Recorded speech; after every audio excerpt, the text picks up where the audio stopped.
Pellucidar by Edgar Rice Burroughs. Chapter 1. Lost on Pellucidar. "The Arabs, of whom I wrote you at the end of my last letter," Innes began, "and whom I thought to be enemies intent only upon murdering me, proved to be exceedingly friendly. They were searching for the very band of marauders that had threatened my existence. The huge Ramphorhynchus-like reptile that I had brought back with me from the inner world, the ugly Mahar that Hooja the Sly One had substituted for my dear Dian at the moment of my departure, filled them with wonder and with awe. Nor less so did the mighty subterranean prospector which had carried me to Pellucidar and back again, and which lay out in the desert about 2 miles from my camp. With their help I managed to get the unwieldy tons of its great bulk into a vertical position, the nose deep in a hole we had dug in the sand and the rest of it supported by the trunks of date palms cut for the purpose. It was a mighty engineering job with only wild Arabs and their wilder mounts to do the work of an electric crane, but finally it was completed and I was ready for departure. For some time I hesitated to take the Mahar back with me. She had been docile and quiet ever since she had discovered herself virtually a prisoner aboard the Iron Mole. It had been, of course, impossible for me to communicate with her, since she had no auditory organs and I no knowledge of her fourth dimension, sixth sense method of communication. Naturally, I am kind-hearted, and so I found it beyond me to leave even this hateful and repulsive thing alone in a strange and hostile world. The result was that when I entered the Iron Mole, I took her with me. That she knew that we were about to return to Pellucidar was evident, for immediately her manner changed from that of habitual gloom that had pervaded her to an almost human expression of contentment and delight. Our trip through the Earth's crust was but a repetition of my 2 former journeys between the inner and outer worlds. This time, however, I imagine that we must have maintained a more nearly perpendicular course, for we accomplished the journey in a few minutes less time than upon the occasion of my first journey through the 500-mile crust, just a trifle less than 72 hours after our departure into the sands of the Sahara. We broke through the surface of Pellucidar. Fortune once again favored me by the slightest of margins, for when I opened the door in the prospector's outer jacket, I saw that we had missed coming up through the bottom of an ocean by but a few hundred yards. The aspect of the surrounding country was entirely unfamiliar to me. I had no conception of precisely where I was upon the 124 million square miles of Pellucidar's vast land surface. The perpetual midday sun poured down its torrid rays from zenith, as it had done since the beginning of Pellucidarian time, as it would continue to do to the end of it. Before me, across the wide sea, the weird, horizonless seascape folded gently upward to meet the sky, until it lost itself to view in the azure depths of distance far above the levels of my eyes. How strange it looked! How vastly different from the flat and puny area of the circumscribed vision of the dweller upon the outer crust. I was lost. Though I wandered ceaselessly throughout a lifetime, I might never discover the whereabouts of my former friends of this strange and savage world. Never again might I see dear old Perry, nor Ghak the Hairy One, nor Dakor the Strong One, nor that other infinitely precious one, my sweet and noble mate, Dian the Beautiful. But even so, I was glad to tread once more the surface of Pellucidar. Mysterious and terrible, grotesque and savage though she is in many of her aspects, I cannot but love her. Her very savagery appealed to me, for it is the savagery of unspoiled nature. The magnificence of her tropic beauties enthralled me. Her mighty land areas breathed unfettered freedom. Her untracked oceans, whispering of virgin wonders unsullied by the eye of man, beckoned me out upon their restless bosoms. Not for an instant did I regret the world of my nativity. I was in Pellucidar. I was home, and I was content. As I stood dreaming beside the giant thing that had brought me safely through the earth's crust, my traveling companion, the hideous Mahar, emerged from the interior of the prospector and stood beside me. For a long time she remained motionless. What thoughts were passing through the convolutions of her reptilian brain, I do not know. She was a member of the dominant race of Pellucidar. By a strange freak of evolution, her kind had first developed the power of reason in that world of anomalies. To her, creatures such as I were of a lower order. As Perry had discovered among the writings of her kind in the buried city of Phutra, it was still an open question among the Mahars as to whether man possessed means of intelligent communication or the power of reason. Her kind believed that in the center of all-pervading solidity there was a single, vast, spherical cavity, which was Pellucidar. This cavity had been left there for the sole purpose of providing a place for the creation and propagation of the Mahar race. Everything within it had been put there for the uses of the Mahar. I wondered what this particular Mahar might think now. I found pleasure in speculating upon just what the effect had been upon her of passing through the earth's crust and coming out into a world that one of even less intelligence than the great Mahars could easily see was a different world from her own Pellucidar. What had she thought of the outer world's tiny sun? What had been the effect upon her of the moon and myriad stars of the clear African nights? How had she explained them? With what sensations of awe must she first have watched the sun moving slowly across the heavens to disappear at last beneath the western horizon, leaving in his wake that which the Mahar had never before witnessed, the darkness of night. For upon Pellucidar there is no night. The stationary sun hangs forever in the center of the Pellucidarian sky, directly overhead. Then, too, she must have been impressed by the wondrous mechanism of the prospector which had bored its way from world to world and back again, and that it had been driven by a rational being must also have occurred to her. Too, she had seen me conversing with other men upon the earth's surface.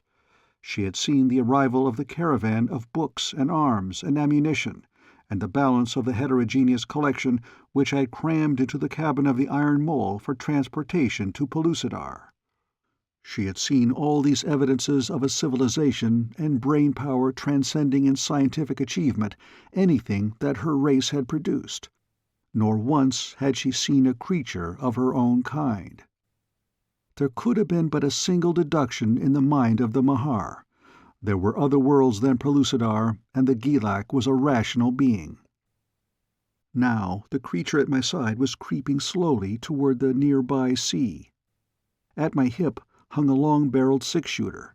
Somehow I had been unable to find the same sensation of security in the newfangled automatics that had been perfected since my first departure from the outer world, and in my hand was a heavy express rifle.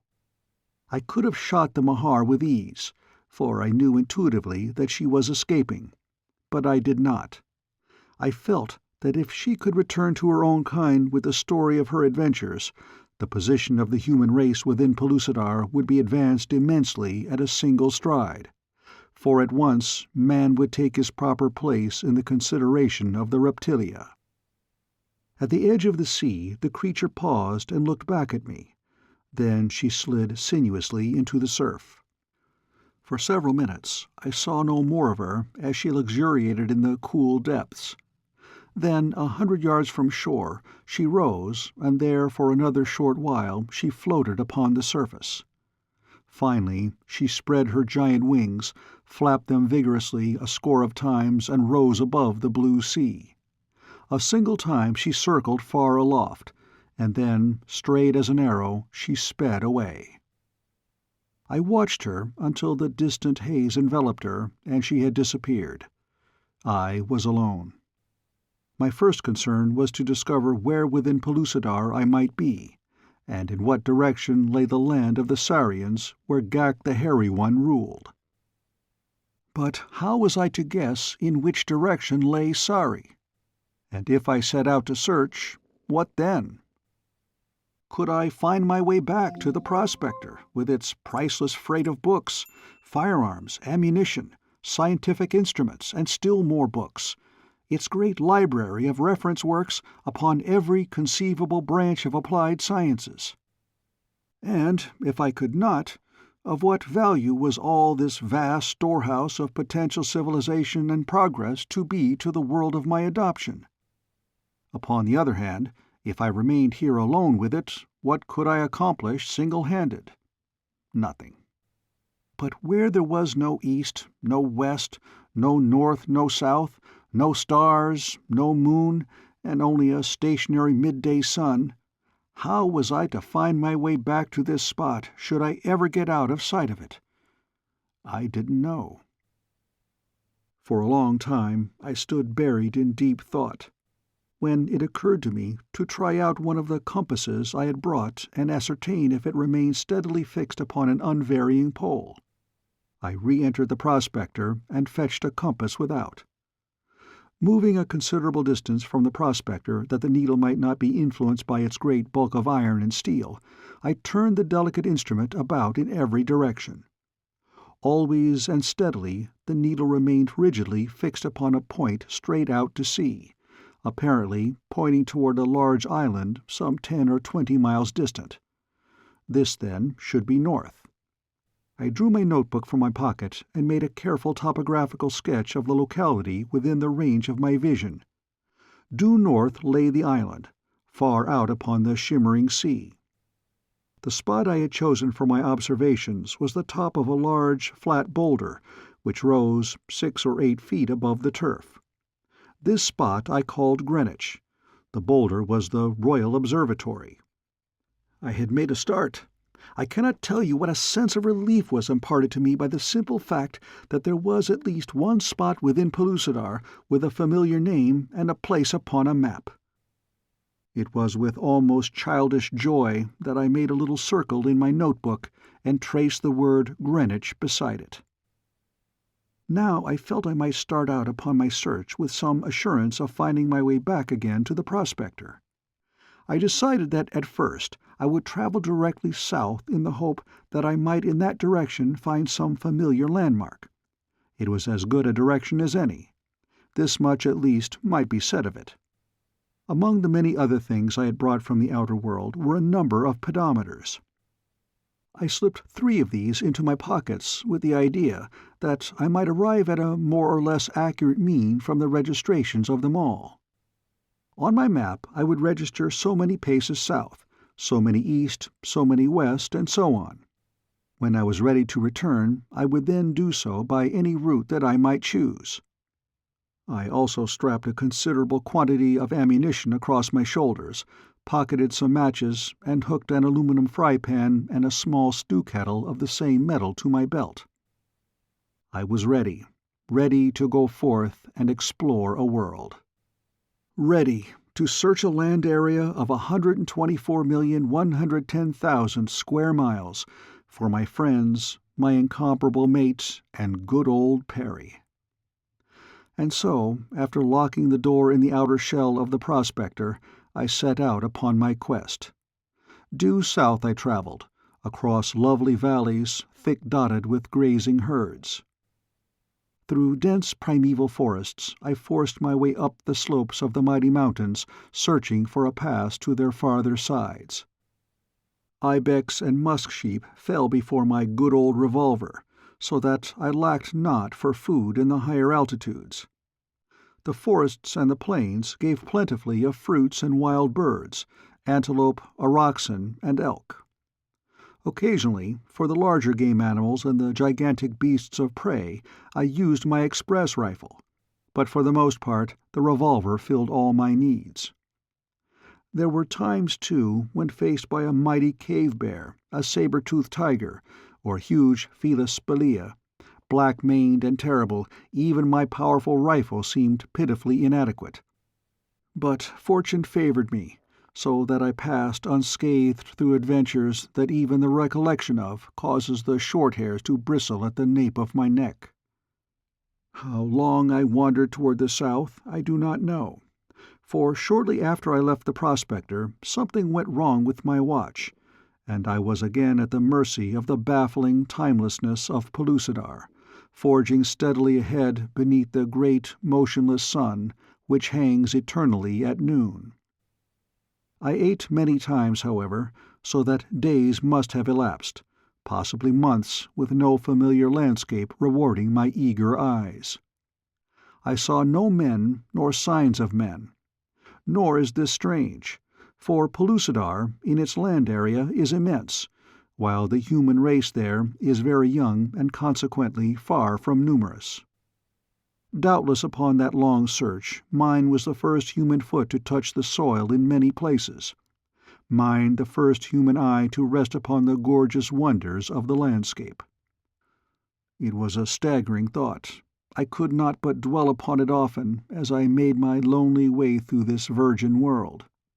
Then, quite suddenly, one day I stepped out of the peace of manless primality into the presence of man, and peace was gone. It happened thus. I had been following a ravine downward out of a chain of lofty hills, and had paused at its mouth to view the lovely little valley that lay before me.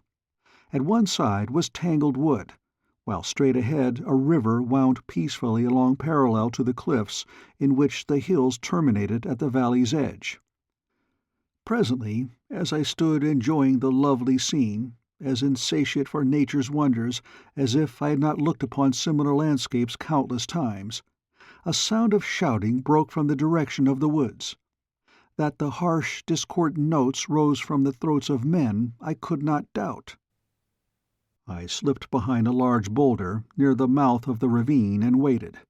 I could hear the crashing of underbrush in the forest, and I guessed that whoever came quickly, pursued and pursuers doubtless.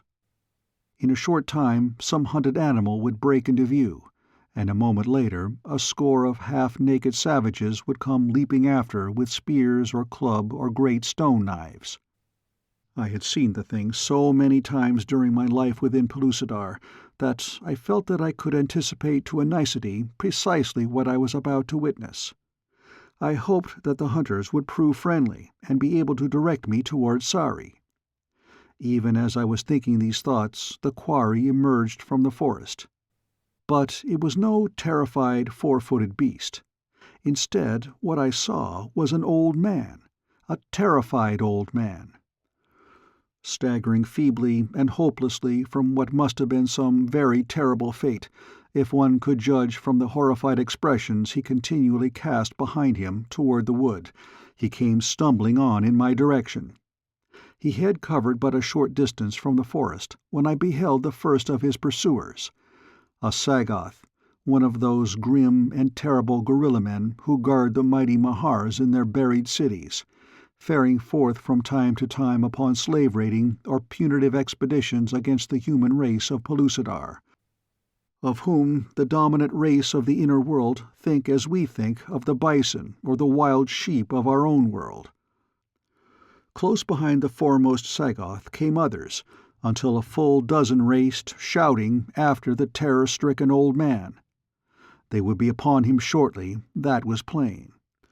One of them was rapidly overhauling him, his back-thrown spear-arm testifying to his purpose. And then, quite with the suddenness of an unexpected blow, I realized a past familiarity with the gait and carriage of the fugitive. Simultaneously, there swept over me the staggering fact that the old man was Perry, that he was about to die before my very eyes, with no hope that I could reach him in time to avert the awful catastrophe, for to me it meant a real catastrophe. Perry was my best friend. Dian, of course, I looked upon as more than a friend. She was my mate, a part of me. I had entirely forgotten the rifle in my hand and the revolvers at my belt. One does not readily synchronize his thoughts with the Stone Age and the 20th century simultaneously. Now, from past habit, I still thought in the Stone Age, and in my thoughts of the Stone Age there were no thoughts of firearms. The fellow was almost upon Perry when the feel of the gun in my hand awoke me from the lethargy of terror that had gripped me. From behind my boulder I threw up the heavy express rifle. a mighty engine of destruction that might bring down a cave bear or a mammoth at a single shot, and let drive at the Sagoth's broad, hairy breast. At the sound of the shot, he stopped stock still. His spear dropped from his hand. Then he lunged forward upon his face. The effect upon the others was little less remarkable. Perry alone could have possibly guessed the meaning of the loud report, or explained its connection with the sudden collapse of the Sagoth. The other gorilla-men halted for but an instant. Then, with renewed shrieks of rage, they sprang forward to finish Perry. At the same time I stepped from behind my boulder, drawing one of my revolvers that I might conserve the more precious ammunition of the express rifle. Quickly I fired again with the lesser weapon. Then it was that all eyes were directed toward me. Another Sagoth fell to the bullet from the revolver, but it did not stop his companions. They were out for revenge as well as blood now, and they meant to have both. As I ran forward toward Perry, I fired 4 more shots, dropping 3 of our antagonists. Then at last the remaining 7 wavered. It was too much for them, this roaring death that leapt, invisible, upon them from a great distance. As they hesitated, I reached Perry's side. I have never seen such an expression upon any man's face as that upon Perry's when he recognized me. I have no words wherewith to describe it. There was not time to talk then, scarce for a greeting. I thrust the full, loaded revolver into his hand, fired the last shot in my own, and reloaded. There were but 6 Sagoths left then. They started toward us once more, though I could see that they were terrified, probably as much by the noise of the guns as by their effects. They never reached us. Halfway, the 3 that remained turned and fled, and we let them go. The last we saw of them, they were disappearing into the tangled undergrowth of the forest. And then Perry turned and threw his arms about my neck, and burying his old face upon my shoulder, wept like a child. Chapter 2. Traveling with Terror. We made camp there beside the peaceful river. There Perry told me all that had befallen him since I had departed for the outer crust. It seemed that Hooja had made it appear that I had intentionally left Dian behind, and that I did not purpose ever returning to Pellucidar. He told them that I was of another world, and that I had tired of this and its inhabitants. To Dian he had explained that I had a mate in the world to which I was returning, that I had never intended taking Dian the Beautiful back with me, and that she had seen the last of me.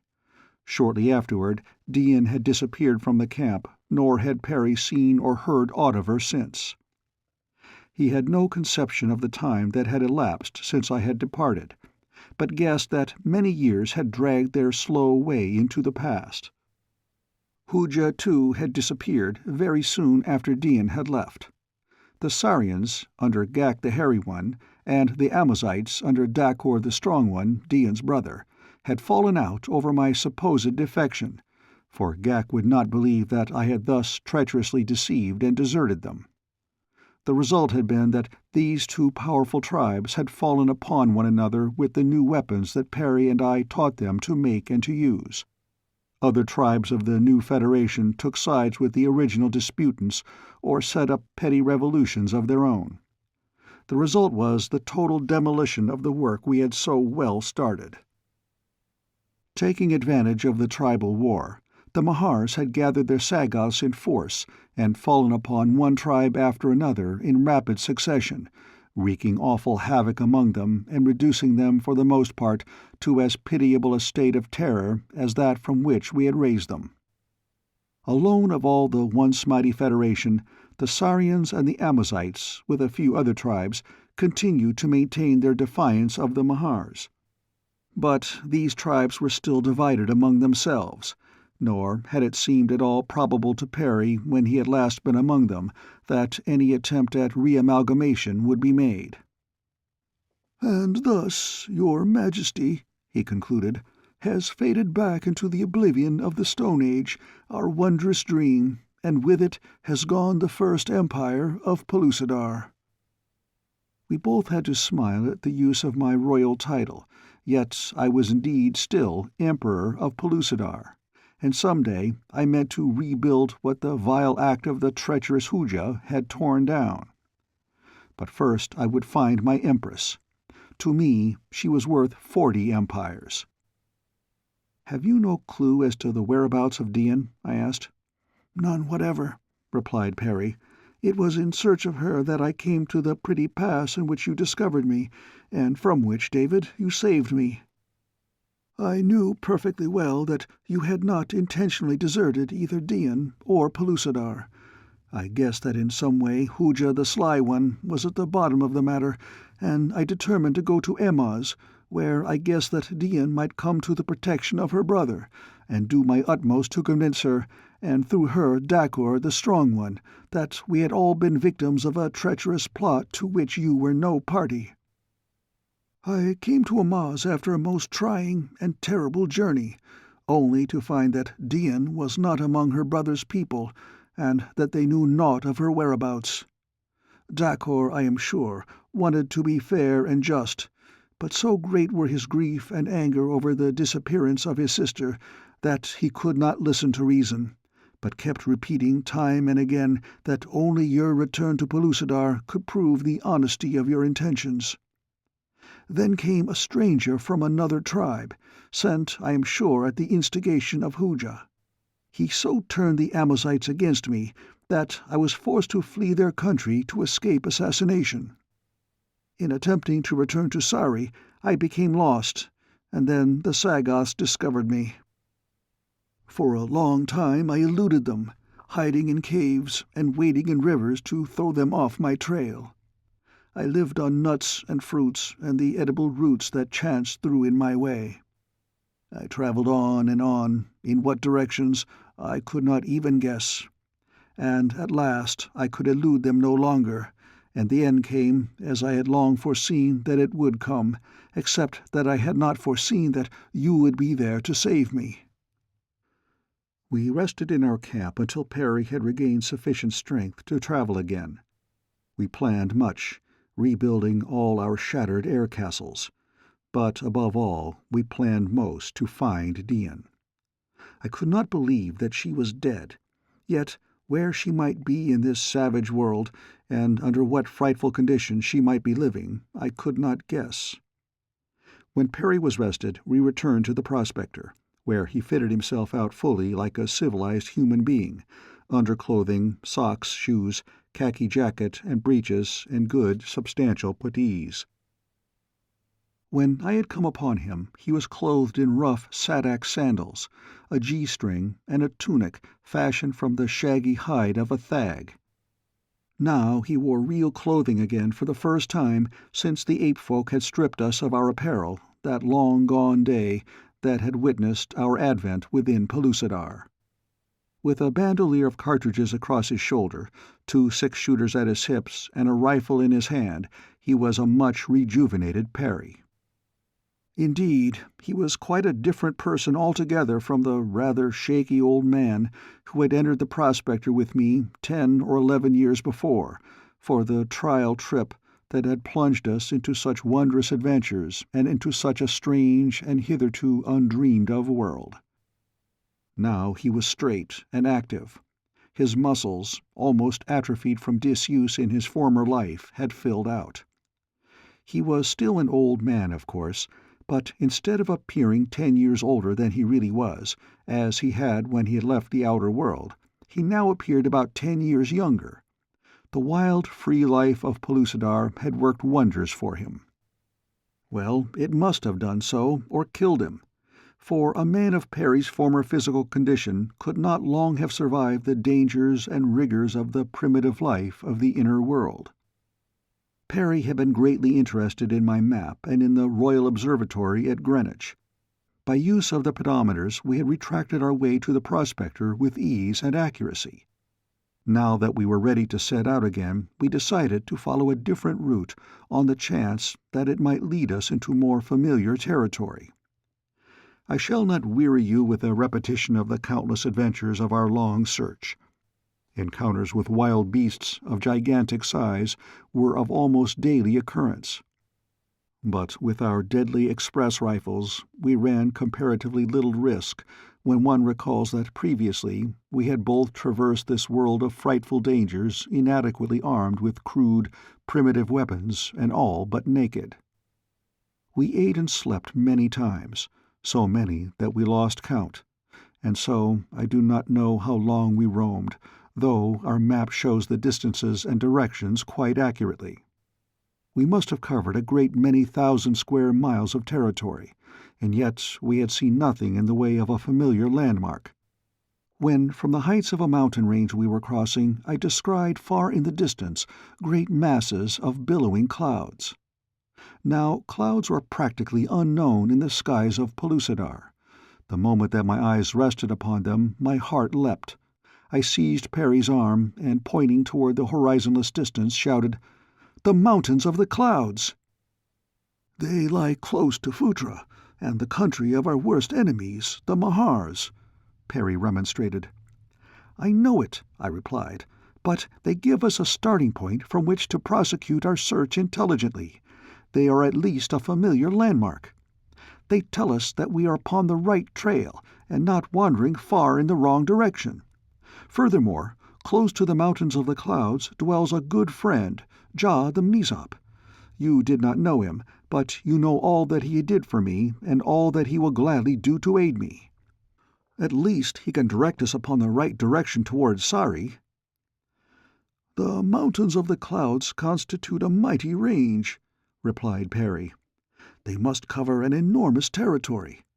How are you to find your friend in all the great country that is visible from their rugged flanks?" "Easily," I answered him, "for Ja gave me minute directions. I recall almost his exact words. You need merely come to the foot of the highest peak of the mountains of the clouds. There you will find a river that flows into the Lural Az. Directly opposite the mouth of the river you will see 3 large islands far out, so far that they are barely discernible. The one to the extreme left as you face them from the mouth of the river is Anauroch, where I ruled the tribe of Anauroch." And so we hastened onward toward the great cloud mass that was to be our guide for several weary marches. At last we came close to the towering crags, Alp-like in their grandeur. Rising nobly among its noble fellows, one stupendous peak reared its giant head thousands of feet above the others. It was he whom we sought, but at its foot no river wound down toward any sea. "It must rise from the opposite side," suggested Perry, casting a rueful glance at the forbidding heights that barred our further progress. "We cannot endure the Arctic cold of those high-flung passes, and to traverse the endless miles about this interminable range might require a year or more. The land we seek must lie upon the opposite side of the mountains." "Then we must cross them," I insisted. Perry shrugged. "We can't do it, David," he repeated. "We are dressed for the tropics. We should freeze to death among the snows and glaciers long before we had discovered a pass to the opposite side." "We must cross them," I reiterated. "We will cross them." I had a plan, and that plan we carried out. It took some time. First we made a permanent camp part way up the slopes where there was good water. Then we set out in search of the great shaggy cave-bear of the higher altitudes. He is a mighty animal, a terrible animal. He is but little larger than his cousin of the lesser, lower hills, but he makes up for it in the awfulness of his ferocity and in the length and the thickness of his shaggy coat. It was his coat that we were after. We came upon him quite unexpectedly. I was trudging in advance along a rocky trail worn smooth by the padded feet of countless ages of wild beasts. At a shoulder of the mountain around which the path ran, I came face to face with the Titan. I was going up for a fur coat, he was coming down for breakfast. Each realized that here was the very thing he sought. With a horrid roar the beast charged me. At my right the cliff rose straight upward for thousands of feet. At my left it dropped into a dim, abysmal canyon. In front of me was the bear. Behind me was Perry. I shouted to him in warning, and then I raised my rifle and fired into the broad breast of the creature. There was no time to take aim. The thing was too close upon me. But that my bullet took effect was evident from the howl of rage and pain that broke from the frothing jowls. It didn't stop him, though. I fired again, and then he was upon me. Down I went beneath his ton of maddened, clawing flesh and bone and sinew. I thought my time had come.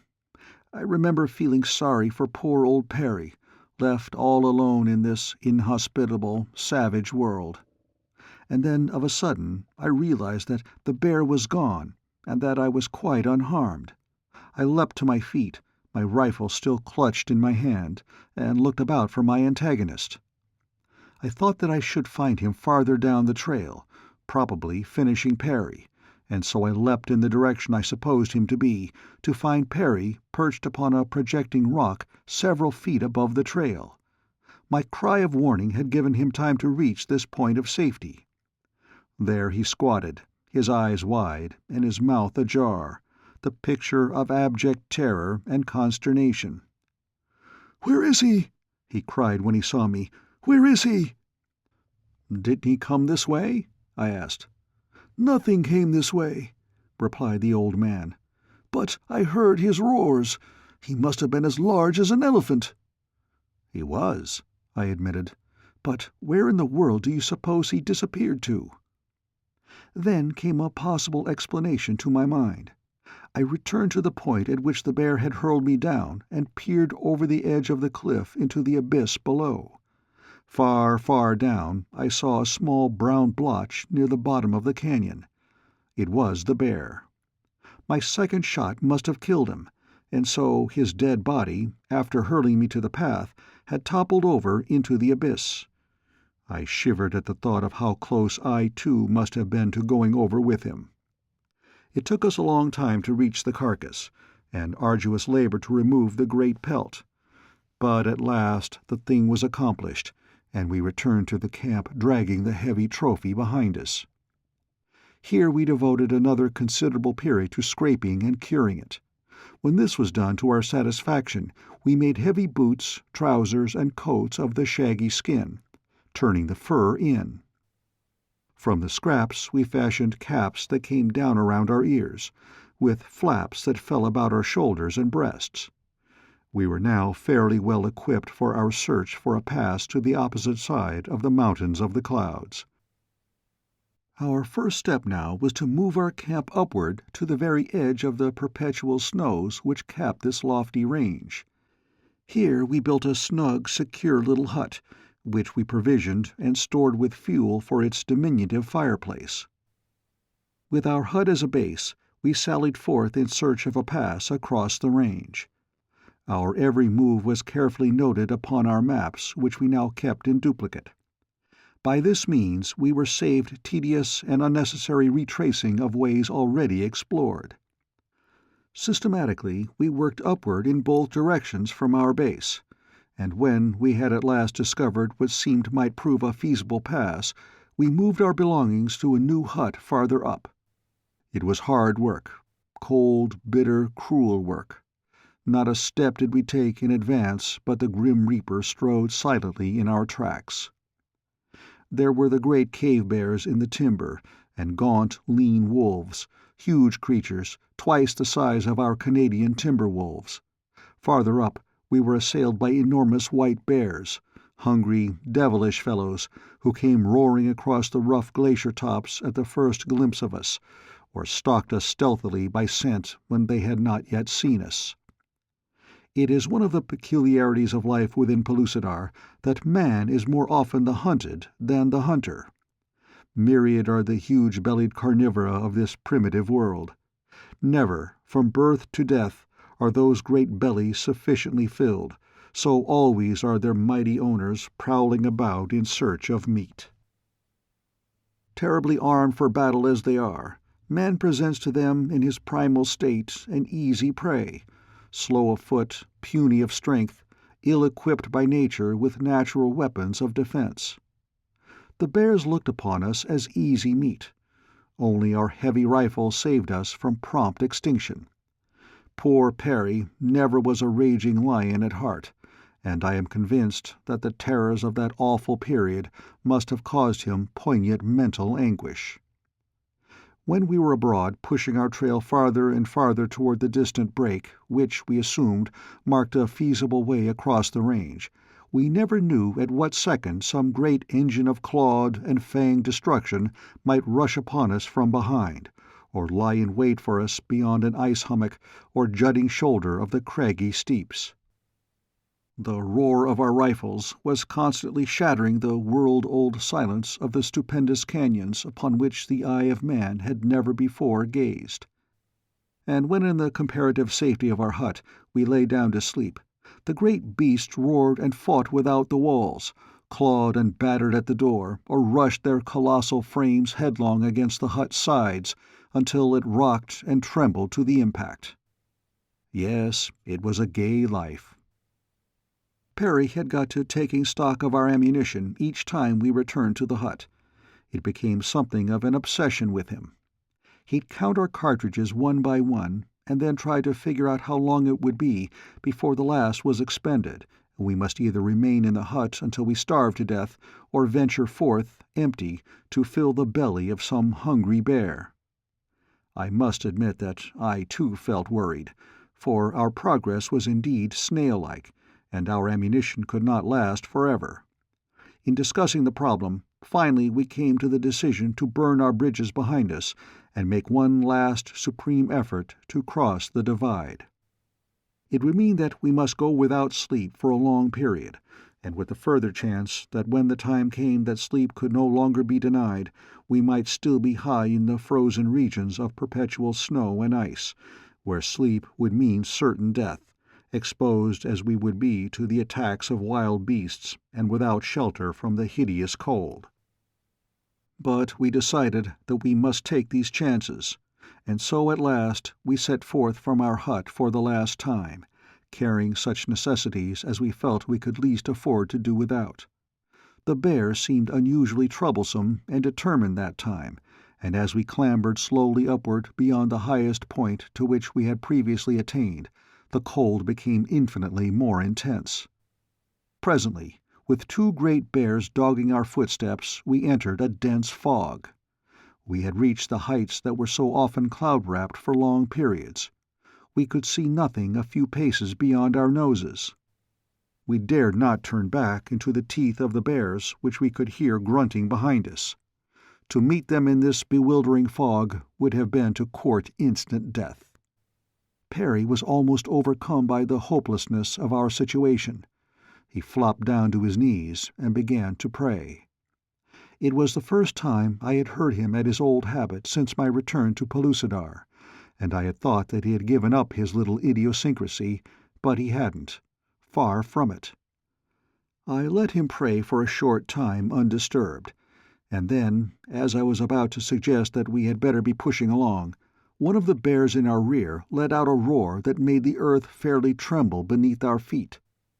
It brought Perry to his feet as if he had been stung by a wasp, and sent him racing ahead through the blinding fog at a gait that I knew must soon end in disaster were it not checked. Crevasses in the glacier ice were far too frequent to permit of reckless speed even in a clear atmosphere, and then there were the hideous precipices along the edges of which our way often led us.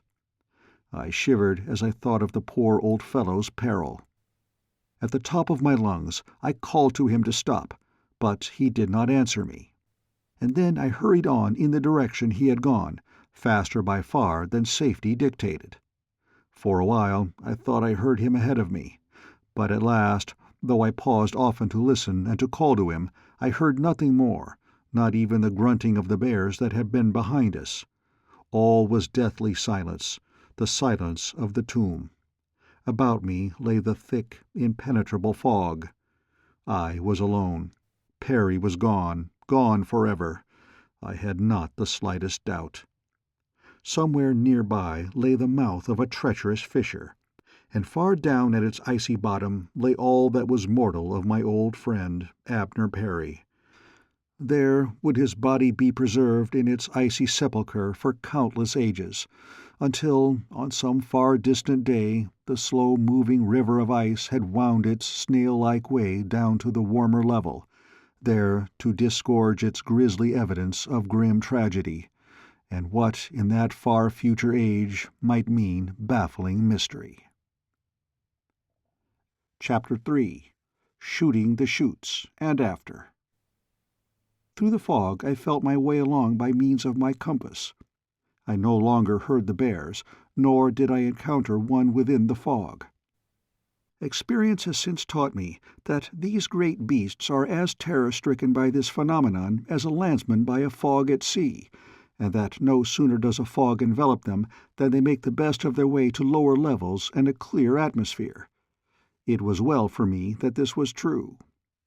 I felt very sad and lonely as I crawled along the difficult footing. My own predicament weighed less heavily upon me than the loss of Perry, for I loved the old fellow. That I should ever win the opposite slopes of the range I began to doubt, for though I am naturally sanguine, I imagine that the bereavement which had befallen me had cast such a gloom over my spirits that I could see no slightest ray of hope for the future. Then, too, the blighting grey oblivion of the cold damp clouds through which I wandered was distressing. Hope thrives best in sunlight, and I am sure that it does not thrive at all in a fog. But the instinct of self-preservation is stronger than hope. It thrives, fortunately, upon nothing. It takes root upon the brink of the grave, and blossoms in the jaws of death.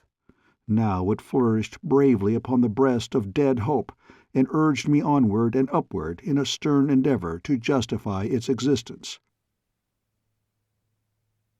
As I advanced, the fog became denser. I could see nothing beyond my nose. Even the snow and ice I trod were invisible. I could not see below the breast of my bearskin coat. I seemed to be floating in a sea of vapor. To go forward over a dangerous glacier under such conditions was little short of madness, but I could not have stopped going had I known positively that death lay 2 paces before my nose. In the first place, it was too cold to stop, and in the second, I should have gone mad but for the excitement of the perils that beset each forward step. For some time the ground had been rougher and steeper, until I had been forced to scale a considerable height that had carried me from the glacier entirely. I was sure from my compass that I was following the right general direction, and so I kept on. Once more the ground was level. From the wind that blew about me I guessed that I must be upon some exposed peak of ridge. And then, quite suddenly, I stepped out into space. Wildly I turned and clutched at the ground that had slipped from beneath my feet. Only a smooth, icy surface was there. I found nothing to clutch or stay my fall, and a moment later so great was my speed that nothing could have stayed me. As suddenly as I had pitched into space, with equal suddenness did I emerge from the fog, out of which I shot like a projectile from a cannon into clear daylight. My speed was so great that I could see nothing about me but a blurred and indistinct sheet of smooth and frozen snow that rushed past me with express-train velocity. I must have slid downward thousands of feet before the steep incline curved gently on to a broad, smooth, snow-covered plateau. Across this I hurtled with slowly diminishing velocity, until at last objects about me began to take definite shape. Far ahead, miles and miles away, I saw a great valley and mighty woods, and beyond these a broad expanse of water. In the nearer foreground I discerned a small, dark blob of color upon the shimmering whiteness of the snow. A bear, thought I, and thanked the instinct that had impelled me to cling tenaciously to my rifle during the moments of my awful tumble. At the rate I was going, it would be but a moment before I should be quite abreast the thing. Nor was it long before I came to a sudden stop in soft snow, upon which the sun was shining, not 20 paces from the object of my most immediate apprehension. It was standing upon its hind legs, waiting for me. As I scrambled to my feet to meet it, I dropped my gun in the snow and doubled up with laughter. It was Perry. The expression upon his face, combined with the relief I felt at seeing him again safe and sound, was too much for my overwrought nerves. "David," he cried, "David, my boy, God has been good to an old man. He has answered my prayer." It seems that Perry, in his mad flight, had plunged over the brink at about the same point as that at which I had stepped over at a short time later. Chance had done for us what long periods of rational labor had failed to accomplish. We had crossed the divide. We were upon the side of the mountains of the clouds that we had for so long been attempting to reach. We looked about. Below us were green trees and warm jungles. In the distance was a great sea. "The Lurel Az," I said, pointing toward its blue-green surface. Somehow, the gods alone can explain it, Perry too had clung to his rifle during his mad descent of the icy slope. For that there was cause for great rejoicing. Neither of us was worse for his experience, so after shaking the snow from our clothing, we set off at a great rate down toward the warmth and comfort of the forest and the jungle. The going was easy by comparison with the awful obstacles we had had to encounter upon the opposite side of the divide. There were beasts, of course, but we came through safely. Before we halted to eat or rest, we stood beside a little mountain brook beneath the wondrous trees of the primeval forest, in an atmosphere of warmth and comfort. It reminded me of an early June day in the Maine woods. We fell to work with our short axes, and cut enough small trees to build a rude protection from the fiercer beasts. Then we lay down to sleep. How long we slept I do not know. Perry says that inasmuch as there is no means of measuring time within Pellucidar, there can be no such thing as time here, and that we may have slept an outer earthly year, or we may have slept but a second. But this I know. We had stuck the ends of some of the saplings into the ground in the building of our shelter, first stripping the leaves and branches from them, and when we awoke we found that many of them had thrust forth sprouts. Personally, I think we'd slept at least a month, but who may say? The sun marked midday when we closed our eyes. It was still in the same position when we opened them, nor had it varied a hair's breadth in the interim. It is most baffling, this question of elapsed time within Pellucidar. Anyhow, I was famished when we awoke. I think that it was the pangs of hunger that awoke me. Ptarmigan and wild boar fell before my revolver within a dozen moments of my awakening. Perry soon had a roaring fire blazing by the brink of the little stream. It was a good and delicious meal we made.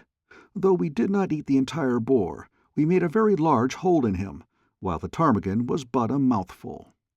Having satisfied our hunger, we determined to set forth at once in search of Anauroch and my old friend, Ja the Mezop. We each thought that by following the little stream downward we should come upon the large river which Ja had told me emptied into the Lurel Az opposite his island. We did so, nor were we disappointed.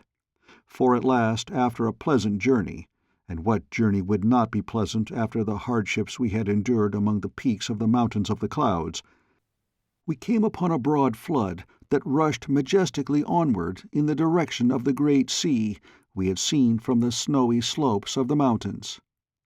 For 3 long marches we followed the left bank of the growing river, until at last we saw it roll its mighty volume into the vast waters of the sea.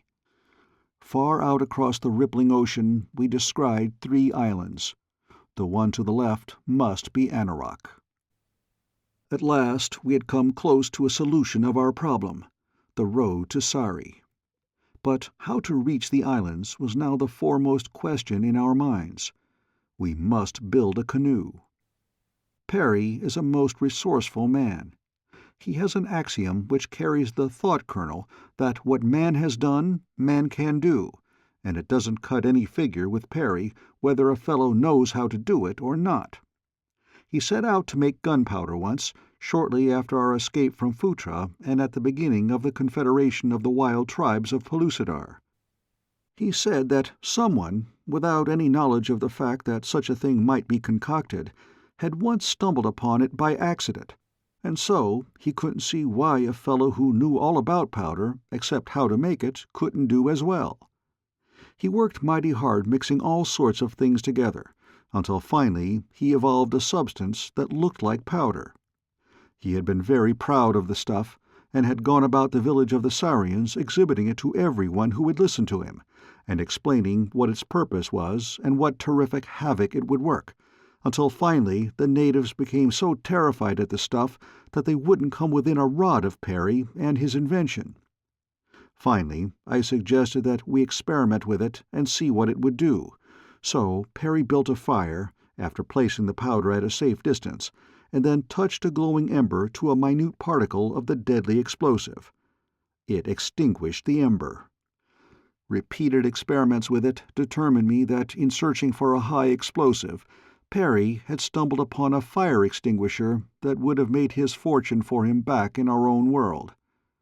So now he set himself to work to build a scientific canoe. I had suggested that we construct a dugout, but Perry convinced me that we must build something more in keeping with our positions of supermen in this world of the Stone Age. "We must impress these natives with our superiority," he explained. "You must not forget, David, that you are Emperor of Pellucidar.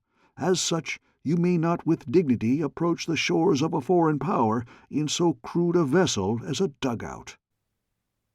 I pointed out to Perry that it wasn't much more incongruous for the Emperor to cruise in a canoe than it was for the Prime Minister to attempt to build one with his own hands.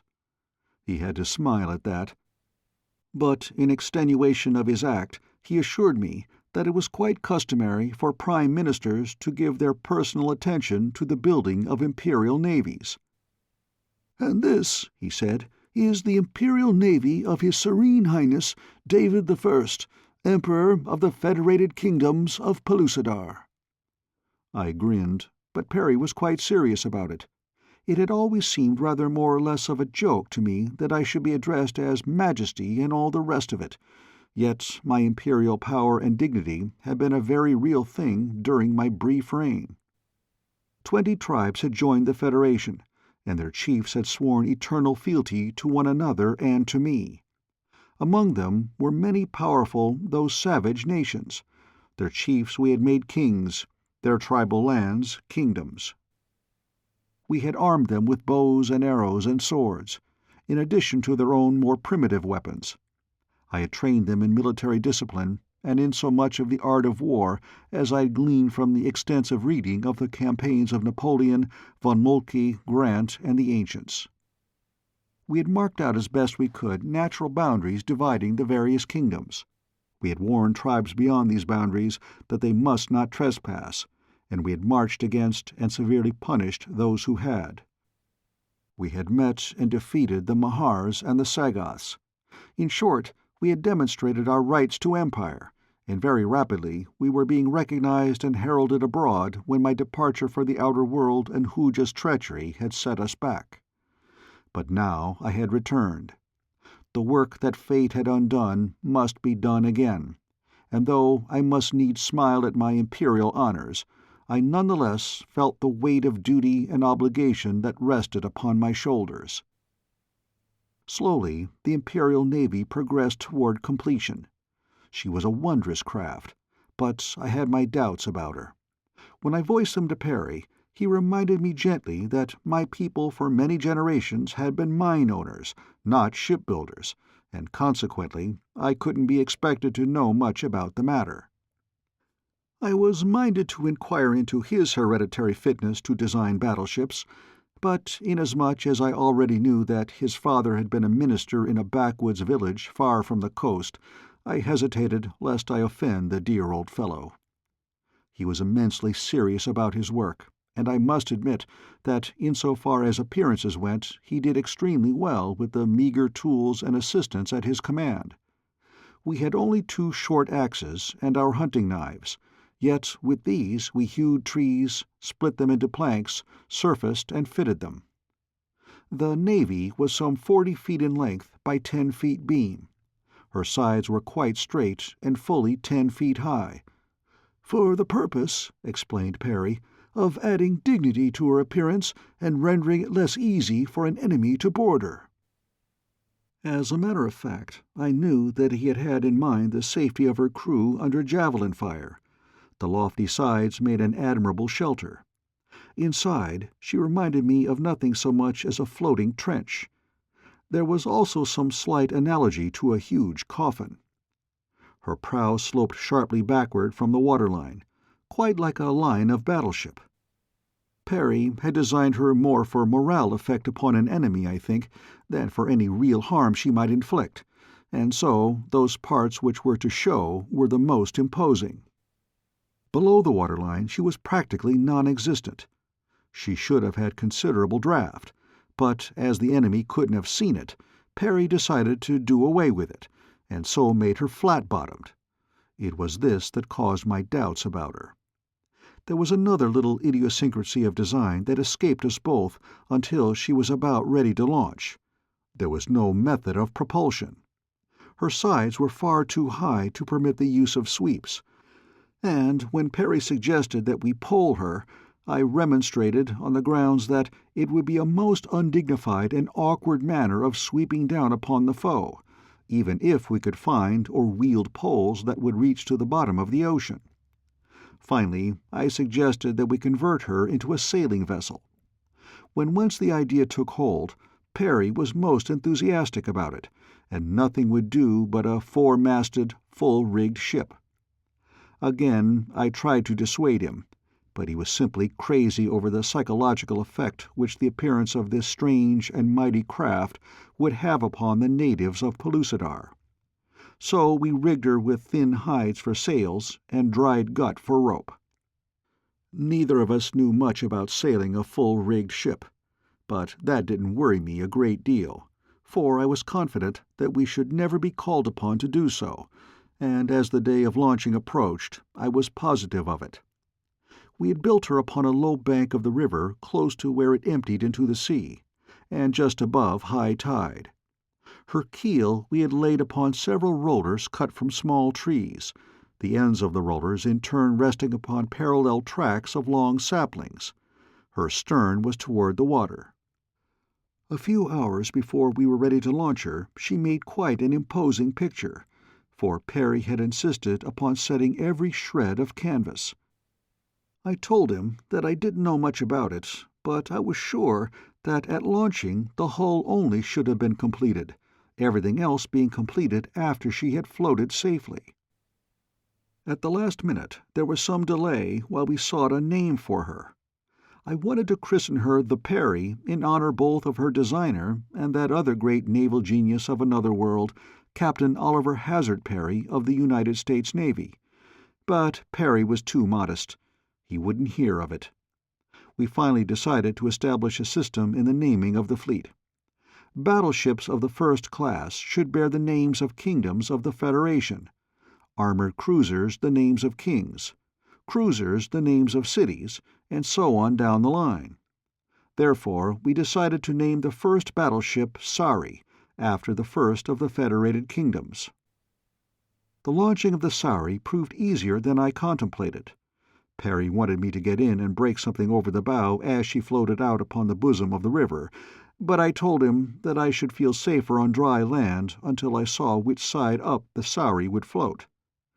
I could see by the expression of the old man's face that my words had hurt him, but I noticed that he didn't offer to get in himself, and so I felt less contrition than I might otherwise. When we cut the ropes and removed the blocks that held the Sari in place, she started for the water with a lunge. Before she hit it, she was going at a reckless speed, for we had laid our tracks quite down to the water, greased them, and at intervals placed rollers all ready to receive the ship as she moved forward with stately dignity. But there was no dignity in the Sari. When she touched the surface of the river she must have been going 20 or 30 miles an hour. Her momentum carried her well out into the stream, until she came to a sudden halt at the end of the long line which we had had the foresight to attach to her bow, and fastened to a large tree upon the bank. The moment her progress was checked, she promptly capsized. Perry was overwhelmed. I didn't upbraid him, nor remind him that I had told him so. His grief was so genuine and so apparent that I didn't have the heart to reproach him, even were I inclined to that particular sort of meanness. "Come, come, old man," I cried. "It's not as bad as it looks. Give me a hand with this rope, and we'll drag her up as far as we can, and then when the tide goes out, we'll try another scheme. I think we can make a go of her yet." Well, we managed to get her up into shallow water. When the tide receded, she lay there on her side in the mud, quite a pitiable object for the premier battleship of a world. "The terror of the seas," was the way Perry had occasionally described her. We had to work fast, but before the tide came in again we had stripped her of her sails and masts, righted her, and filled her about a quarter full of rock ballast. If she didn't stick too fast in the mud, I was sure that she would float this time right side up. I can tell you that it was with palpitating hearts that we sat upon the river bank and watched that tide come slowly in. The tides of Pellucidar don't amount to much by comparison with our higher tides of the outer world, but I knew that it ought to prove ample to float the Sari. Nor was I mistaken. Finally we had the satisfaction of seeing the vessel rise out of the mud and float slowly upstream with the tide. As the water rose, we pulled her in quite close to the bank and clambered aboard. She rested safely now upon an even keel, nor did she leak, for she was well caulked with fibre and tarry pitch. We rigged up a single short mast and light sail, fastened planking down over the ballast to form a deck, and worked her out into midstream with a couple of sweeps, and dropped our primitive stone anchor to await the turn of the tide that would bear us out to sea. While we waited, we devoted the time to the construction of an upper deck, since the one immediately above the ballast was some 7 feet from the gunwale. The second deck was 4 feet above this. In it was a large, commodious hatch, leading to the lower deck. The sides of the ship rose 3 feet above the upper deck, forming an excellent breastwork, which we loopholed at intervals that we might lie prone and fire upon an enemy.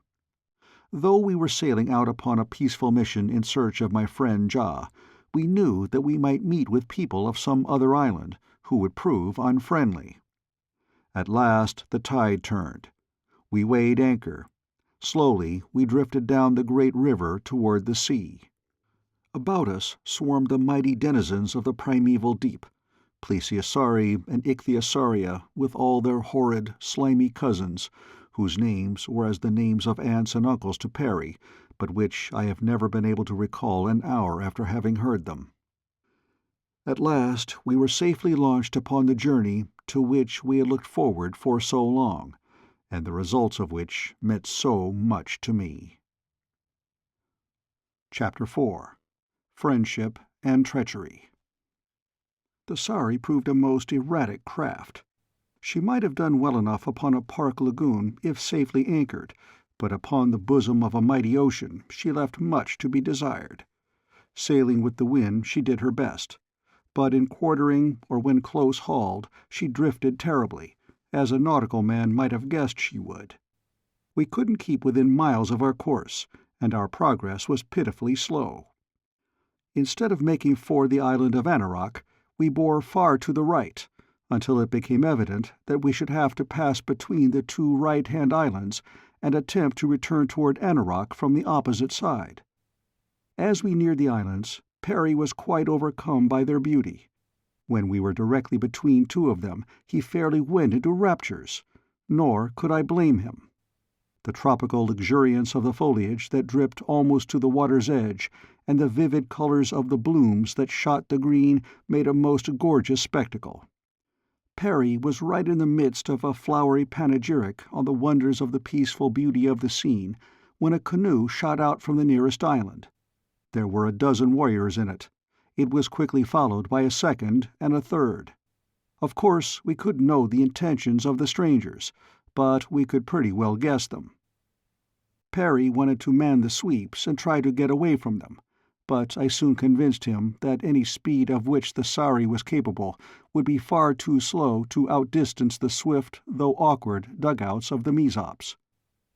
I waited until they were quite close enough to hear me, and then I hailed them.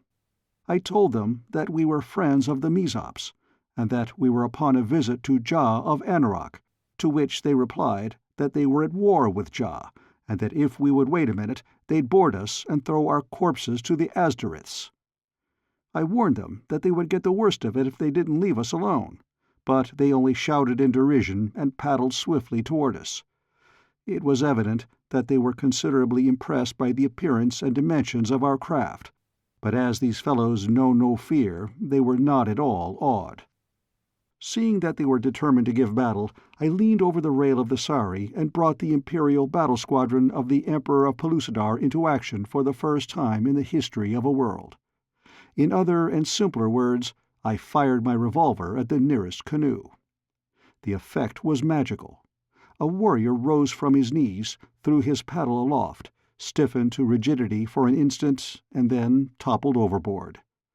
The others ceased paddling, and with wide eyes looked first at me and then at the battling sea-things which fought for the corpse of their comrade. To them it must have seemed a miracle that I should be able to stand at thrice the range of their most powerful javelin-thrower, and with a loud noise and a smudge of smoke slay one of their number with an invisible missile. But only for an instant were they paralyzed with wonder. Then, with savage shouts, they fell once more to their paddles and forged rapidly toward us. Again and again I fired. At each shot a warrior sank to the bottom of the canoe or tumbled overboard. When the prow of the first craft touched the side of the Sari, it contained only dead and dying men. The other two dugouts were approaching rapidly, so I turned my attention toward them.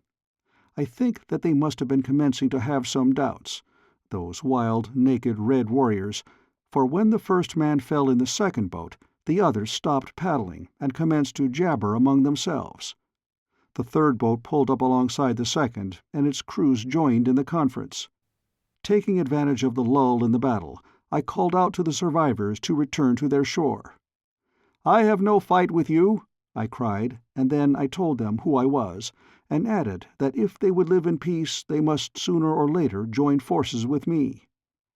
"Go back now to your people," I counseled them, "and tell them that you have seen David I, Emperor of the Federated Kingdoms of Pellucidar, and that single-handed he has overcome you, just as he intends overcoming the Mahars and the Sagoths and any other peoples of Pellucidar who threaten the peace and welfare of his empire."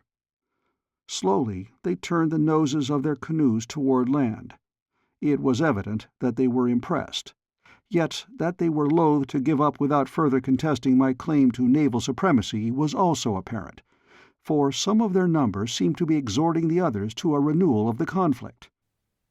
However, at last they drew slowly away, and the Sari, which had not decreased her snail-like speed during this, her first engagement, continued upon her slow, uneven way. Presently Perry stuck his head up through the hatch and hailed me. "Have the scoundrels departed?" he asked. "Have you killed them all?" "Those whom I failed to kill have departed, Perry," I replied. He came out on deck and, peering over the side, descried the lone canoe floating a short distance astern with its grim and grisly freight. Farther his eyes wandered to the retreating boats. "David," he said at last, "this is a notable occasion. It is a great day in the annals of Pellucidar. We have won a glorious victory. Your Majesty's navy has routed a fleet of the enemy thrice its own size, manned by 10 times as many men. Let us give thanks." I could scarce restrain a smile at Perry's use of the pronoun we, yet I was glad to share the rejoicing with him, as I shall always be glad to share everything with the dear old fellow. Perry is the only male coward I have ever known whom I could respect and love. He was not created for fighting, but I think that if the occasion should ever arise where it became necessary, he would give his life cheerfully for me. Yes, I know it. It took us a long time to work around the islands and draw in close to Anarok.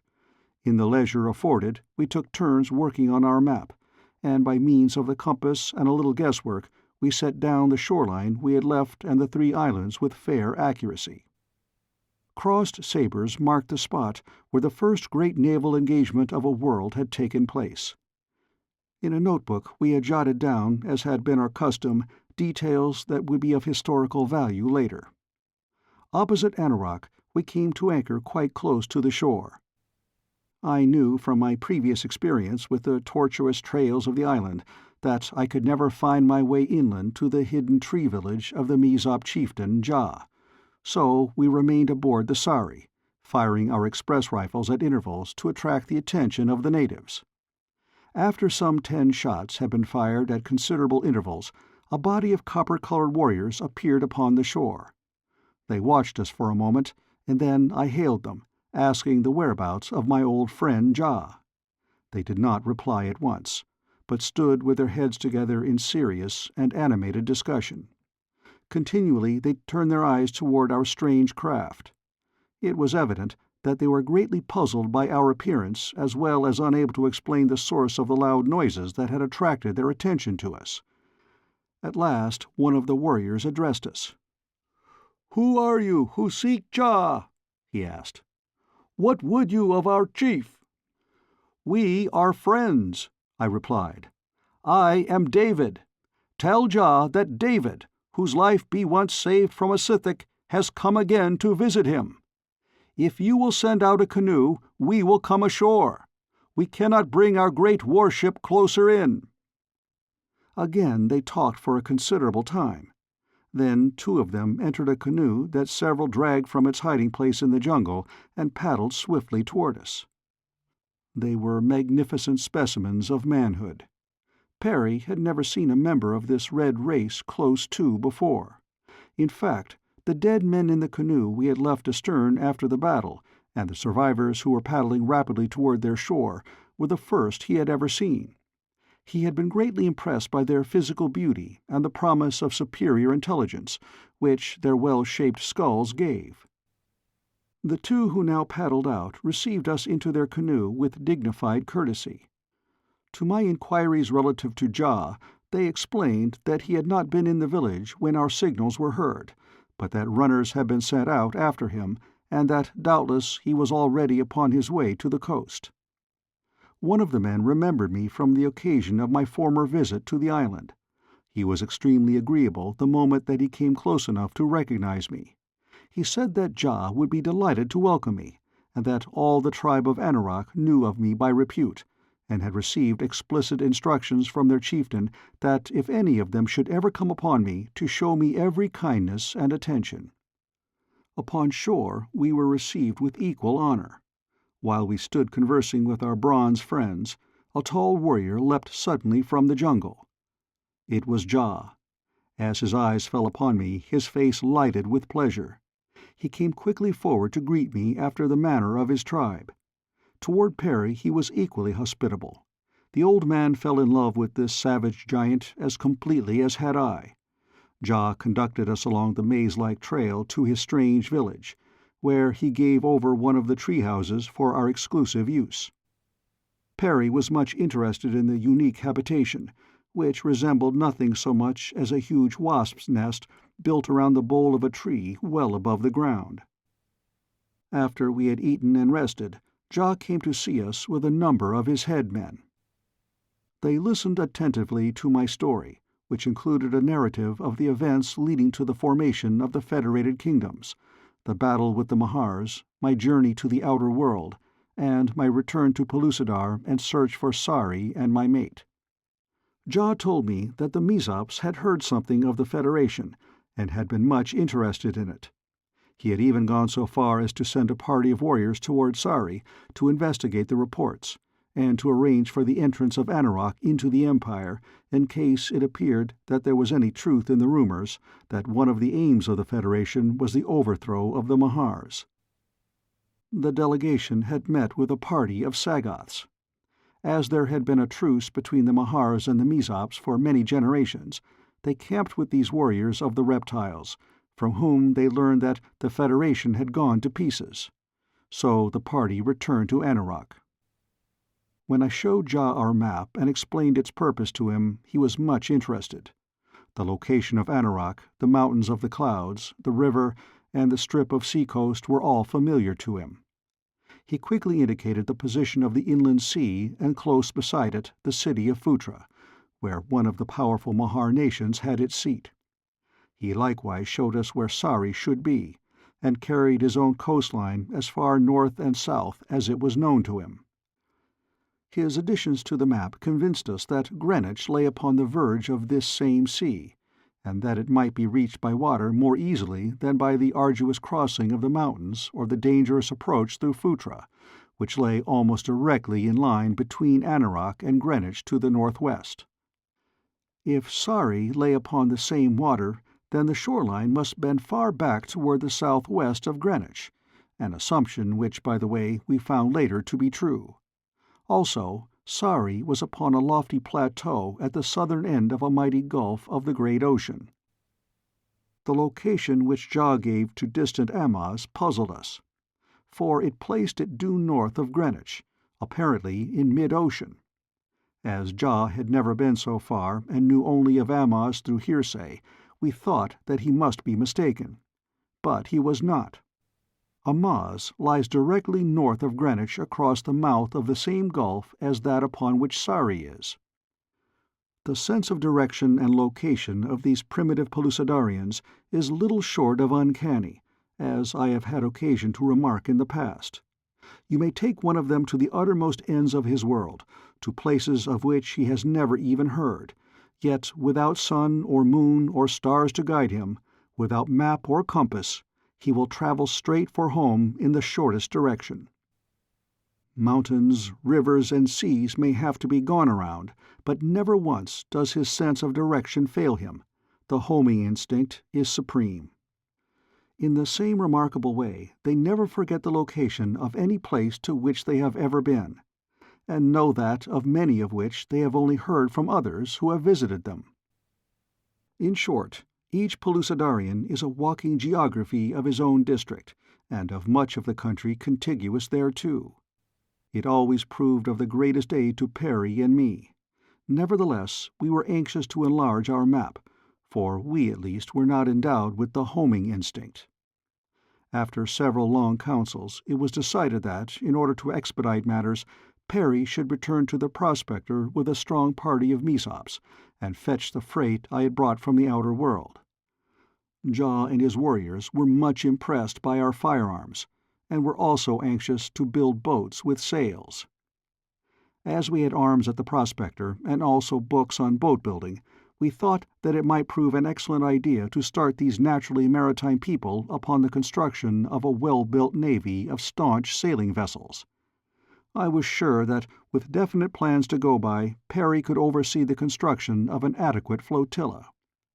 I warned him, however, not to be too ambitious, and to forget about dreadnoughts and armored cruisers for a while, and build instead a few small sailing boats that could be manned by 4 or 5 men. I was to proceed to Sari, and while prosecuting my search for Dian, attempt at the same time the rehabilitation of the Federation.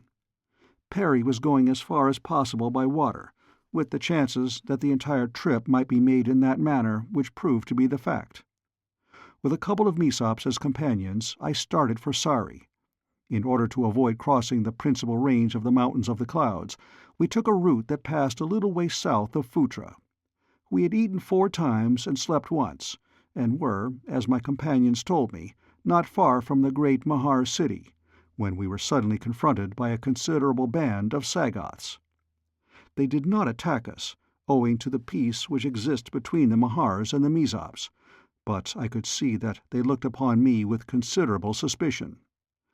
My friends told them that I was a stranger from a remote country, and as we had previously planned against such a contingency, I pretended ignorance of the language which the human beings of Pellucidar employed in conversing with the gorilla-like soldiery of the Mahars. I noticed, and not without misgivings, that the leader of the Sagoths eyed me with an expression that betokened partial recognition. I was sure that he had seen me before during the period of my incarceration in Phutra, and that he was trying to recall my identity. It worried me not a little. I was extremely thankful when we bade them adieu and continued upon our journey. Several times during the next few marches I became acutely conscious of the sensation of being watched by unseen eyes, but I did not speak of my suspicions to my companions. Later I had reason to regret my reticence, for, this is how it happened. We had killed an antelope, and after eating our fill I had lain down to sleep. The Pellucidarians, who seem seldom if ever to require sleep, joined me in this instance, for we had a very trying march along the northern foothills of the Mountains of the Clouds, and now, with their bellies filled with meat, they seemed ready for slumber. When I awoke, it was with a start to find a couple of huge Sagoths astride me. They pinioned my arms and legs, and later chained my wrists behind my back. Then they let me up. I saw my companions. The brave fellows lay dead where they had slept, javelined to death without a chance at self-defense. I was furious.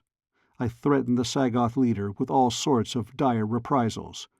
But when he heard me speak the hybrid language that is the medium of communication between his kind and the human race of the inner world, he only grinned, as much as to say, "I thought so." They had not taken my revolvers or ammunition away from me, because they did not know what they were, but my heavy rifle I had lost. They simply left it where it had lain beside me. So low in the scale of intelligence are they, that they had not sufficient interest in this strange object even to fetch it along with them. I knew from the direction of our march that they were taking me to Phutra. Once there, I did not need much of an imagination to picture what my fate would be. It was the arena and a wild thag or fierce tarag for me, unless the Mahars elected to take me to the pits. In that case, my end would be no more certain, though infinitely more horrible and painful, for in the pits I should be subjected to cruel vivisection. From what I had once seen of their methods in the pits of Phutra, I knew them to be the opposite of merciful, whereas in the arena I should be quickly dispatched by some savage beast. Arrived at the underground city, I was taken immediately before a slimy Mahar. When the creature had received the report of the Sagoth, its cold eyes glistened with malice and hatred as they were turned balefully upon me. I knew then that my identity had been guessed.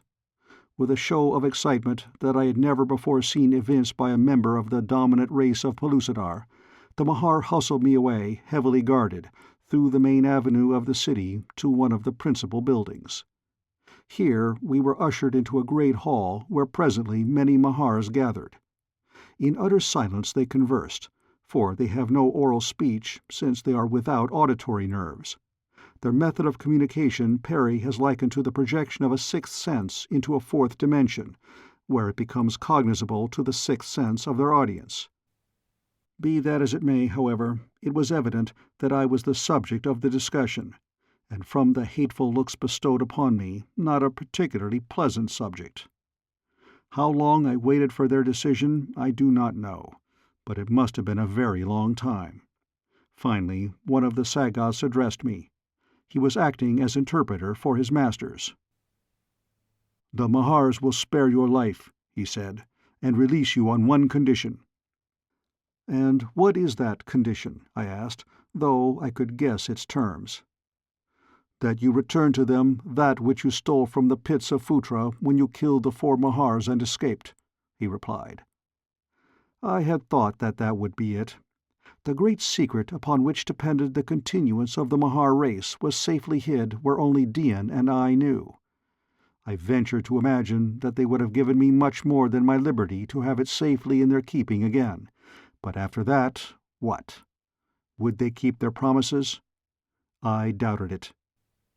With the secret of artificial propagation once more in their hands, their numbers would soon be made so to overrun the world of Pellucidar that there could be no hope for the eventual supremacy of the human race, the cause for which I so devoutly hoped, for which I had consecrated my life, and for which I was not willing to give my life. Yes, in that moment, as I stood before the heartless tribunal, I felt that my life would be a very little thing to give could it save to the human race of Pellucidar the chance to come into its own by ensuring the eventual extinction of the hated, powerful Mahars. "Come," exclaimed the Sagoths. "The mighty Mahars await your reply." "You may say to them," I answered, "that I shall not tell them where the great secret is hid." When this had been translated to them, there was a great beating of reptilian wings, gaping of sharp-fanged jaws, and hideous hissing. I thought that they were about to fall upon me on the spot, and so I laid my hands upon my revolvers. But at length they became more quiet, and presently transmitted some command to my Sagoth guard, the chief of which laid a heavy hand upon my arm and pushed me roughly before him from the audience chamber. They took me to the pits, where I lay carefully guarded. I was sure that I was to be taken to the vivisection laboratory, and it required all my courage to fortify myself against the terrors of so fearful a death. In Pellucidar, where there is no time, death agonies may endure for eternities. Accordingly, I had to steel myself against an endless doom, which now stared me in the face. Chapter 5. Surprises. But at last the allotted moment arrived, the moment for which I had been trying to prepare myself, for how long I could not even guess. A great Sagoth came and spoke some words of command to those who watched over me. I was jerked roughly to my feet, and with little consideration hustled upward toward the higher levels. Out into the broad avenue they conducted me, where, amid huge throngs of Mahars, Sagoths, and heavily guarded slaves, I was led, or rather pushed and shoved roughly, along in the same direction that the mob moved. I had seen such a concourse of people once before in the buried city of Phutra. I guessed, and rightly, that we were bound for the great arena where slaves who are condemned to death meet their end. Into the vast amphitheater they took me, stationing me at the extreme end of the arena. The Queen came, with her slimy, sickening retinue. The seats were filled. The show was about to commence. Then, from a little doorway in the opposite end of the structure, a girl was led into the arena. She was at a considerable distance from me. I could not see her features. I wondered what fate awaited this other poor victim and myself, and why they had chosen to have us die together. My own fate, or rather my thought of it, was submerged in the natural pity I felt for this lone girl, doomed to die horribly beneath the cold, cruel eyes of her awful captors. Of what crime could she be guilty that she must expiate it in the dreaded arena? As I stood thus thinking, another door, this time at one of the long sides of the arena, was thrown open, and into the theater of death slunk a mighty tarag, the huge cave-tiger of the Stone Age. At my sides were my revolvers. My captors had not taken them from me, because they did not yet realize their nature. Doubtless they thought them some strange manner of war-club, and as those who are condemned to the arena are permitted weapons of defense, they let me keep them. The girl they had armed with a javelin. A brass pin would have been almost as effective against the ferocious monster they had loosed upon her. The tarag stood for a moment looking about him, first up at the vast audience, and then about the arena. He did not seem to see me at all, but his eyes fell presently upon the girl. A hideous roar broke from his titanic lungs, a roar which ended in a long-drawn scream that is more human than the death-cry of a tortured woman, more human but more awesome. I could scarce restrain a shudder. Slowly the beast turned and moved toward the girl. Then it was that I came to myself and to a realization of my duty. Quickly and as noiselessly as possible, I ran down the arena in pursuit of the grim creature. As I ran, I drew one of my pitifully futile weapons. Ah, could I but have had my lost express gun in my hands at that moment! A single well-placed shot would have crumbled even this great monster. The best I could hope to accomplish was to divert the thing from the girl to myself, and then to place as many bullets as possible in it before it reached and mauled me into insensibility and death. There is a certain unwritten law of the arena that vouchsafes freedom and immunity to the victor, be he beast or human being, both of whom, by the way, are all the same to the Mahar. That is, they were accustomed to look upon man as a lower animal before Perry and I broke through the Pellucidarian crust. But I imagine that they were beginning to alter their views a trifle, and to realize that in the Gilak, their word for human being, they had a highly organized, reasoning being to contend with. Be that as it may, the chances were that the Tarag alone would profit by the law of the arena. A few more of his long strides, a prodigious leap, and he would be upon the girl. I raised a revolver and fired. The bullet struck him in the left hind leg. It couldn't have damaged him much, but the report of the shot brought him around, facing me. I think the snarling visage of a huge, enraged, saber-toothed tiger is one of the most terrible sights in the world, especially if he be snarling at you, and there be nothing between the two of you but bare sand. Even as he faced me, a little cry from the girl carried my eyes beyond the brute to her face. Hers was fastened upon me with an expression of incredulity that baffles description. There was both hope and horror in them too. "Dian!" I cried. "My heavens, Dian!" I saw her lips form the name David, as with raised javelin she rushed forward upon the Tarag. She was a tigress then, a primitive savage female defending her loved one. Before she could reach the beast with her puny weapon, I fired again at the point where the Tarag's neck met his left shoulder. If I could get a bullet through there, it might reach his heart. The bullet didn't reach his heart, but it stopped him for an instant. It was then that a strange thing happened. I heard a great hissing from the stands occupied by the Mahars, and as I glanced toward them I saw 3 mighty thipdars, the winged dragons that guard the queen, or as Perry calls them, pterodactyls, rise swiftly from their rocks and dart lightning-like toward the center of the arena. They are huge, powerful reptiles. One of them, with the advantage which his wings might give him, would easily be a match for a cave bear or a tarag. These 3, to my consternation, swooped down upon the Tarag as he was gathering himself for a final charge upon me. They buried their talons in his back and lifted him bodily from the arena as if he had been a chicken in the clutches of a hawk. What could it mean? I was baffled for an explanation, but with the Tarag gone I lost no time in hastening to Dian's side. With a little cry of delight she threw herself into my arms. So lost were we in the ecstasy of reunion that neither of us, to this day, can tell what became of the Tarag.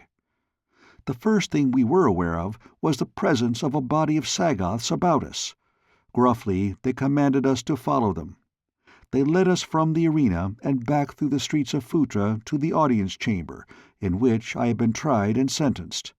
Here we found ourselves facing the same cold, cruel tribunal. Again a Sagoth acted as interpreter. He explained that our lives had been spared because at the last moment Tu al-Sa had returned to Phutra, and seeing me in the arena had prevailed upon the Queen to spare my life. "Who is Tu al-Sa?" I asked. "A Mahar whose last male ancestor was, ages ago, the last of the male rulers among the Mahars," he replied. "Why should she wish to have my life spared?" He shrugged his shoulders, and then repeated my question to the Mahar spokesman.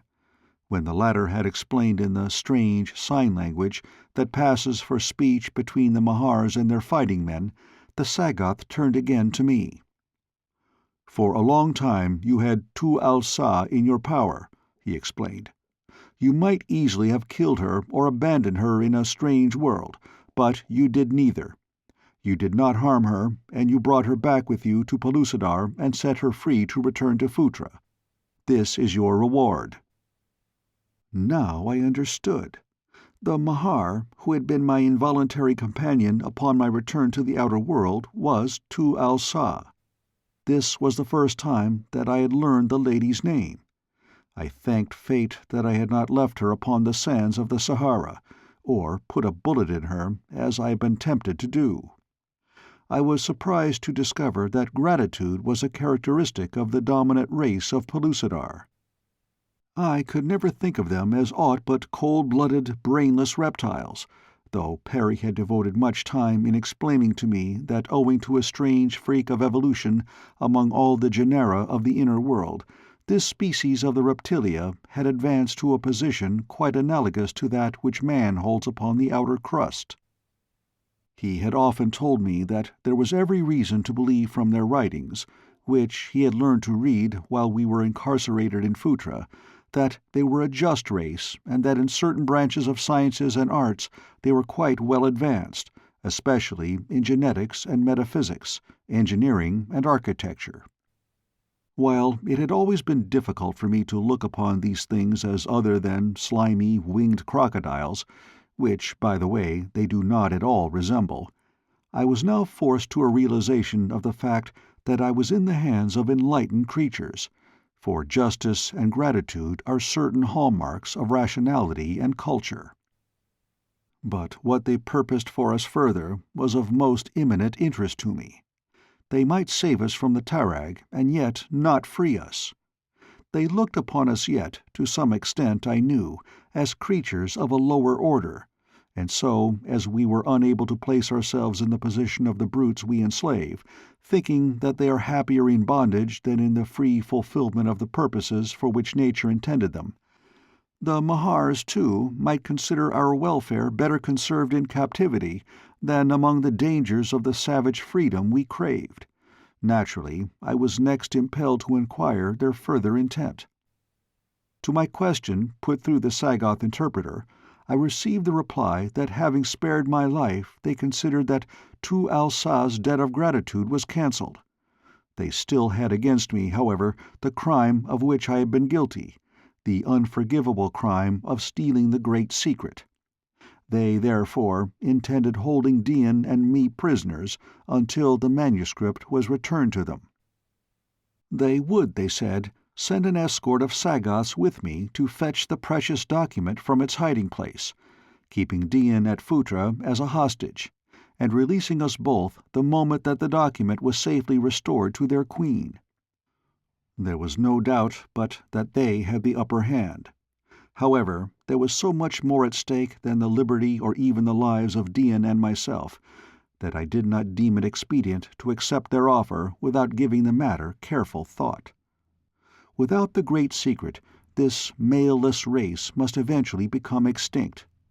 For ages they had fertilized their eggs by an artificial process, the secret of which lay hidden in the little cave of a far-off valley where Dian and I had spent our honeymoon. I was none too sure that I could find the valley again, nor that I cared to. So long as the powerful reptilian race of Pellucidar continued to propagate, just so long would the position of man within the inner world be jeopardized. There could not be two dominant races. I said as much to Dian. "You used to tell me," she replied, "of the wonderful things you could accomplish with the inventions of your own world. Now you have returned with all that is necessary to place this great power in the hands of the men of Pellucidar. You told me of the great engines of destruction which would cast a bursting ball of metal among our enemies, killing hundreds of them at one time. You told me of mighty fortresses of stone which 1,000 men armed with big and little engines such as these could hold forever against 1,000,000 Sagoths. You told me of great canoes which moved across the water without paddles, and which spat death from holes in their sides. All these may now belong to the men of Pellucidar. Why should we fear the Mahars? Let them breed. Let their numbers increase by thousands. They will be helpless before the power of the Emperor of Pellucidar. But if you remain a prisoner in Phutra, what may we accomplish? What could the men of Pellucidar do without you to lead them?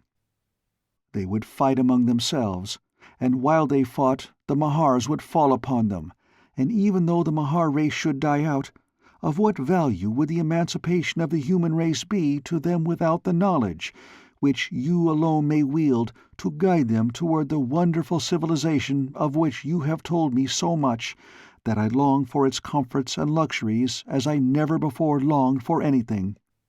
No, David, the Mahars cannot harm us if you are at liberty. Let them have their secret, that you and I may return to our people and lead them to the conquest of all Pellucidar."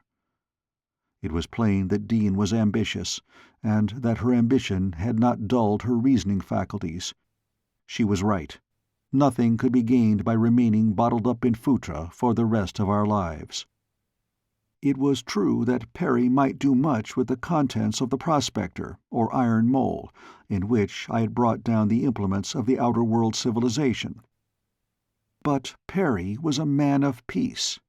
He could never weld the warring factions of the disrupted Federation. He could never win new tribes to the Empire. He would fiddle around manufacturing gunpowder and trying to improve upon it until someone blew him up with his own invention. He wasn't practical. He never would get anywhere without a balance wheel, without someone to direct his energies. Perry needed me, and I needed him. If we were going to do anything for Pellucidar, we must be free to do it together. The outcome of it all was that I agreed to the Mahar's proposition. They promised that Dian would be well treated and protected from every indignity during my absence. So I set out with 100 Sagoths in search of the little valley which I had stumbled upon by accident, and which I might and might not find again. We traveled directly toward Sari. Stopping at the camp where I had been captured, I recovered my express rifle, for which I was very thankful. I found it lying where I had left it, when I had been overpowered in my sleep by the Sagoths who had captured me and slain my Mezop companions. On the way, I added materially to my map, an occupation which did not elicit from the Sagoths even a shadow of interest. I felt that the human race of Pellucidar had little to fear from these guerrilla men. They were fighters, that was all. We might even use them later ourselves in this same capacity. They had not sufficient brain power to constitute a menace to the advancement of the human race. As we neared the spot where I hoped to find the little valley, I became more and more confident of success. Every landmark was familiar to me, and I was sure now that I knew the exact location of the cave. It was at about this time that I sighted a number of the half-naked warriors of the human race of Pellucidar. They were marching across our front. At sight of us they halted. That there would be a fight I could not doubt. These Sagoths would never permit an opportunity for the capture of slaves for their Mahar masters to escape them. I saw that the men were armed with bows and arrows, long lances and swords, so I guessed that they must have been members of the Federation, for only my people had been thus equipped. Before Perry and I came, the men of Pellucidar had only the crudest weapons wherewith to slay one another. The Sagoths, too, were evidently expecting battle. With savage shouts they rushed forward toward the human warriors. Then a strange thing happened. The leader of the human beings stepped forward with upraised hands. The Sagoths ceased their war cries and advanced slowly to meet him. There was a long parley, during which I could see that I was often the subject of their discourse. The Sagoths' leader pointed in the direction in which I had told them the valley lay. Evidently, he was explaining the nature of our expedition to the leader of the warriors. It was all a puzzle to me. What human being could be upon such excellent terms with the guerrilla men? I couldn't imagine. I tried to get a good look at the fellow, but the Sagoths had left me in the rear with a guard when they had advanced to battle, and the distance was too great for me to recognize the features of any of the human beings. Finally, the parley was concluded, and the men continued on their way, while the Sagoths returned to where I stood with my guard. It was time for eating, so we stopped where we were and made our meal. The Sagoths didn't tell me who it was they had met, and I did not ask, though I must confess that I was quite curious. They permitted me to sleep at this halt. Afterward we took up the last leg of our journey. I found the valley without difficulty, and led my guard directly to the cave. At its mouth the Sagoths halted, and I entered alone. I noticed as I felt about the floor in the dim light that there was a pile of fresh-turned rubble there. Presently my hands came to the spot where the great secret had been buried. There was a cavity where I had carefully smoothed the earth over the hiding place of the document. The manuscript was gone. Frantically, I searched the whole interior of the cave several times over, but without other result than a complete confirmation of my worst fears. Someone had been here ahead of me and stolen the great secret. The one thing within Pellucidar which might free Dian and me was gone, nor was it likely that I should ever learn its whereabouts. If a Mahar had found it, which was quite improbable, the chances were that the dominant race would never divulge the fact that they had recovered the precious document. If a caveman had happened upon it, he would have no conception of its meaning or value, and as a consequence it would be lost or destroyed in short order. With bowed head and broken hopes, I came out of the cave and told the Sagoth chieftain what I had discovered. It didn't mean much to the fellow, who doubtless had but little better idea of the contents of the document I had been sent to fetch to his masters than would the caveman who in all probability had discovered it. The Sagoth knew only that I had failed in my mission, so he took advantage of the fact to make the return journey to Phutra as disagreeable as possible. I did not rebel, though I had with me the means to destroy them all. I did not dare rebel because of the consequences to Dian. I intended demanding her release on the grounds that she was in no way guilty of the theft, and that my failure to recover the document had not lessened the value of the good faith I had had in offering to do so. The Mahars might keep me in slavery if they chose, but Dian should be returned safely to her people. I was full of my scheme when we entered Phutra, and I was conducted directly to the great audience chamber. The Mahars listened to the report of the Sagoth chieftain, and so difficult is it to judge their emotions from their almost expressionless countenance that I was at a loss to know how terrible might be their wrath as they learned that their great secret, upon which rested the fate of their race, might now be irretrievably lost. Presently I could see that she who presided was communicated something to the Sagoth interpreter, doubtless something to be transmitted to me which might give me a forewarning of the fate which lay in store for me. One thing I had decided definitely. If they would not free Dian, I should turn loose upon Phutra with my little arsenal. Alone, I might even win to freedom, and if I could learn where Dian was imprisoned, it would be worth the attempt to free her. My thoughts were interrupted by the interpreter. "The mighty Mahars," he said, "are unable to reconcile your statement that the document is lost with your action in sending it to them by a special messenger. They wish to know if you have so soon forgotten the truth, or if you are merely ignoring it." "I sent them no document," I cried. "Ask them what they mean." "They say," he went on, after conversing with the Mahar for a moment, "that just before your return to Phutra, Hooja the Sly One came, bringing the great secret with him. He said that you had sent him ahead with it, asking him to deliver it and return to Sari, where you would await him, bringing the girl with him." "Dian?" I gasped. "The Mahars have given over Dian into the keeping of Hooja." "Surely," he replied. "What of it? She is only a Gilak. As you or I would say, she is only a cow." Chapter 6. A Pendent World. The Mahars set me free as they had promised, but with strict injunctions never to approach Phutra or any other Mahar city. They also made it perfectly plain that they considered me a dangerous creature, and that, having wiped the slate clean in so far as they were under obligations to me, they now considered me fair prey. Should I again fall into their hands, they intimated it would go ill with me. They would not tell me in which direction Hooja had set forth with Dian, so I departed from Phutra, filled with bitterness against the Mahars, and rage toward the Sly One, who had once again robbed me of my greatest treasure. At first I was minded to go directly back to Anauroch, but upon second thought turned my face towards Sari, as I felt that somewhere in that direction Hooja would travel, his own country lying in that general direction.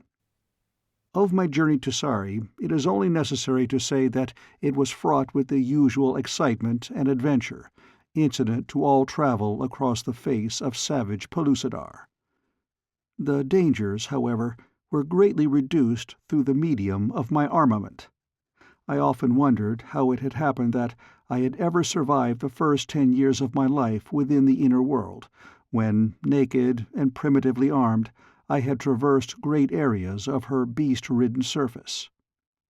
With the aid of my map, which I had kept with great care during my march with the Sagoths in search of the Great Secret, I arrived at Sari at last. As I topped the lofty plateau in whose rocky cliffs the principal tribe of Sarians find their cave homes, a great hue and cry arose from those who first discovered me. Like wasps from their nests, the hairy warriors poured from their caves. The bows with their poison-tipped arrows, which I had taught them to fashion and to use, were raised against me. Swords of hammered iron, another of my innovations, menaced me, as with lusty shouts the horde charged down. It was a critical moment.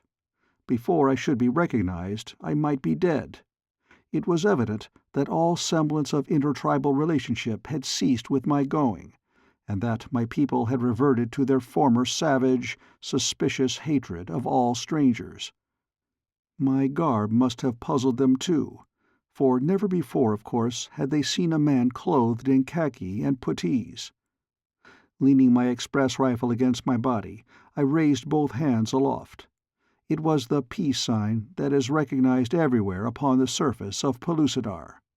The charging warriors paused and surveyed me. I looked for my friend Ghak, the Hairy One, king of Sari, and presently I saw him coming from a distance. Ah, but it was good to see his mighty hairy form once more. A friend was Ghak, a friend well worth the having, and it had been some time since I had seen a friend. Shouldering his way through the throng of warriors, the mighty chieftain advanced toward me. There was an expression of puzzlement upon his fine features. He crossed the space between the warriors and myself, halting before me. I did not speak. I did not even smile. I wanted to see if Ghak, my principal lieutenant, would recognize me. For some time he stood there, looking me over carefully. His eyes took in my large pith helmet, my khaki jacket, and bandoliers of cartridges, the 2 revolvers swinging at my hips, the large rifle resting against my body. Still I stood with my hands above my head. He examined my puttees and my strong tan shoes, a little the worse for wear now. Then he glanced up once more to my face. As his gaze rested there quite steadily for some moments, I saw recognition tinged with awe creep across his countenance. Presently, without a word, he took one of my hands in his, and dropping to one knee, raised my fingers to his lips. Parry had taught him this trick, nor ever did the most polished courtier of all the grand courts of Europe perform the little act of homage with greater grace and dignity. Quickly I raised Ghak to his feet, clasping both his hands in mine. I think there must have been tears in my eyes then. I know I felt too full for words. The king of Sari turned toward his warriors. "Our emperor has come back," he announced. "Come hither and—" But he got no further, for the shouts that broke from those savage throats would have drowned the voice of heaven itself. I had never guessed how much they thought of me. As they clustered around, almost fighting for the chance to kiss my hand, I saw again the vision of empire which I had thought faded forever. With such as these I could conquer a world. With such as these I would conquer one. If the Sarians had remained loyal, So too would the Amazighites be loyal still, and the Callians and the Suevians, and all the great tribes who had formed the federation that was to emancipate the human race of Pellucidar. Perry was safe with the Mesops. I was safe with the Sarians. Now, if Dian were but safe with me, the future would look bright indeed. It did not take long to outline to Ghak all that had befallen me since I had departed from Pellucidar, and to get down to the business of finding Dian, which to me at that moment was of even greater importance than the very Empire itself. When I told him that Hooja had stolen her, he stamped his foot in rage. "It is always the sly one," he cried. "It was Hooja who caused the first trouble between you and the Beautiful One. It was Hooja who betrayed our trust, and all but caused our recapture by the Sagoths that time we escaped from Phutra. It was Hooja who tricked you and substituted a Mahar for Dian when you started upon your return journey to your own world. It was Hooja who schemed and lied until he had turned the kingdoms one against another and destroyed the Federation. When we had him in our power, we were foolish to let him live. Next time—" Ghak did not need to finish his sentence. "He has become a very powerful enemy now," I replied. "That he is allied in some way with the Mahars is evidenced by the familiarity of his relations with the Sagoths, who are accompanying me in search of the Great Secret, for it must have been Hooja whom I saw conversing with them just before we reached the valley. Doubtless they told him of our quest, and he hastened on ahead of us, discovered the cave, and stole the document. Well does he deserve his appellation of the Sly One." With Ghak and his headmen I held a number of consultations. The upshot of them was a decision to combine our search for Dian with an attempt to rebuild the crumbled Federation. To this end 20 warriors were dispatched in pairs to 10 of the leading kingdoms, with instructions to make every effort to discover the whereabouts of Hooja and Dian, while prosecuting their missions to the chieftains to whom they were sent. Ghak was to remain at home to receive the various delegations which we invited to come to Sari on the business of the Federation. 400 warriors were started for Anauroch to fetch Perry and the contents of the prospector to the capital of the Empire, which was also the principal settlements of the Sarians. At first it was intended that I remain at Sari, that I might be in readiness to hasten forth at the first report of the discovery of Dian. But I found the inaction in the face of my deep solicitude for the welfare of my mate so galling that scarce had the several units departed upon their missions before I too chafed to be actively engaged upon the search. It was after my second sleep, subsequent to the departure of the warriors as I recall, that I at last went to Ghak with the admission that I could no longer support the intolerable longing to be personally upon the trail of my lost love. Ghak tried to dissuade me, though I could tell that his heart was with me in my wish to be away and really doing something. It was while we were arguing upon the subject that a stranger, with hands above his head, entered the village. He was immediately surrounded by warriors and conducted to Ghak's presence. The fellow was a typical cave-man, squat, muscular, and hairy, and of a type I had not seen before. His features, like those of all the primeval men of Pellucidar, were regular and fine. His weapons consisted of a stone axe and knife and a heavy knobbed bludgeon of wood. His skin was very white. "Who are you?" asked Ghak, "and whence come you?" "I am Kolk, son of Gurk, who is chief of the Thurians," replied the stranger. "From Thuria I have come in search of the land of Amaz, where dwells Dakor the Strong One, who stole my sister, Kanda, the Graceful One, to be his mate. We of Thuria have heard of a great chieftain who has bound together many tribes, and my father has sent me to Dakor to learn if there be truth in these stories, and if so, to offer the services of Thuria to him whom we have heard called Emperor." "The stories are true," replied Ghak, "and here is the Emperor of whom you have heard. You need travel no farther." Kolk was delighted. he told us much of the wonderful resources of Thuria, the land of awful shadow, and of his long journey in search of Amaz. "And why," I asked, "does Gurk, your father, desire to join his kingdom to the Empire?" "There are two reasons," replied the young man. "Forever have the Mahars, who dwell beyond the Lidi plains, which lie at the farther rim of the land of awful shadow, taken heavy toll of our people, whom they either force into lifelong slavery or fatten for their feasts. We have heard that the great Emperor makes successful war upon the Mahars, against whom we should be glad to fight. Recently has another reason come. Upon a great island which lies in the Sojar-Az, but a short distance from our shores, a wicked man has collected a great band of outcast warriors of all tribes. Even are there many Sagoths among them, sent by the Mahars to aid the wicked one. This band makes raids upon our villages, and it is constantly growing in size and strength, for the Mahars give liberty to any of their male prisoners who will promise to fight with this band against the enemies of the Mahars.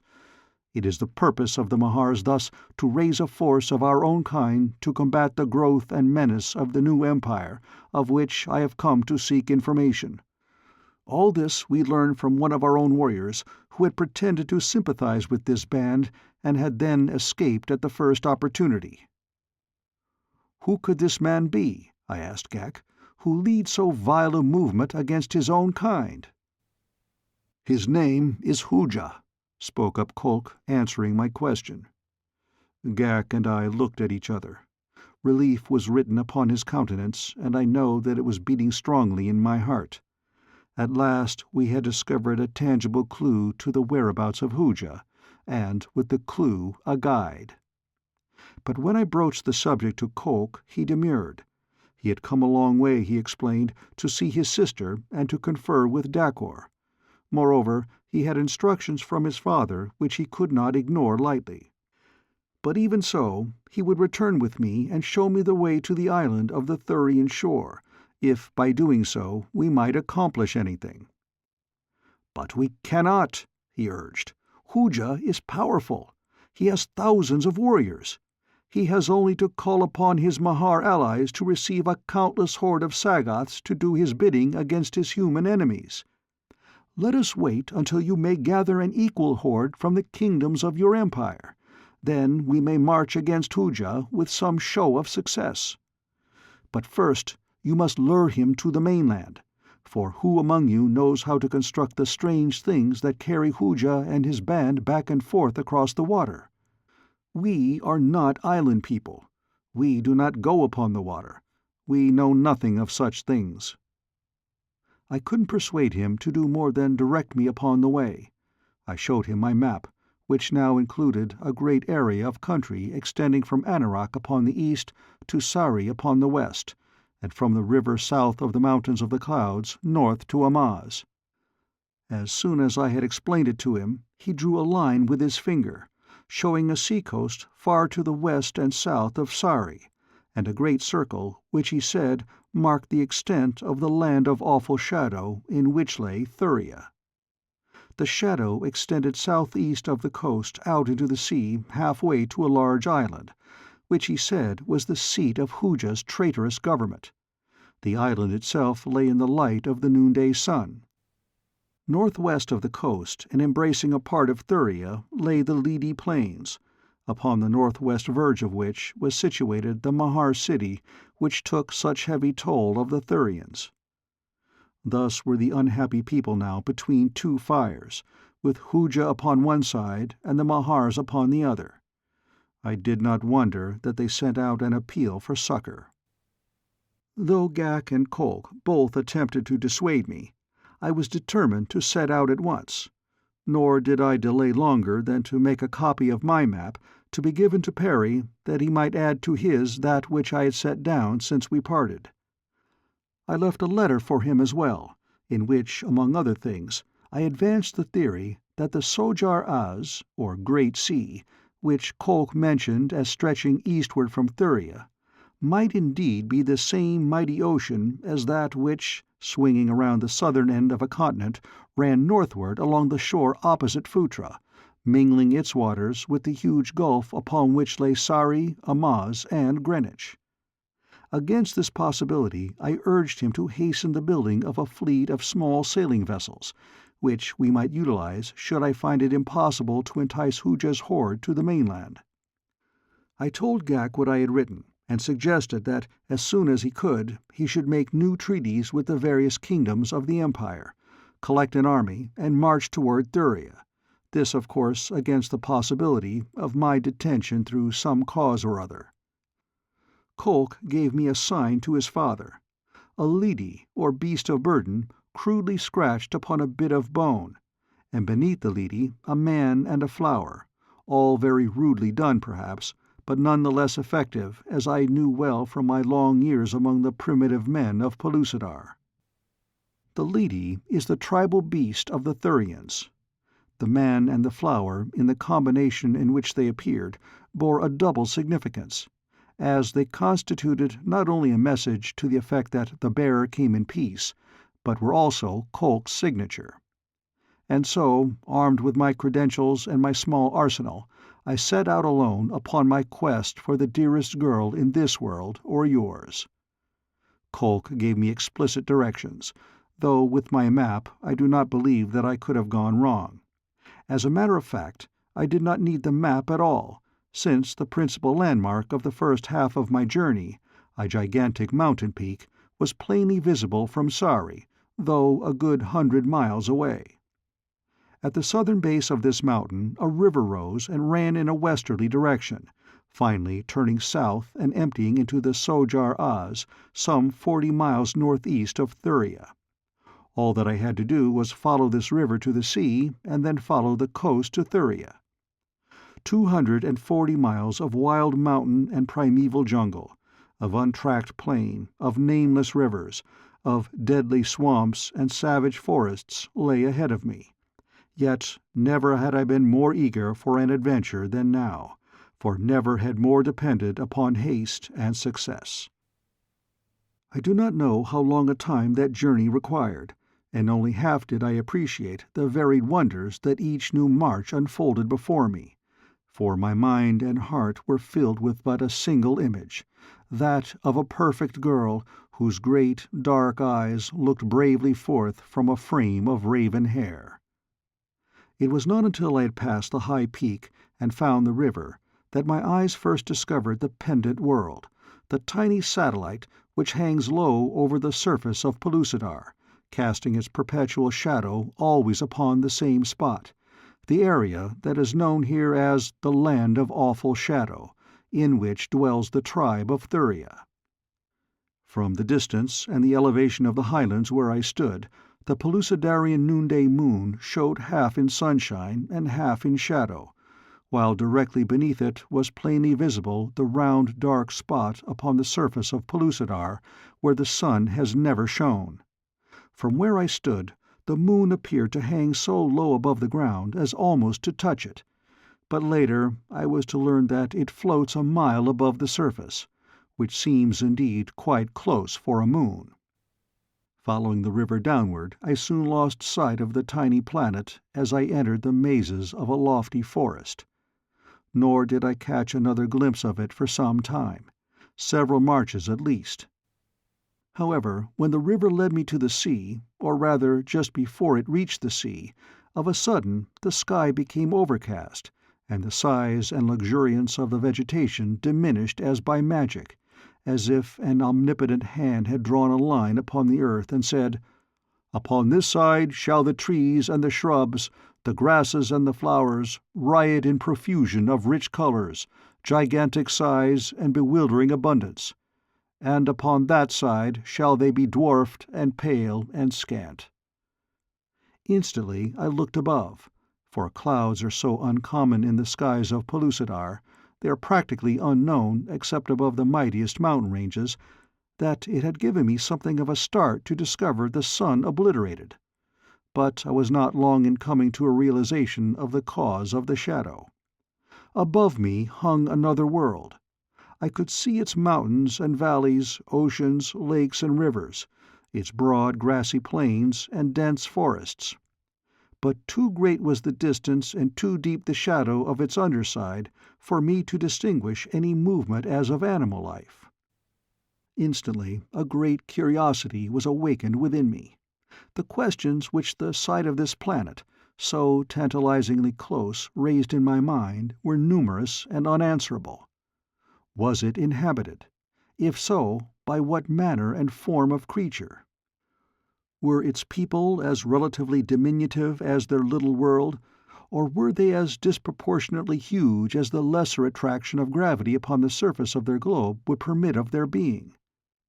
As I watched it, I saw that it was revolving upon an axis that lay parallel to the surface of Pellucidar, so that during each revolution its entire surface was once exposed to the world below, and once bathed in the heat of the great sun above.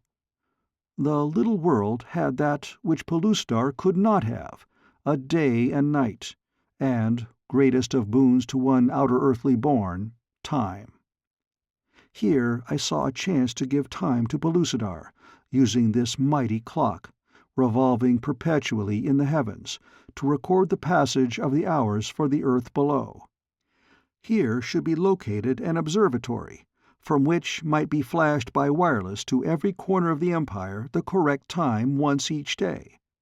That this time would be easily measured I had no doubt, since so plain were the landmarks upon the under surface of the satellite that it would be but necessary to erect a simple instrument and mark the instant of passage of a given landmark across the instrument.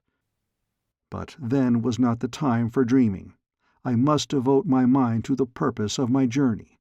So I hastened onward beneath the great shadow. As I advanced, I could not but note the changing nature of the vegetation and the paling of its hues. The river led me a short distance within the shadow before it emptied into the Sojar Az. Then I continued in a southerly direction along the coast toward the village of Thuria, where I hoped to find Gurk and deliver to him my credentials. I had progressed no great distance from the mouth of the river when I discerned, lying some distance at sea, a great island. This I assumed to be the stronghold of Hooja, nor did I doubt that upon it even now was Dian. The way was most difficult, since shortly after leaving the river I encountered lofty cliffs split by numerous long, narrow fjords, each of which necessitated a considerable detour. As the crow flies, it is about 20 miles from the mouth of the river to Thuria, but before I had covered half of it I was fagged. There was no familiar fruit or vegetable growing upon the rocky soil of the cliff tops, and I would have fared ill for food had not a hare broken cover almost beneath my nose. I carried bow and arrows to conserve my ammunition supply, but so quick was the little animal that I had no time to draw and fit a shaft. In fact, my dinner was 100 yards away, and going like the proverbial bat when I dropped my six-shooter on it. It was a pretty shot, and when coupled with a good dinner, made me quite contented with myself. After eating, I lay down and slept. When I awoke, I was scarcely so self-satisfied, for I had not more than opened my eyes before I became aware of the presence, barely 100 yards from me, of a pack of some 20 huge wolf-dogs, the things which Perry insisted upon calling hyenodons, and almost simultaneously I discovered that while I slept, my revolvers, rifle, bow, arrows, and knife had been stolen from me, and the wolf-dog pack was preparing to rush me. Chapter 7. From Plight to Plight. I have never been much of a runner. I hate running. But if ever a sprinter broke into smithereens all world's records, it was I that day, when I fled before those hideous beasts along the narrow spit of rocky cliff between two narrow fjords toward the Sojar Az. Just as I reached the verge of the cliff the foremost of the brutes was upon me. He leapt and closed his massive jaws upon my shoulder. The momentum of his flying body, added to that of my own, carried the two of us over the cliff. It was a hideous fall. The cliff was almost perpendicular. At its foot broke the sea against a solid wall of rock. We struck the cliff face once in our descent, and then plunged into the salt sea. With the impact with the water, the hyenodon released his hold upon my shoulder. As I came sputtering to the surface, I looked about for some tiny foot or handhold where I might cling for a moment of rest and recuperation. The cliff itself offered me nothing, so I swam toward the mouth of the fjord. At the far end I could see that erosion from above had washed down sufficient rubble to form a narrow ribbon of beach. Toward this I swam with all my strength. Not once did I look behind me, since every unnecessary movement in swimming detracts so much from one's endurance speed. Not until I had drawn myself safely out upon the beach did I turn my eyes toward the sea for the hyenodon. He was swimming slowly and apparently painfully toward the beach upon where I stood. I watched him for a long time, wondering why it was that such a dog-like animal was not a better swimmer. As he neared me, I realized that he was weakening rapidly. I had gathered a handful of stones to be ready for his assault when he landed, but in a moment I let them fall from my hands. It was evident that the brute either was no swimmer or else was severely injured, for by now he was making practically no headway. Indeed, it was with quite apparent difficulty that he kept his nose above the surface of the sea. He was not more than 50 yards from shore when he went under. I watched the spot where he had disappeared, and in a moment saw his head reappear. The look of dumb misery in his eyes struck a chord in my breast, for I love dogs. I forgot that he was a vicious, primordial wolf thing, a man-eater, a scourge, and a terror. I saw only the sad eyes that looked like the eyes of Raja, my dead collie of the outer world. I did not stop to weigh and consider. In other words, I did not stop to think, which I believe must be the way of men who do things, in contradistinction to those who think much and do nothing. Instead, I leapt back into the water and swam out toward the drowning beast. At first he showed his teeth at my approach, but just before I reached him he went under for the second time, so that I had to dive to get him. I grabbed him by the scruff of the neck, and though he weighed as much as a Shetland pony, I managed to drag him to shore and well up upon the beach. Here I found that one of his forelegs was broken. The crash against the cliff face must have done it. By this time all the fight was out of him, so that when I had gathered a few tiny branches from some of the stunted trees that grew in the crevices of the cliff and returned to him, he permitted me to set his broken leg and bite it in splints.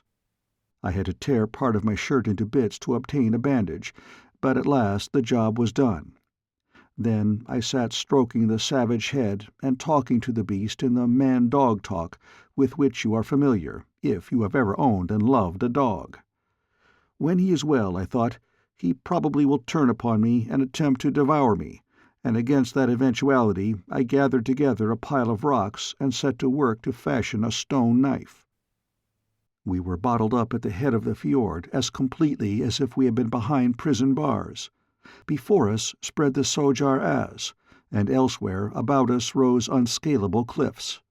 Fortunately, a little rivulet trickled down the side of the rocky wall, giving us ample supply of fresh water, some of which I kept constantly beside the hyenodon in a huge bowl-shaped shell, of which there were countless numbers among the rubble of the beach.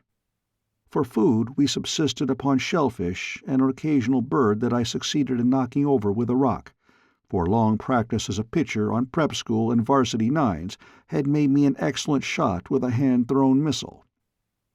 It was not long before the hyenodon's leg was sufficiently mended to permit him to rise and hobble about on 3 legs.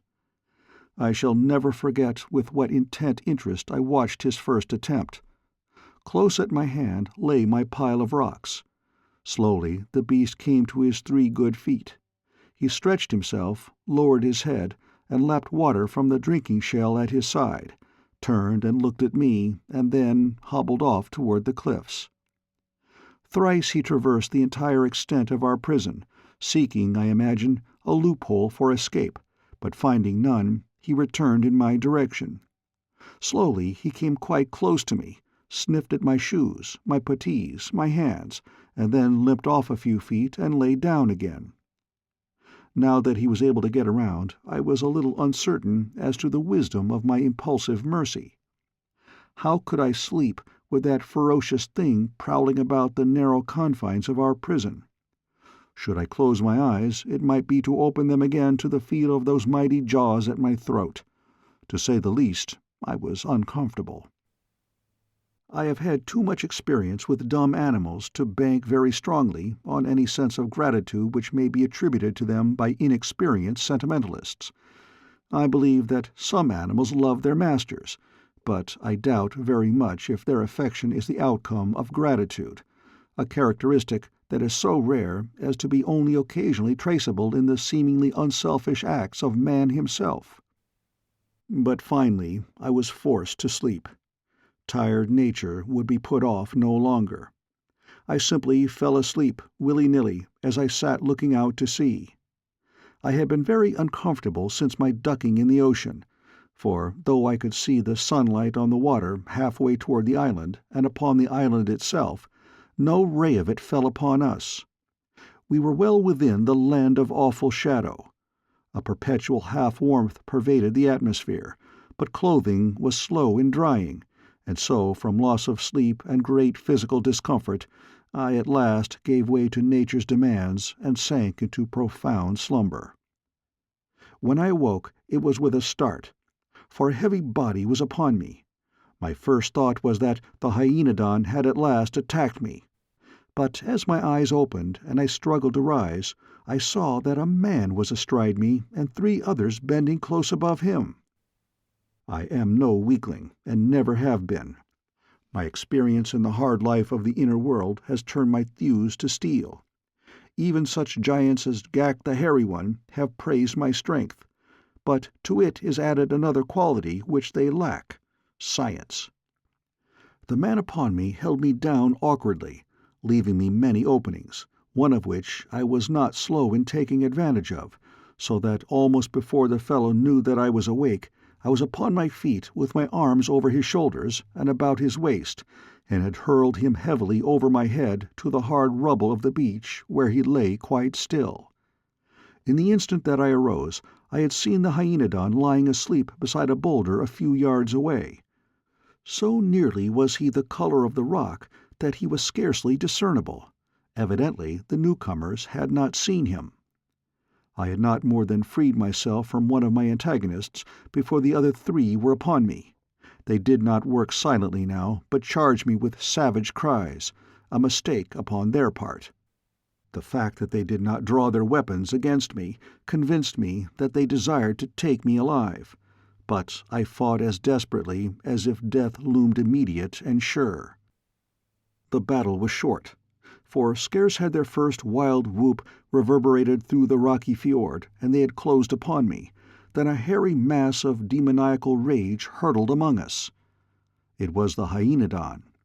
In an instant he had pulled down one of the men, and with a single shake, terrier-like, had broken his neck. Then he was upon another. In their efforts to vanquish the wolf-dog, the savages forgot all about me, thus giving me an instant in which to snatch a knife from the loin-string of him who had first fallen, and account for another of them. Almost simultaneously the hyaenodon pulled down the remaining enemy, crushing his skull with a single bite of those fearsome jaws. The battle was over, unless the beast considered me fair prey too. I waited, ready for him with knife and bludgeon, also filched from a dead foeman. But he paid no attention to me, falling to work instead to devour one of the corpses. The beast had been handicapped but little by his splinted leg, but having eaten, he lay down and commenced to gnaw at the bandage.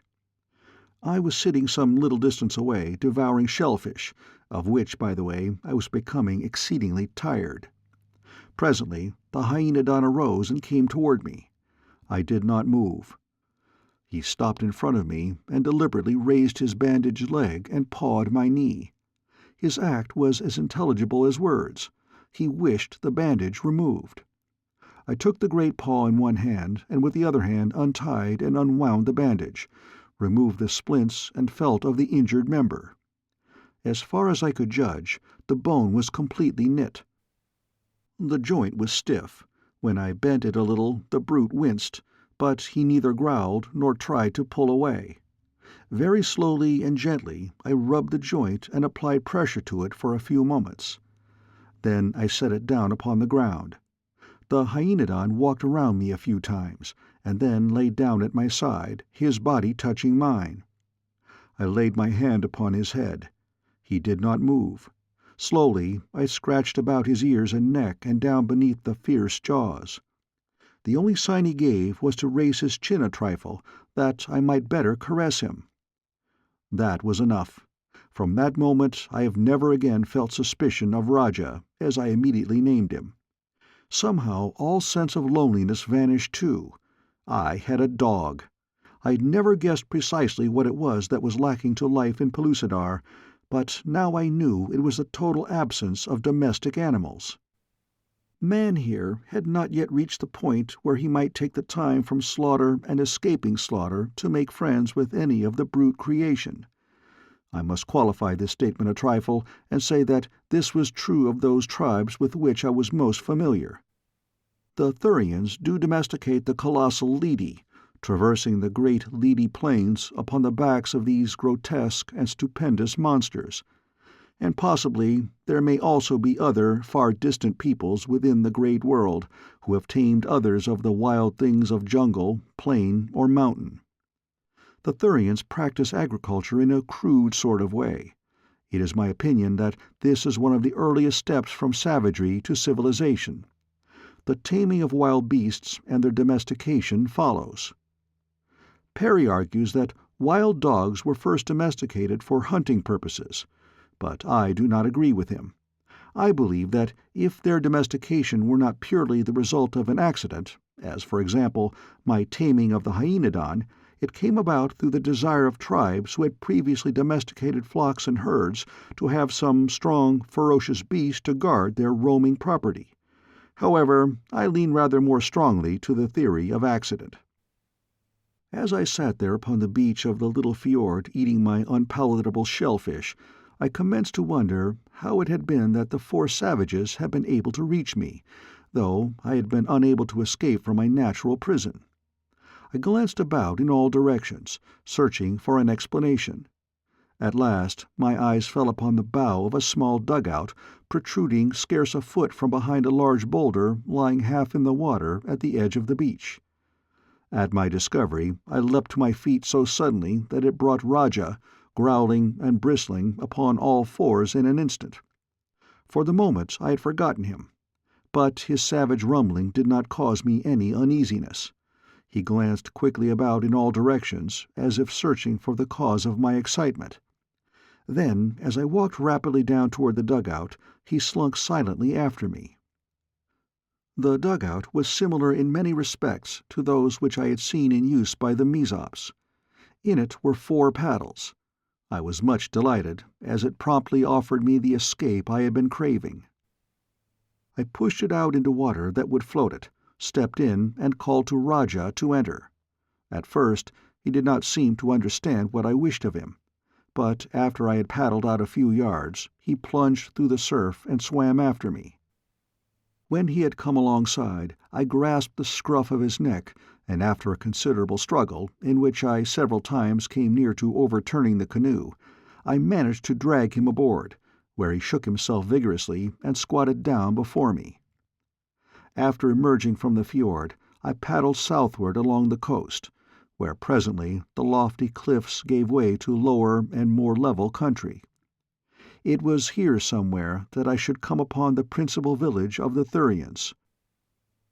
When, after a time, I saw in the distance what I took to be huts in a clearing near the shore, I drew quickly into land, for though I had been furnished credentials by Kolk, I was not sufficiently familiar with the tribal characteristics of these people to know whether I should receive a friendly welcome or not, and in case I should not, I wanted to be sure of having a canoe hidden safely away so that I might undertake the trip to the island in any event, provided, of course, that I escaped the Thurians should they prove belligerent.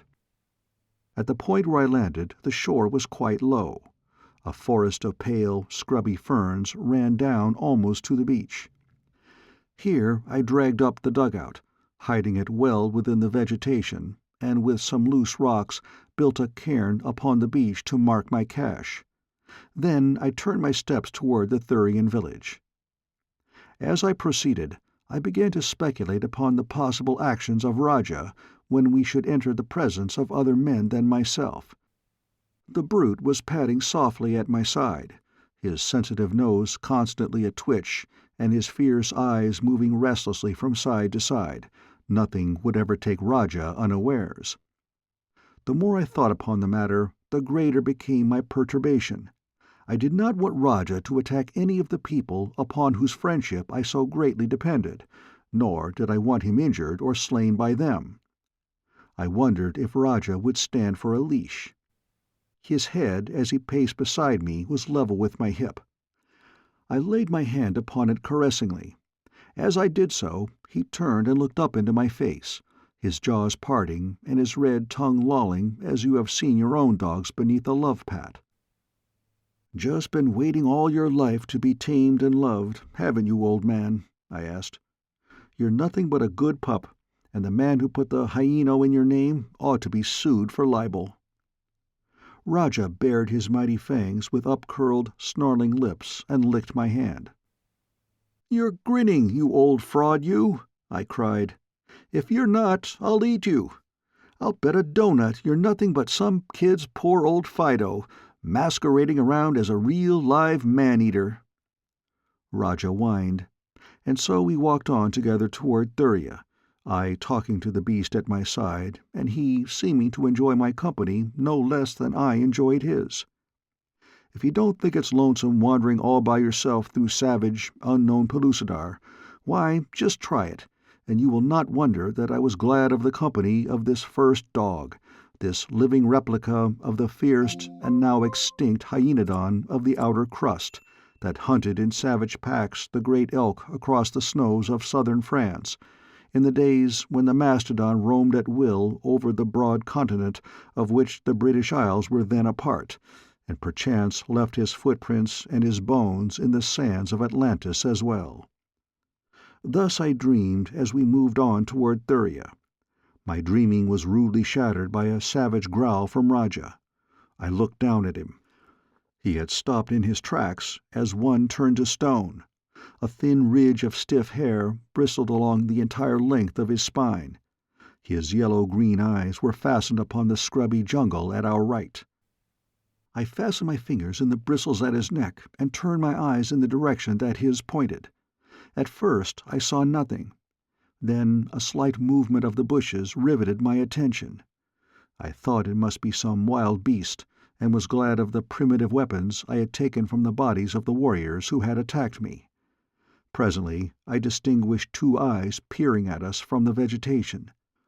I took a step in their direction, and as I did so, a youth arose and fled precipitately in the direction we had been going. Raja struggled to be after him, but I held tightly to his neck, an act which he did not seem to relish, for he turned on me with bared fangs. I determined that now was as good a time as any to discover just how deep was Raja's affection for me. One of us could be master, and logically I was the one. He growled at me. I cuffed him sharply across the nose. He looked at me for a moment in surprised bewilderment, and then he growled again. I made another feint at him, expecting that it would bring him at my throat, but instead he winced and crouched down. Raja was subdued. I stooped and patted him. Then I took a piece of the rope that constituted a part of my equipment and made a leash for him. Thus we resumed our journey toward Thuria. The youth who had seen us was evidently of the Thurians. That he had lost no time in racing homeward and spreading the word of my coming was evidenced when we had come within sight of the clearing and the village, the first real village, by the way, that I had ever seen constructed by human Pellucidarians. There was a rude rectangle walled with logs and boulders, in which were 100 or more thatched huts of similar construction. There was no gate. Ladders that could be removed by night led over the palisade. Before the village were assembled a great concourse of warriors. Inside I could see the heads of women and children peering over the top of the wall, and also, farther back, the long necks of lidi topped by their tiny heads. Lidi, by the way, is both the singular and plural form of the noun that describes the huge beasts of burden of the Thurians. They were enormous quadrupeds, 80 or 100 feet long, with very small heads perched at the top of very long, slender necks. Their heads were quite 40 feet from the ground. Their gait is slow and deliberate, but so enormous are their strides that, as a matter of fact, they cover the ground quite rapidly. Perry has told me that they are almost identical with the fossilized remains of the Diplodocus of the outer crust Jurassic Age. I have to take his word for it, and I guess you will, unless you know more of such matters than I. As we came in sight of the warriors, the men set up a great jabbering. Their eyes were wide in astonishment, only, I presume, because of my strange garmenture, but as well from the fact that I came in company with a Jalak, which is the Pellucidarian name of the Hyaenodon. Raja tugged at his leash, growling and showing his long white fangs. He would have liked nothing better than to be at the throats of the whole aggregation. But I held him in with the leash, though it took all my strength to do it. My free hand I held above my head, palm out, in token of the peacefulness of my mission.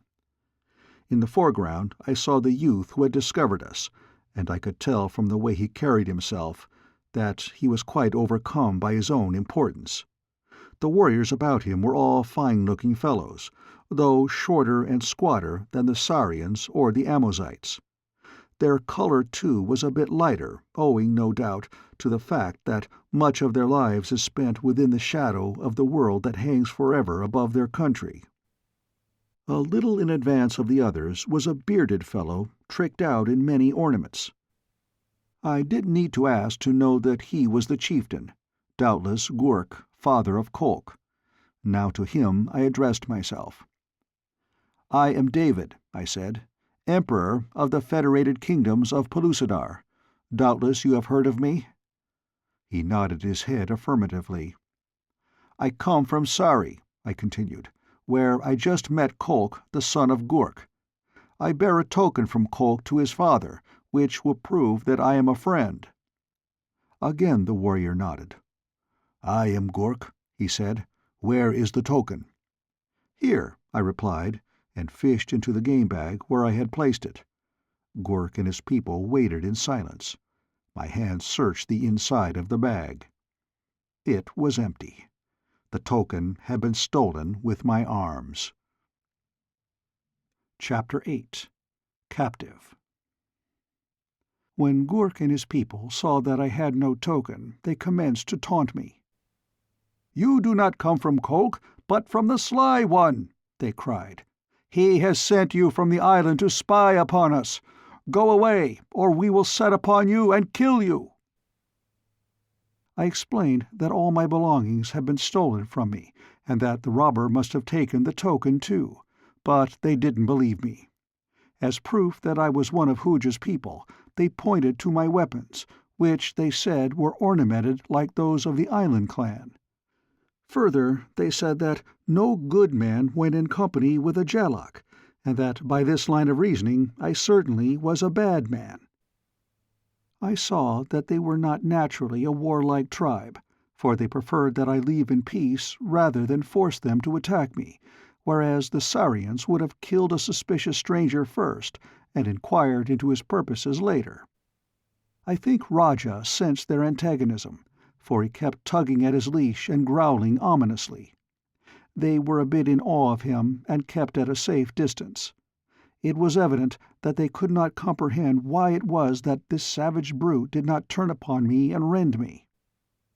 I wasted a long time there trying to persuade Gurk to accept me at my own valuation, but he was too canny. The best he would do was to give us food, which he did, and direct me as to the safest portion of the island upon which to attempt a landing, though even as he told me I am sure that he thought my request for information but a blind to deceive him as to my true knowledge of the insular stronghold. At last I turned away from them, rather disheartened, for I had hoped to be able to enlist a considerable force of them in an attempt to rush Hooja's horde and rescue Dian. Back along the beach toward the hidden canoe we made our way. By the time we came to the cairn, I was dog-tired. Throwing myself upon the sand, I soon slept, and with Raja stretched out beside me, I felt a far greater security than I had enjoyed for a long time. I awoke much refreshed to find Raja's eyes glued upon me. The moment I opened mine, he rose, stretched himself, and without a backward glance, plunged into the jungle. For several minutes I could hear him crashing through the brush. Then all was silent. I wondered if he had left me to return to his fierce pack. A feeling of loneliness overwhelmed me. With a sigh, I turned to the work of dragging the canoe down to the sea. As I entered the jungle where the dugout lay, a hare darted from beneath the boat's side, and a well-aimed cast of my javelin brought it down. I was hungry. I had not realized it before, so I sat upon the edge of the canoe and devoured my repast. The last remnants gone, I again busied myself with preparations for my expedition to the island. I did not know for certain that Dian was there, but I surmised as much, nor could I guess what obstacles might confront me in an effort to rescue her. For a time I loitered about after I had the canoe at the water's edge, hoping against hope that Raja would return. But he did not, so I shoved the awkward craft through the surf and leapt into it. I was still a little downcast by the desertion of my new-found friend, though I tried to assure myself that it was nothing but what I might have expected. The savage brute had served me well in the short time that we had been together, and had repaid his debt of gratitude to me, since he had saved my life, or at least my liberty, no less certainly than I had saved his life when he was injured and drowning. The trip across the water to the island was uneventful. I was mighty glad to be in the sunshine again when I passed out of the shadow of the dead world about halfway between the mainland and the island.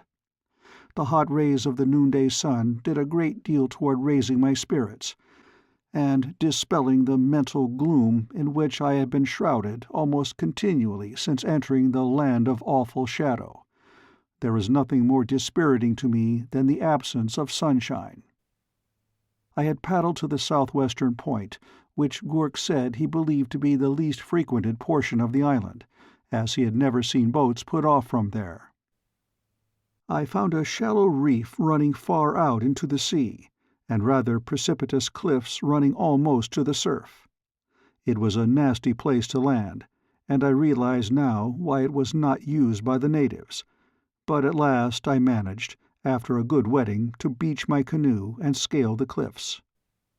The country beyond them appeared more open and park-like than I had anticipated, since from the mainland the entire coast that is visible seems densely clothed with tropical jungle.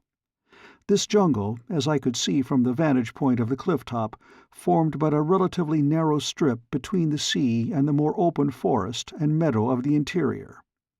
Farther back there was a range of low but apparently very rocky hills, and here and there all about were visible flat-topped masses of rock, small mountains in fact, which reminded me of pictures I had seen of landscapes in New Mexico.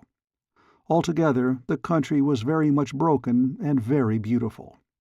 From where I stood I counted no less than a dozen streams winding down from among the table buttes and emptying into a pretty river which flowed away in a northeasterly direction toward the opposite end of the island. As I let my eyes roam over the scene, I suddenly became aware of figures moving upon the flat top of a far distant butte.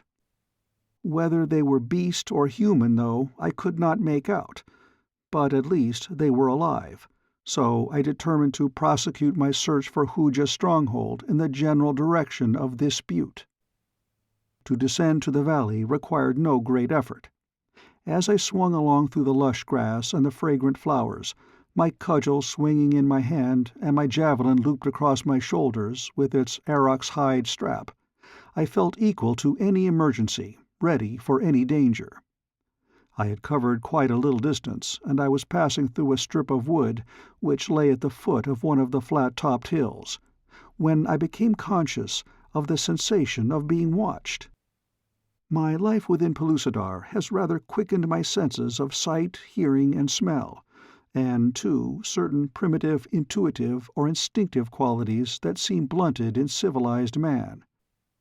But though I was positive that eyes were upon me, I could see no sign of any living thing within the wood other than the many gay-plumaged birds and little monkeys which filled the trees with life, color, and action. To you it may seem that my conviction was the result of an overwrought imagination, or to the actual reality of the prying eyes of the little monkeys or the curious ones of the birds. But there is a difference which I cannot explain between the sensation of casual observation and studied espionage. A sheep might gaze at you without transmitting a warning through your subjective mind, because you are in no danger from a sheep. But let a tiger gaze fixedly at you from ambush, and unless your primitive instincts are completely calloused, you will presently commence to glance furtively about and be filled with vague, unreasoning terror. Thus it was with me then. I grasped my cudgel more firmly and unslung my javelin, carrying it in my left hand. I peered to my left and right, but I saw nothing. Then, all quite suddenly, there fell about my neck and shoulders, around my arms and body, a number of pliant fiber ropes. In a jiffy I was trussed up as neatly as you might wish. One of the nooses dropped to my ankles and was jerked up with a suddenness that brought me to my face upon the ground. Then something heavy and hairy sprang upon my back.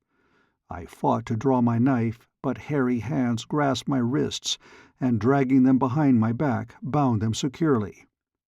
Next my feet were bound. Then I was turned over upon my back to look up into the faces of my captors. And what faces! Imagine, if you can, a cross between a sheep and a gorilla, and you will have some conception of the physiognomy of the creature that bent close above me, and of those of the half-dozen others that clustered about. There was the facial length and great eyes of the sheep, and the bull neck and hideous fangs of the gorilla. The bodies and limbs were both man and gorilla-like. As they bent over me, they conversed in a monosyllabic tongue that was perfectly intelligible to me. It was something of a simplified language that had no need for aught but nouns and verbs, but such words as it included were the same as those of the human beings of Pellucidar. It was amplified by many gestures which filled in the speech gaps. I asked them what they intended doing with me, but, like our own North American Indians, when questioned by a white man, they pretended not to understand me. One of them swung me to his shoulder as lightly as if I had been a shote. He was a huge creature, as were his fellows, standing fully 7 feet upon his short legs and weighing considerably more than 1/4 of a ton. 2 went ahead of my bearer and 3 behind. In this order we cut to the right through the forest to the foot of the hill, where precipitous cliffs appeared to bar our further progress in this direction. But my escort never paused. Like ants upon a wall, they scaled that seemingly unscalable barrier, clinging, heaven knows how, to its ragged perpendicular face. During most of the short journey to the summit, I must admit that my hair stood on end. Presently, however, we topped the thing and stood upon the level mesa which crowned it. Immediately from all about, out of burrows and rough, rocky lairs, poured a perfect torrent of beasts similar to my captors. They clustered about, jabbering at my guards and attempting to get their hands upon me, whether from curiosity or a desire to do me bodily harm I did not know, since my escort with bared fangs and heavy blows kept them off. Across the mesa we went, to stop at last before a large pile of rocks in which an opening appeared. Here my guards set me upon my feet and called out a word which sounded like "Gur, gur, gur," and which I later learned was the name of their king. Presently there emerged from the cavernous depths of the lair a monstrous creature, scarred from 100 battles, almost hairless and with an empty socket where one eye had been. The other eye, sheep-like in its mildness, gave the most startling appearance to the beast, which, but for that single timid orb, was the most fearsome thing that one could imagine.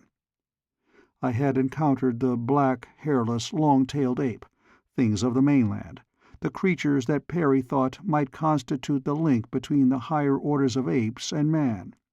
But these brute-men of Gur seemed to set that theory back to zero. For there was less similarity between the black ape-men and these creatures than there was between the latter and man, while both had many human attributes, some of which were better developed in one species and some in the other. The black apes were hairless, and built thatched huts in their arboreal retreats. They kept domesticated dogs and ruminants, in which respect they were farther advanced than the human beings of Pellucidar. But they appeared to have only a meager language, and sported long, ape-like tails. On the other hand, Gur's people were for the most part quite hairy, but they were tailless and had a language similar to that of the human race of Pellucidar. Nor were they arboreal. Their skins, where skin showed, were white. From the foregoing facts and others that I have noted during my long life within Pellucidar, which is now passing through an age analogous to some pre-glacial age of the outer crust, I am constrained to the belief that evolution is not so much a gradual transition from one form to another as it is an accident of breeding, either by crossing or the hazards of birth. In other words, it is my belief that the first man was a freak of nature, nor would one have to draw over strongly upon his credulity to be convinced that Gur and his tribe were also freaks.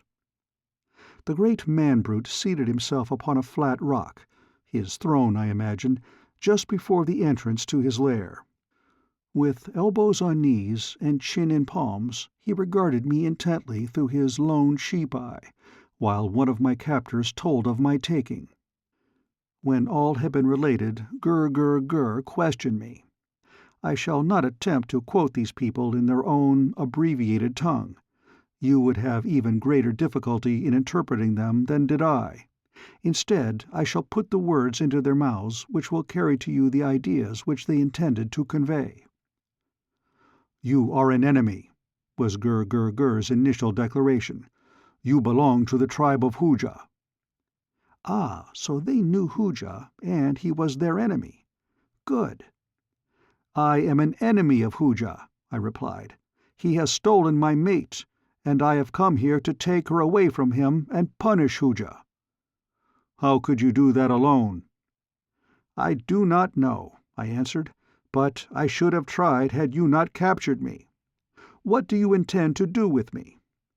"You shall work for us." "You will not kill me?" I asked. "We do not kill except in self-defense," he replied. "Self-defense and punishment. Those who would kill us and those who do wrong we kill. If we knew you were one of Hooja's people, we might kill you, for all Hooja's people are bad people. But you say you are an enemy of Hooja. You may not speak the truth, but until we learn that you have lied, we shall not kill you. You shall work." "If you hate Hooja," I suggested, "why not let me, who hate him too, go and punish him?" For some time Gur sat in thought. Then he raised his head and addressed my guard. "Take him to his work," he ordered. His tone was final. As if to emphasize it, he turned and entered his burrow. My guard conducted me farther into the mesa, where we came presently to a tiny depression or valley, at one end of which gushed a warm spring. The view that opened before me was the most surprising thing I have ever seen. In the hollow, which must have covered several hundred acres, were numerous fields of growing things, and working all about with crude implements, or with no implements at all other than their bare hands, were many of the brute men engaged in the first agriculture that I had seen within Pellucidar. They put me to work cultivating in a patch of melons. I never was a farmer, nor particularly keen for this sort of work, but I am free to confess that time never had dragged so heavily as it did during the hour or the year I spent there at that work. How long it really was, I do not know, of course, but it was all too long. The creatures that worked about me were quite simple and friendly. One of them proved to be a son of Gur. He had broken some minor tribal law and was working out his sentence in the fields. He told me that his tribe had lived upon this hilltop always, and that there were other tribes like them dwelling upon other hilltops. They had no wars and had always lived in peace and harmony, menaced only by the larger carnivora of the island, until my kind had come under a creature called Hooja, and attacked and killed them when they chanced to descend from their natural fortresses to visit their fellows upon other lofty mesas. Now they were afraid, but some day they would go in a body and fall upon Hooja and his people and slay them all. I explained to him that I was Hooja's enemy, and asked, when they were ready to go, that I be allowed to go with them, or, better still, that they let me go ahead and learn all that I could about the village where Hooja dwelt, so that they might attack it with the best chance of success. Gur's son seemed much impressed by my suggestion. He said that when he was through in the fields, he would speak to his father about the matter. Some time after this, Gur came through the fields where we were, and his son spoke to him upon the subject, but the old gentleman was evidently in anything but a good humor, for he cuffed the youngster, and turning upon me, informed me that he was convinced that I had lied to him, and that I was one of Hooja's people. "Wherefore," he concluded, "we shall slay you as soon as the melons are cultivated. Hasten, therefore." And hasten I did. I hastened to cultivate the weeds which grew among the melon vines. Where there had been one sickly weed before, I nourished 2 healthy ones. When I found a particularly promising variety of weed growing elsewhere than among my melons, I forthwith dug it up and transplanted it among my charges. My masters did not seem to realize my perfidy. They saw me always laboring diligently in the melon patch, and as time enters not into the reckoning of Pellucidarians, even of human beings, and much less of brutes and half-brutes, I might have lived on indefinitely through this subterfuge, had not that occurred which took me out of the melon patch for good and all. Chapter 9. Hooja's Cutthroats Appear. I had built a little shelter of rocks and brush where I might crawl in and sleep out of the perpetual light and heat of the noonday sun. When I was tired or hungry, I retired to my humble cot. My masters never interposed the slightest objection. As a matter of fact, they were very good to me, nor did I see aught while I was among them to indicate that they are ever else than a simple, kindly folk when left to themselves.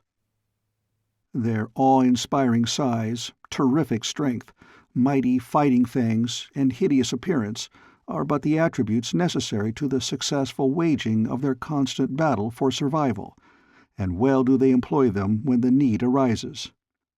The only flesh they eat is that of herbivorous animals and birds. When they hunt the mighty thag, the prehistoric boss of the outer crust, a single male with his fibre rope will catch and kill the greatest of the bulls. Well, as I was about to say, I had this little shelter at the edge of my melon patch. Here I was resting from my labours on a certain occasion when I heard a great hubbub in the village, which lay about 1/4 of a mile away. Presently a male came racing toward the field, shouting excitedly. As he approached, I came from my shelter to learn what all the commotion might be about, for the monotony of my existence in the melon patch must have fostered that trait of my curiosity, from which it had always been my secret boast I am peculiarly free. The other workers also ran forward to meet the messenger, who quickly unburdened himself of his information, and as quickly turned and scampered back toward the village. When running, these beast-men often go upon all fours. Thus they leap over obstacles that would slow up a human being, and upon the level attain a speed that would make a thoroughbred look to his laurels. The result in this instance was that, before I had more than assimilated the gist of the word which had been brought to the fields, I was alone, watching my co-workers speeding villageward. I was alone. It was the first time since my capture that no beast-man had been within sight of me.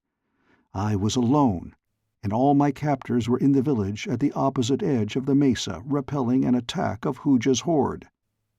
It seemed from the messenger's tale that 2 of Gur's great males had been set upon by a half-dozen of Hooja's cutthroats, while the former were peaceably returning from the thag hunt. The 2 had returned to the village unscratched, while but a single one of Hooja's half-dozen had escaped to report the outcome of the battle to their leader. Now Hooja was coming to punish Gur's people. With his large force, armed with bows and arrows that Hooja had learned from me to make, with long lances and sharp knives, I feared that even the mighty strength of the beast-men could avail them but little. At last had come the opportunity for which I waited. I was free to make for the far end of the mesa, find my way to the valley below, and, while the 2 forces were engaged in their struggle, continue my search for Hooja's village, which I had learned from the beast-men lay farther on down the river that I had been following when taken prisoner.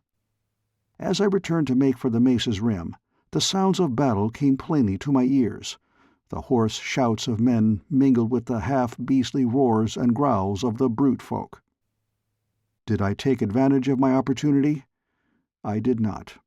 Instead, lured by the din of strife and by the desire to deliver a stroke, however feeble, against hated Hooja, I wheeled and ran directly toward the village. When I reached the edge of the plateau, such a scene met my astonished gaze as never before had startled it, for the unique battle methods of the half-brutes were rather the most remarkable I had ever witnessed. Along the very edge of the cliff-top stood a thin line of mighty males, the best rope-throwers of the tribe. A few feet behind these, the rest of the males, with the exception of about 20, formed a second line. Still farther in the rear, all the women and young children were clustered into a single group under the protection of the remaining 20 fighting males and all the old males. But it was the work of the first 2 lines that interested me. The forces of Hooja, a great horde of savage Sagoths and primeval cavemen, were working their way up the steep cliff face, their agility but slightly less than that of my captors who had clambered so nimbly aloft, even he who was burdened by my weight. As the attackers came on, they paused occasionally wherever a projection gave them sufficient foothold, and launched arrows and spears at the defenders above them. During the entire battle, both sides hurled taunts and insults at one another, the human beings naturally excelling the brutes in the coarseness and vileness of their vilification and invective. The firing line of brute men wielded no weapon other than their long fibre nooses. When a foeman came within range of them, a noose would settle unerringly about him, and he would be dragged, fighting and yelling, to the cliff-top, unless, as occasionally occurred, he was quick enough to draw his knife and cut the rope above him, in which event he usually plunged downward to a no less certain death than that which awaited him above. Those who were hauled up within reach of the powerful clutches of the defenders had the nooses snatched from them and were catapulted back through the first line to the second, where they were seized and killed by the simple expedient of a single powerful closing of mighty fangs upon the backs of their necks. But the arrows of the invaders were taking a much heavier toll than the nooses of the defenders, and I foresaw that it was but a matter of time before Hooja's forces must conquer, unless the brute men changed their tactics, or the cave-men tired of the battle. Gur was standing in the center of the first line. All about him were boulders and large fragments of broken rock. I approached him, and without a word toppled a large mass of rock over the edge of the cliff. It fell directly upon the head of an archer, crushing him to instant death and carrying his mangled corpse with it to the bottom of the declivity, and on its way brushing 3 more of the attackers into the hereafter. Gur turned toward me in surprise. For an instant he appeared to doubt the sincerity of my motives. I felt that perhaps my time had come when he reached for me with one of his giant paws, but I dodged him and, running a few paces to the right, hurled down another missile.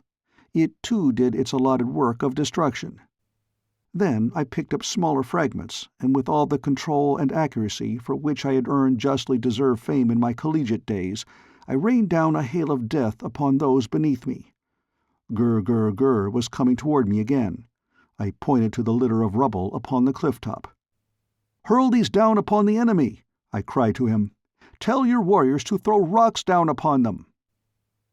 At my words, the others of the first line, who had been interested spectators of my tactics, seized upon great boulders or bits of rock, whichever came first to their hands, and, without waiting for a command from Gur, deluged the terrified cavemen with a perfect avalanche of stone. In less than no time, the cliff face was stripped of enemies, and the village of Gur was saved. Gur was standing beside me when the last of the cavemen disappeared in rapid flight down the valley. He was looking at me intently. "Those were your people," he said. "Why did you kill them?" "They were not my people," I returned. "I have told you that before, but you would not believe me. Will you believe me now when I tell you that I hate Hooja and his tribe as much as you do?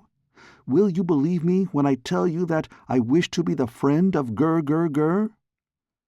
For some time he stood there beside me, scratching his head. Evidently it was no less difficult for him to readjust his preconceived conclusions than it is for most human beings. But finally the idea percolated, which it might never have done had he been a man, or I might qualify that statement by saying, had he been some man. Finally he spoke.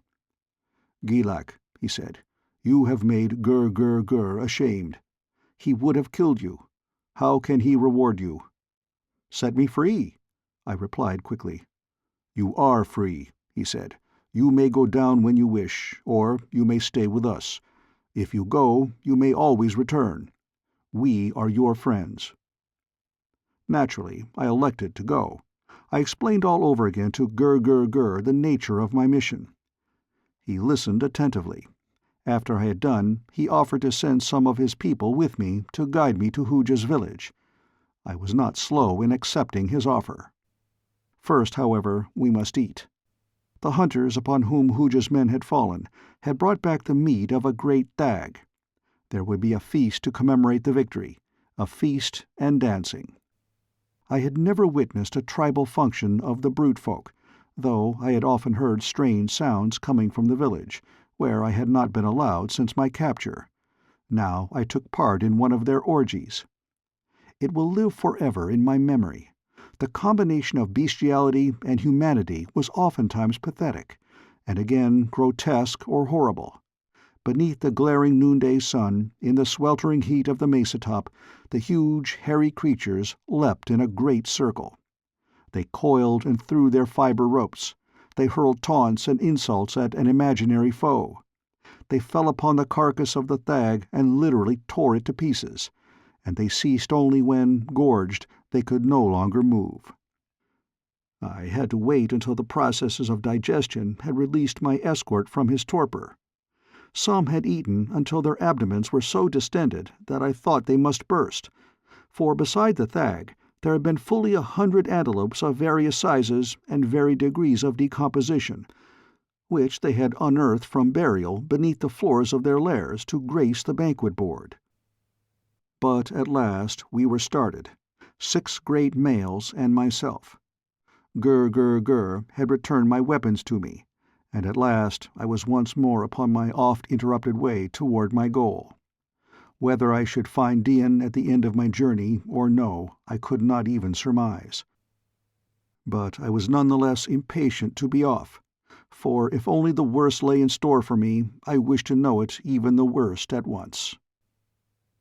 I could scarce believe that my proud mate would still be alive in the power of Hooja. But time upon Pellucidar is so strange a thing that I realized that to her or to him only a few minutes might have elapsed since his subtle trickery had enabled him to steal her away from Phutra. Or she might have found the means either to repel his advances or escape him. As we descended the cliff, we disturbed a great pack of large hyena-like beasts, hyena spilius, Perry calls them, who were busy among the corpses of the cavemen fallen in battle. The ugly creatures were far from the cowardly things that our own hyenas are reputed to be. They stood their ground with bared fangs as we approached them. But, as I was later to learn, so formidable are the brute folk that there are few even of the larger carnivora that will not make way for them when they go abroad. So the hyenas moved a little from our line of march, closing in again upon their feasts when we had passed. We made our way steadily down the rim of the beautiful river which flows the length of the island, coming at last to a wood rather denser than any that I had before encountered in this country. Well within this forest my escort halted. "There," they said, and pointed ahead. "We are to go no farther." Thus, having guided me to my destination, they left me. Ahead of me, through the trees, I could see what appeared to be the foot of a steep hill. Toward this I made my way. The forest ran to the very base of a cliff, in the face of which were the mouths of many caves. They appeared untenanted, but I decided to watch for a while before venturing farther. A large tree, densely foliaged, offered a splendid vantage point from which to spy upon the cliff, so I clambered among its branches, where, securely hidden, I could watch what transpired about the caves. It seemed that I had scarcely settled myself in a comfortable position before a party of cavemen emerged from one of the smaller apertures in the cliff face, about 50 feet from the base. They descended into the forest and disappeared. Soon after came several others from the same cave, and after them, at a short interval, a score of women and children, who came into the wood to gather fruit. There were several warriors with them, a guard, I presume. After this came other parties, and 2 or 3 groups who passed out of the forest and up the cliff face to enter the same cave. I could not understand it. All who came out had emerged from the same cave. All who returned re-entered it. No other cave gave evidence of habitation, and no cave but one of extraordinary size could have accommodated all the people whom I had seen pass in and out of its mouth. For a long time I sat and watched the coming and going of great numbers of the cave folk. Not once did one leave the cliff by any other opening save that from which I had seen the first party come, nor did any re-enter the cliff through another aperture. What a cave it must be, I thought, that houses an entire tribe. But, dissatisfied of the truth of my surmise, I climbed higher among the branches of the tree that I might get a better view of other portions of the cliff. High above the ground I reached a point whence I could see the summit of the hill. Evidently it was a flat-topped butte similar to that on which dwelt the tribe of Gur. As I sat gazing at it, a figure appeared at the very edge. It was that of a young girl in whose hair was a gorgeous bloom plucked from some flowering tree of the forest. I had seen her pass beneath me but a short while before and enter the small cave that had swallowed all of the returning tribesmen. The mystery was solved. The cave was but the mouth of a passage that led upward through the cliff to the summit of the hill. It served merely as an avenue from their lofty citadel to the valley below. No sooner had the truth flashed upon me than the realization came that I must seek some other means of reaching the village, for to pass unobserved through this well-traveled thoroughfare would be impossible. At the moment there was no one in sight below me, so I slid quickly from my arboreal watchtower to the ground and moved rapidly away to the right with the intention of circling the hill if necessary, until I had found an unwatched spot where I might have some slight chance of scaling the heights and reaching the top unseen. I kept close to the edge of the forest, in the very midst of which the hill seemed to rise. Though I carefully scanned the cliff as I traversed its base, I saw no sign of any other entrance than that to which my guides had led me. After some little time the roar of the sea broke upon my ears. Shortly after I came upon the broad ocean which breaks at this point at the very foot of the great hill, where Hooja had found safe refuge for himself and his villains. I was just about to clamber along the jagged rocks which lie at the base of the cliff next to the sea in search of some foothold to the top, when I chanced to see a canoe rounding the end of the island. I threw myself down behind a large boulder where I could watch the dugout and its occupants without myself being seen. They paddled toward me for a while, and then, about 100 yards from me, they turned straight in toward the foot of the frowning cliffs. From where I was, it seemed that they were bent upon self-destruction, since the roar of the breakers beating upon the perpendicular rock face appeared to offer only death to anyone who might venture within their relentless clutch. A mass of rock would soon hide them from my view, but so keen was the excitement of the instant that I could not refrain from crawling forward to a point whence I could watch the dashing of the small craft to pieces on the jagged rocks that loomed before her, although I risked discovery from above to accomplish my design. When I had reached a point where I could again see the dugout, I was just in time to see it glide unharmed between two needle-pointed sentinels of granite and float quietly upon the unruffled bosom of a tiny cove. Again I crouched behind a boulder to observe what would next transpire, nor did I have long to wait. The dugout, which contained but 2 men, was drawn closely to the rocky wall. A fibre rope, one end of which was tied to the boat, was made fast about a projection of the cliff face. Then the 2 men commenced the ascent of the almost perpendicular wall toward the summit several 100 feet above. I looked on in amazement, for, splendid climbers though the cave-men of Pellucidar are, I never before had seen so remarkable a feat performed. Upwardly they moved without a pause, to disappear at last over the summit. When I felt reasonably sure that they had gone for a while at least, I crawled from my hiding-place and, at the risk of a broken neck, leaped and scrambled to the spot where their canoe was moored. If they had scaled that cliff, I could, and if I couldn't, I should die in the attempt.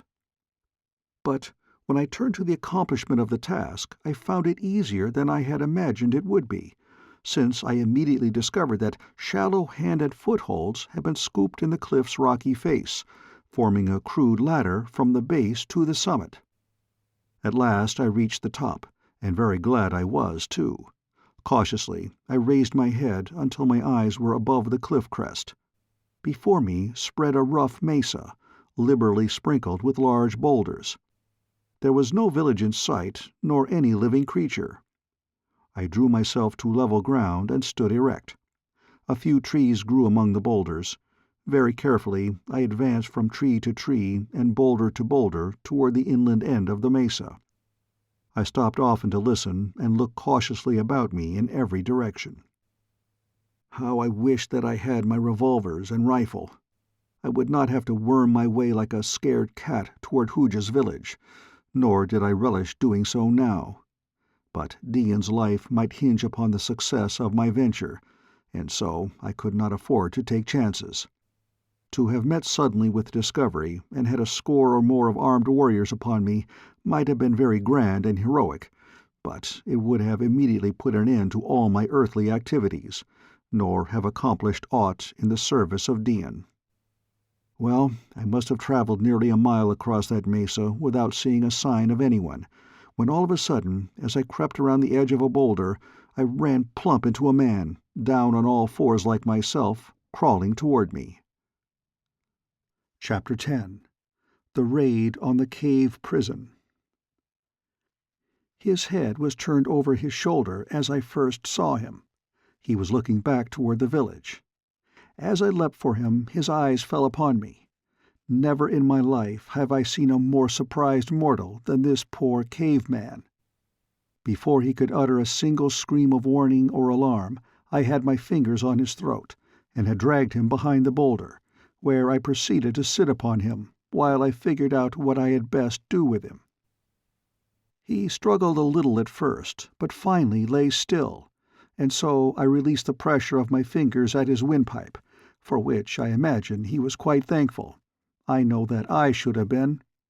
I hated to kill him in cold blood, but what else was I to do with him I could not see, for to turn him loose would have been merely to have the entire village aroused and down upon me in a moment.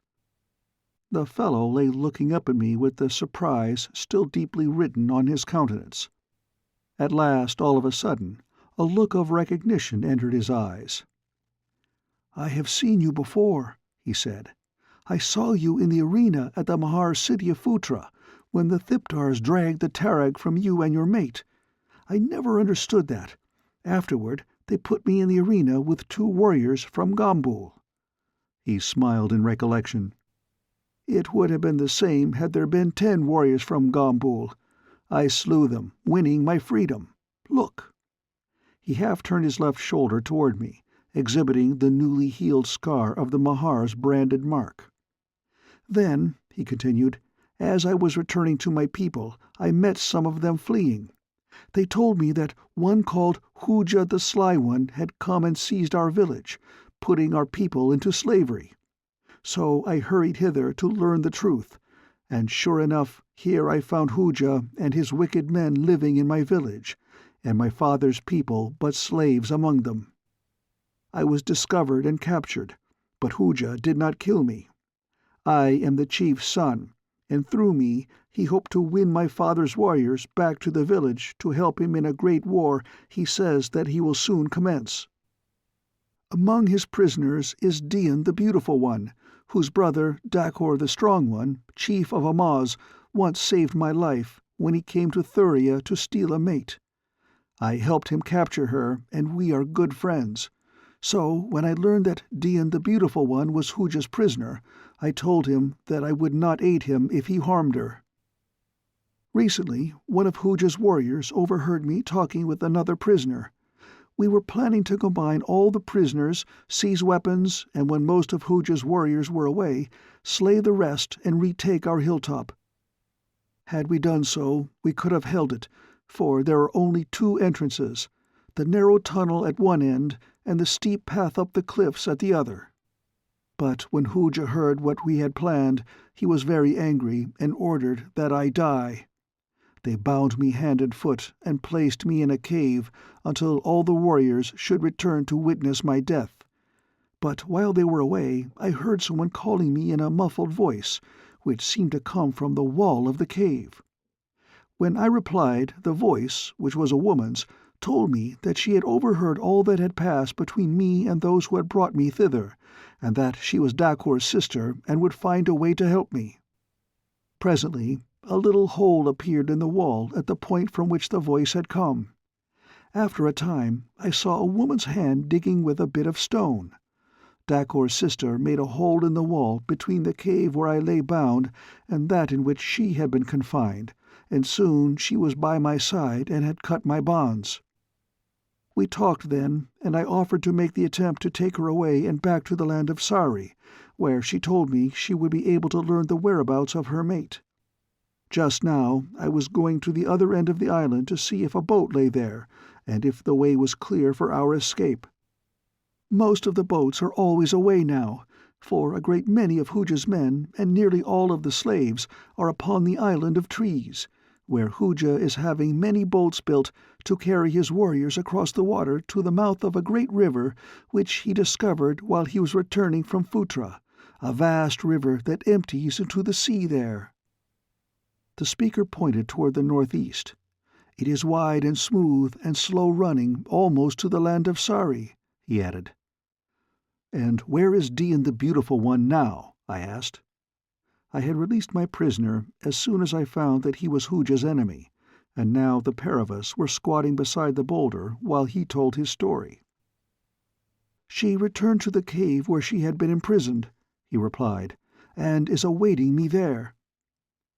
"There is no danger that Hooja will come while you are away?" "Hooja is upon the island of trees," he replied. "Can you direct me to the cave so that I can find it alone?" I asked. He said that he could, and in the strange yet explicit fashion of the Pellucidarians, he explained minutely how I might reach the cave where he had been imprisoned, and through the hole in its wall reach Dian. I thought it best for but one of us to return, since 2 could accomplish but little more than 1, and would double the risk of discovery. In the meantime, he could make his way to the sea and guard the boat, which I told him lay there at the foot of the cliff. I told him to await us at the cliff top, and if Dian came alone, to do his best to get away with her and take her to Sari, as I thought it quite possible that, in case of detection and pursuit, it might be necessary for me to hold off Hooja's people while Dian made her way alone to where my new friend was to await her. I impressed upon him the fact that he might have to resort to trickery or even to force to get Dian to leave me, but I made him promise that he would sacrifice everything, even his life, in an attempt to rescue Dakor's sister. Then we parted, he to take up his position where he could watch the boat and await Dian, I to crawl cautiously on toward the caves. I had no difficulty in following the directions given me by Juag, the name by which Dakor's friend said he was called. There was the leaning tree, my first point he told me to look for after rounding the boulder where we had met. After that I crawled to the balanced rock, a huge boulder resting upon a tiny base no larger than the palm of your hand. From here I had my first view of the village of caves. A low bluff ran diagonally across one end of the mesa, and in the face of this bluff were the mouths of many caves. Zigzag trails led up to them, and narrow ledges, scooped from the face of the soft rock, connected those upon the same level. The cave in which Juag had been confined was at the extreme end of the cliff nearest me. By taking advantage of the bluff itself, I could approach within a few feet of the aperture without being visible from any other cave. There were few people about at the time. Most of these were congregated at the foot of the far end of the bluff, where they were so engrossed in excited conversation that I felt but little fear of detection. However, I exercised the greatest care in approaching the cliff. After watching for a while until I caught an instant when every head was turned away from me, I darted, rabbit-like, into the cave. Like many of the man-made caves of Pellucidar, this one consisted of 3 chambers, one behind another, and all unlit, except for what sunlight filtered in through the external opening. The result was gradually increasing darkness as one passed into each succeeding chamber. In the last of the 3 I could just distinguish objects, and that was all. As I was groping around the walls for the hole that should lead into the cave where Dian was imprisoned, I heard a man's voice quite close to me. The speaker had evidently but just entered, for he spoke in a loud tone, demanding the whereabouts of one whom he had come in search of. "Where are you, woman?" he cried. "Hooja has sent for you." And then a woman's voice answered him. "And what does Hooja want of me?" The voice was Dian's. I groped in the direction of the sounds, feeling for the hole. "He wishes you brought to the Island of Trees," replied the man, "for he is ready to take you as his mate." "I will not go," said Dian. "I will die first." "I am sent to bring you, and bring you I shall." I could hear him crossing the cave toward her. Frantically, I clawed the wall of the cave in which I was, in an effort to find the elusive aperture that would lead me to Dian's side. I heard the sound of a scuffle in the next cave. Then my fingers sank into loose rock and earth in the side of the cave. In an instant I realized why I had been unable to find the opening while I had been lightly feeling the surface of the walls. Dian had blocked up the hole she had made lest it arouse suspicion and lead to an early discovery of Juag's escape. Plunging my weight against the crumbling mass, I sent it crashing into the adjoining cavern. With it came I, David, Emperor of Pellucidar. I doubt if any other potentate in a world's history ever made a more undignified entrance. I landed head first on all 4s, but I came quickly and was on my feet before the man in the dark guessed what had happened. He saw me, though, when I arose, and, sensing that no friend came thus precipitately, turned to meet me even as I charged him. I had my stone knife in my hand, and he had his. In the darkness of the cave there was little opportunity for a display of science, though even at that I venture to say that we fought a very pretty duel. Before I came to Pellucidar, I do not recall that I ever had seen a stone knife, and I am sure that I never fought with a knife of any description. But now I do not have to take my hat off to any of them when it comes to wielding that primitive yet wicked weapon. I could just see Dian in the darkness, but I knew that she could not see my features or recognize me, and I enjoyed in anticipation, even while I was fighting for her life and mine, her dear joy when she should discover that it was I who was her deliverer. My opponent was large, but he also was active, and no mean knife man. He caught me once fairly in the shoulder. I carry the scar yet, and shall carry it to my grave. And then he did a foolish thing, for as I leapt back to gain a second in which to calm the shock of the wound, he rushed after me and tried to clinch. He rather neglected his knife for the moment in his greater desire to get his hands on me. Seeing the opening, I swung my left fist fairly to the point of his jaw. Down he went. Before ever he could scramble up again, I was on him, and had buried my knife in his heart. Then I stood up, and there was Dian facing me and peering at me through the dense gloom. "You are not Juag!" she exclaimed. "Who are you?" I took a step toward her, my arms outstretched. "It is I, Dian," I said. "It is David." At the sound of my voice she gave a little cry in which tears were mingled, a pathetic little cry that told me all without words how far hope had gone from her, and then she ran forward and threw herself in my arms. I covered her perfect lips and her beautiful face with kisses, and stroked her thick black hair, and told her again and again what she already knew, what she had known for years, that I loved her better than all else which two worlds had to offer. We couldn't devote much time, though, to the happiness of love-making, for we were in the midst of enemies who might discover us at any moment. I drew her into the adjoining cave. Thence we made our way to the mouth of the cave that gave me entrance to the cliff. Here I reconnoitred for a moment, and seeing the coast clear, ran swiftly forth with Dian at my side. We dodged around the cliff end, then paused for an instant, listening. No sound reached our ears to indicate that any had seen us, and we moved cautiously onward along the way by which I had come. As we went, Dian told me that her captors had informed her how close I had come in search of her, even to the land of awful shadow, and how one of Hooja's men who knew me had discovered me asleep and robbed me of all my possessions, and then how Hooja had sent 4 others to find me and take me prisoner. But these men, she said, had not yet returned, or at least she had not heard of their return.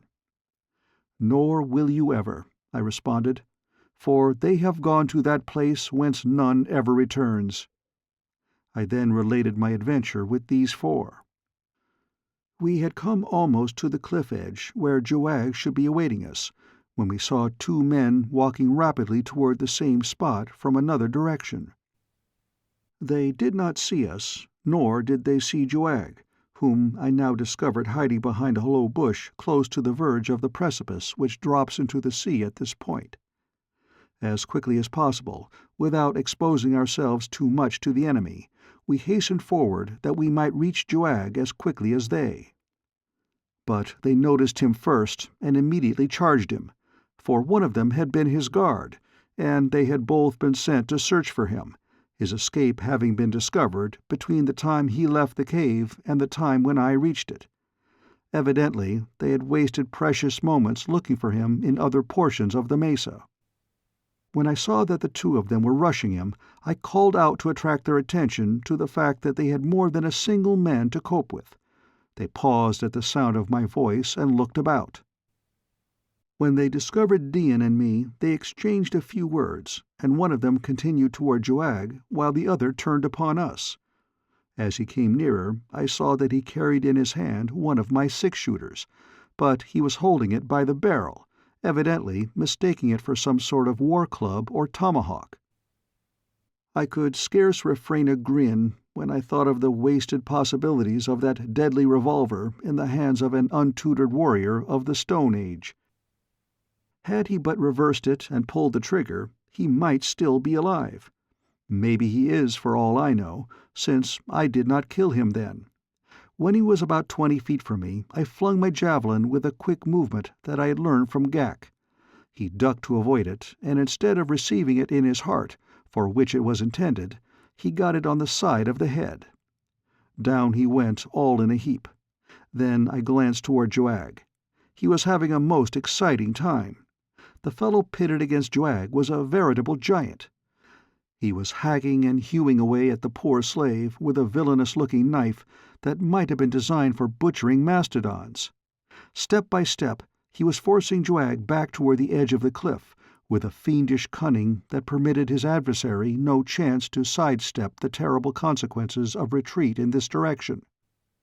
I saw quickly that in another moment Joag must deliberately hurl himself to death over the precipice, or be pushed over by his foeman. And as I saw Joag's predicament, I saw, too, in the same instant, a way to relieve him. Leaping quickly to the side of the fellow I had just felled, I snatched up my fallen revolver. It was a desperate chance to take, and I realized it in the instant that I threw the gun up from my hip and pulled the trigger. There was no time to aim. Joag was upon the very brink of the chasm. His relentless foe was pushing him hard, beating at him furiously with the heavy knife. And then the revolver spoke, loud and sharp. The giant threw his hands above his head, whirled about like a huge top, and lunged forward over the precipice. And Joag? He cast a single affrighted glance in my direction. Never before, of course, had he heard the report of a firearm, and with a howl of dismay he, too, turned and plunged head-foremost from sight.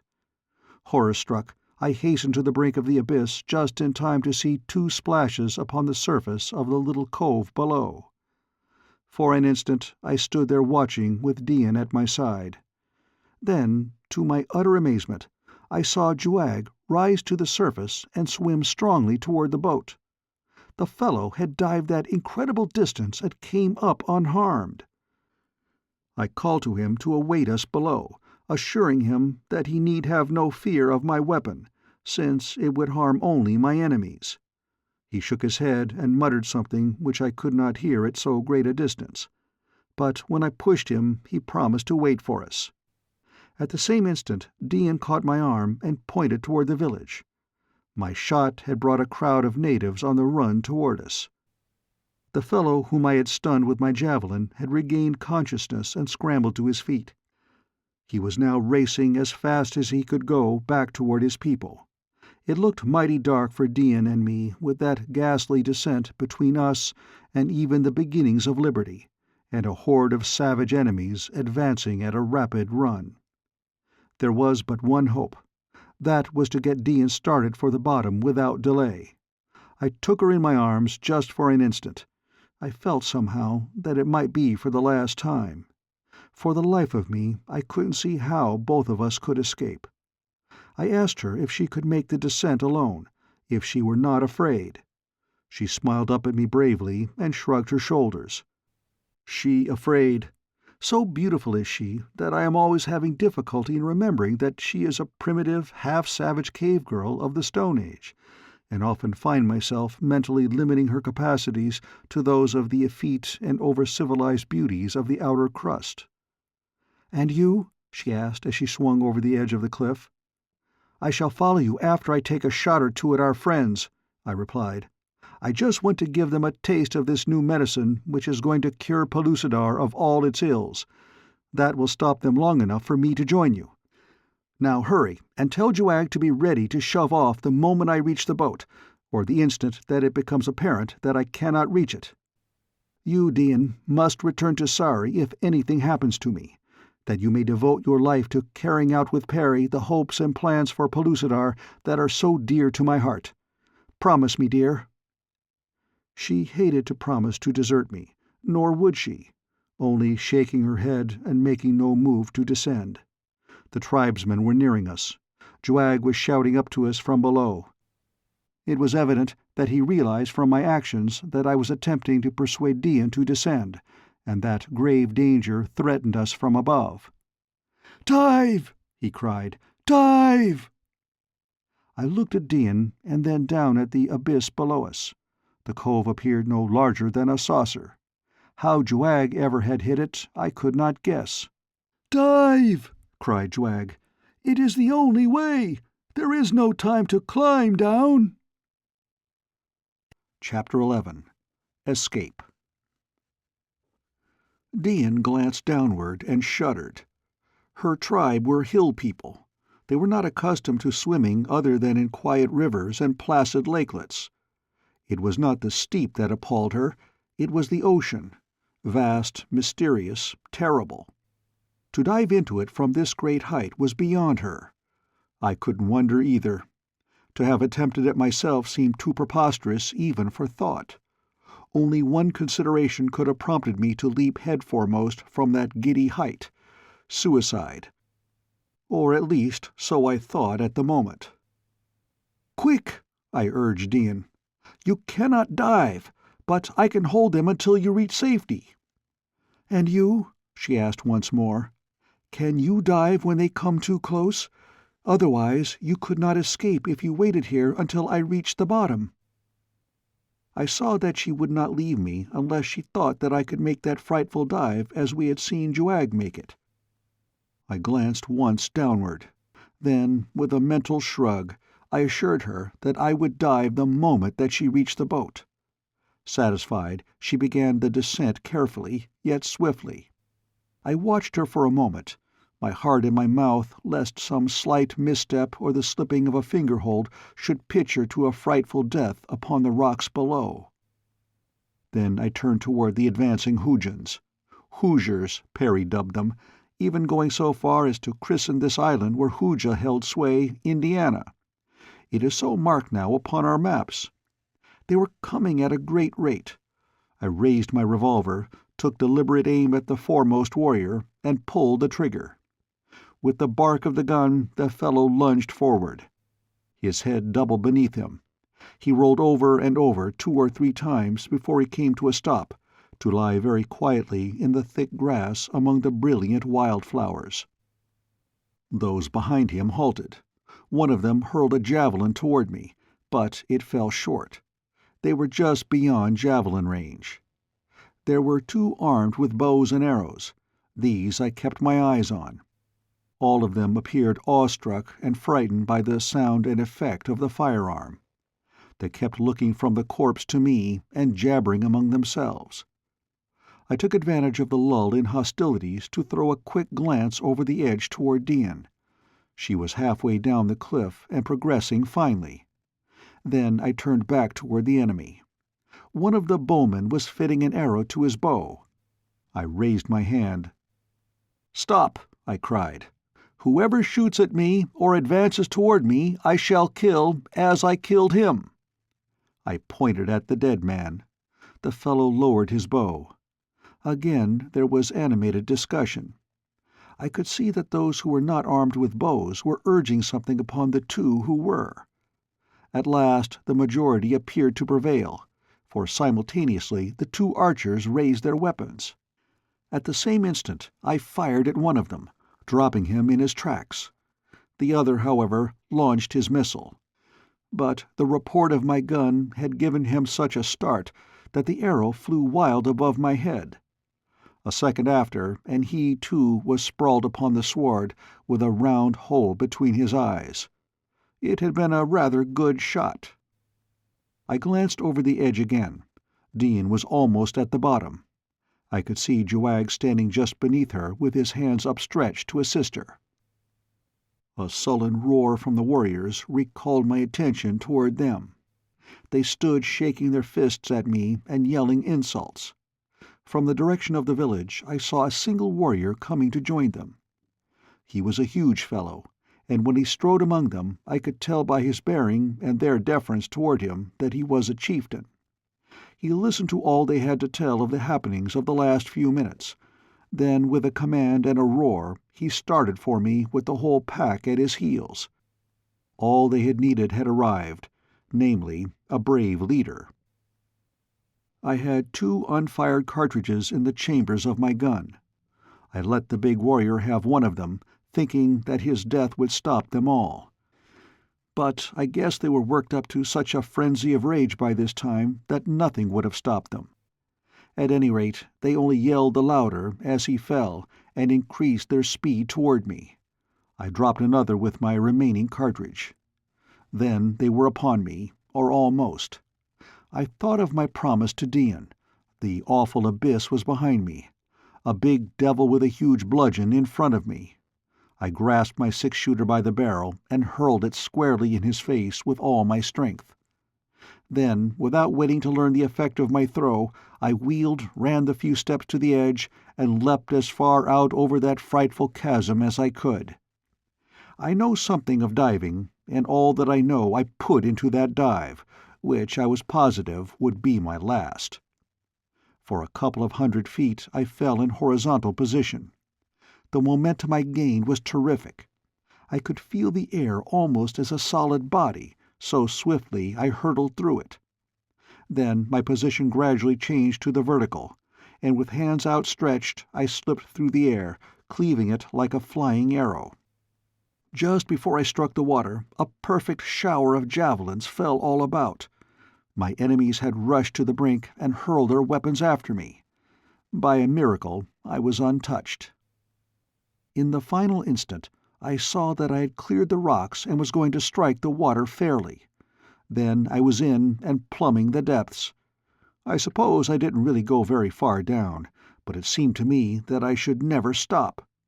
When at last I dared curve my hands upward and divert my progress toward the surface, I thought that I should explode for air before I ever saw the sun again except through a swirl of water. But at last my head popped above the waves, and I filled my lungs with air. Before me was the boat, from which Juag and Dian were clamoring. I couldn't understand why they were deserting it now, when we were about to set out for the mainland in it, but when I reached its side I understood. 2 heavy javelins, missing Dian and Juag by but a hair's breadth, had sunk deep into the bottom of the dugout in a straight line with the grain of the wood, and split her almost in two from stem to stern. She was useless. Juag was leaning over a nearby rock, his hand outstretched to aid me in clambering to his side, nor did I lose any time in availing myself of his proffered assistance. An occasional javelin was still dropping perilously close to us, so we hastened to draw as close as possible to the cliffside, where we were comparatively safe from the missiles. Here we held a brief conference, in which it was decided that our only hope now lay in making for the opposite end of the island as quickly as we could, and utilizing the boat that I had hidden there to continue our journey to the mainland. Gathering up 3 of the least damaged javelins that had fallen about us, we set out upon our journey, keeping well toward the south side of the island, which Juag said was less frequented by the Hoojans than the central portion where the river ran. I think that this ruse must have thrown our pursuers off our track, since we saw nothing of them nor heard any sound of pursuit during the greater portion of our march the length of the island. But the way Juag had chosen was rough and roundabout, so that we consumed 1 or 2 more marches in covering the distance than if we had followed the river. This it was which proved our undoing. Those who sought us must have sent a party up the river immediately after we escaped, for when we came at last onto the river trail not far from our destination, there can be no doubt but that we were seen by Hoojans who were just ahead of us on the stream. The result was that as we were passing through a clump of bush a score of warriors leapt out upon us, and before we could scarce strike a blow in defense had disarmed and bound us. For a time thereafter I seemed to be entirely bereft of hope. I could see no ray of promise in the future, only immediate death for Juag and me, which didn't concern me much in the face of what lay in store for Dian. Poor child! What an awful life she had led! From the moment that I had first seen her chained in the slave caravan of the Mahars until now, a prisoner of a no less cruel creature, I could recall but a few brief intervals of peace and quiet in her tempestuous existence. Before I had known her, Jubal the Ugly One had pursued her across a savage world to make her his mate. She had eluded him, and finally I had slain him. But terror and privations and exposure to fierce beasts had haunted her footsteps during all her lonely flight from him. And when I had returned to the outer world, the old trials had recommenced with Hooja in Jubal's role.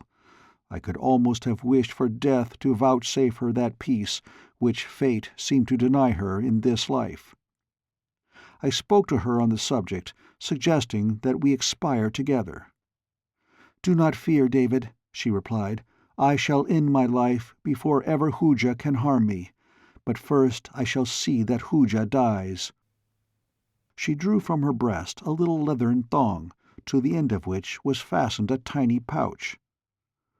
"What have you there?" I asked. "Do you recall that time you stepped upon the thing you call viper in your world?" she asked. I nodded. "The accident gave you the idea for the poisoned arrows with which we fitted the warriors of the Empire," she continued. "And, too, it gave me an idea. For a long time I have carried a viper's fang in my bosom. It has given me strength to endure many dangers, for it has always assured me immunity from the ultimate insult. I am not ready to die yet. First, let Hooja embrace the viper's fang." So we did not die together, and I am glad now that we did not. It is always a foolish thing to contemplate suicide, for no matter how dark the future may appear today, tomorrow may hold for us that which will alter our whole life in an instant, revealing to us nothing but sunshine and happiness. So, for my part, I shall always wait for tomorrow. In Pellucidar, where it is always today, the wait may not be so long, and so it proved for us. As we were passing a lofty, flat-topped hill through a park-like wood, a perfect network of fiber ropes fell suddenly about our guard, enmeshing them. A moment later, a horde of our friends, the hairy gorilla men, with the mild eyes and long faces of sheep, leapt among them. It was a very interesting fight. I was sorry that my bonds prevented me from taking part in it, but I urged on the brutemen with my voice, and cheered old Gur, their chief, each time that his mighty jaws crunched out the life of a Hoojan. When the battle was over, we found that a few of our captors had escaped, but the majority of them lay dead about us. The gorilla men paid no further attention to them. Gur turned to me. Gur and all his people are your friends," he said. "One saw the warriors of the Sly One and followed them. He saw them capture you, and then he flew to the village as fast as he could go and told me all that he had seen. The rest you know. You did much for Gur and Gur's people. We shall always do much for you." I thanked him, and when I told him of our escape and our destination, he insisted on accompanying us to the sea with a great number of his fierce males. Nor were we at all loath to accept his escort. We found the canoe where I had hidden it, and bidding Gur and his warriors farewell, the three of us embarked for the mainland. I questioned Juag upon the feasibility of attempting to cross to the mouth of the great river of which he had told me, and up which he said we might paddle almost to Sari. But he urged me not to attempt it, since we had but a single paddle and no water or food. I had to admit the wisdom of his advice, but the desire to explore this great waterway was strong upon me, arousing in me at last a determination to make the attempt after first gaining the mainland and rectifying our deficiencies. We landed several miles north of Thuria, in a little cove that seemed to offer protection from the heavier seas which sometimes run, even upon these usually Pacific oceans of Pellucidar. Here I outlined to Dian and Juag the plans I had in mind. They were to fit the canoe with a small sail, the purposes of which I had to explain to them both, since neither had ever seen or heard of such a contrivance before. Then they were to hunt for food which we could transport with us, and prepare a receptacle for water. These two latter items were more in Juag's line, but he kept muttering about the sail and the wind for a long time. I could see that he was not even half convinced that any such ridiculous contraption could make a canoe move through the water. We hunted near the coast for a while, but were not rewarded with any particular luck. Finally, we decided to hide the canoe and strike inland in search of game. At Juag's suggestion, we dug a hole in the sand at the upper edge of the beach and buried the craft, smoothing the surface over nicely and throwing aside the excess material we had excavated. Then we set out away from the sea. Traveling in Thuria is less arduous than under the midday sun, which perpetually glares down on the rest of Pellucidar's surface. But it has its drawbacks, one of which is the depressing influence exerted by the everlasting shade of the land of awful shadow. The farther inland we went, the darker it became, until we were moving at last through an endless twilight. The vegetation here was sparse and of a weird, colorless nature, though what did grow was wondrous in shape and form. Often we saw huge lidi, or beasts of burden, striding across the dim landscape, browsing upon the grotesque vegetation or drinking from the slow and sullen rivers that run down from the Lidi plains to empty into the sea in Thuria. What we sought was either a thag, a sort of gigantic elk, or one of the larger species of antelope, the flesh of either of which dries nicely in the sun. The bladder of the thag would make a fine water bottle, and its skin, I figured, would be a good sail. We traveled a considerable distance inland, entirely crossing the land of awful shadow and emerging at last upon that portion of the Lidi plains which lies in the pleasant sunlight. Above us the Pendent World revolved upon its axis, filling me especially, and Dian to an almost equal state, with wonder and insatiable curiosity as to what strange forms of life existed among the hills and valleys and along the seas and rivers which we could plainly see. Before us stretched the horizonless expanses of vast Pellucidar, the Lidi plains rolling up about us, while hanging high in the heavens to the northwest of us I thought I discerned the many towers which marked the entrances to the distant Mahar city, whose inhabitants preyed upon the Thurians. Juag suggested that we travel to the northeast, where, he said, upon the verge of the plain we would find a wooded country in which game should be plentiful. Acting upon his advice, we came at last to a forest jungle, through which wound innumerable game paths. In the depths of this forbidding wood we came upon the fresh spoor of thag. Shortly after, by careful stalking, we came within javelin range of a small herd. Selecting a great bull, Juag and I hurled our weapons simultaneously, Dian reserving hers for an emergency. The beast staggered to his feet, bellowing. The rest of the herd was up and away in an instant, only the wounded bull remaining, with lowered head and roving eyes, searching for the foe. Then Juag exposed himself to the view of the bull. It is a part of the tactics of the hunt, while I stepped to one side behind a bush. The moment that the savage beast saw Juag, he charged him. Juag ran straight away, that the bull might be lured past my hiding place.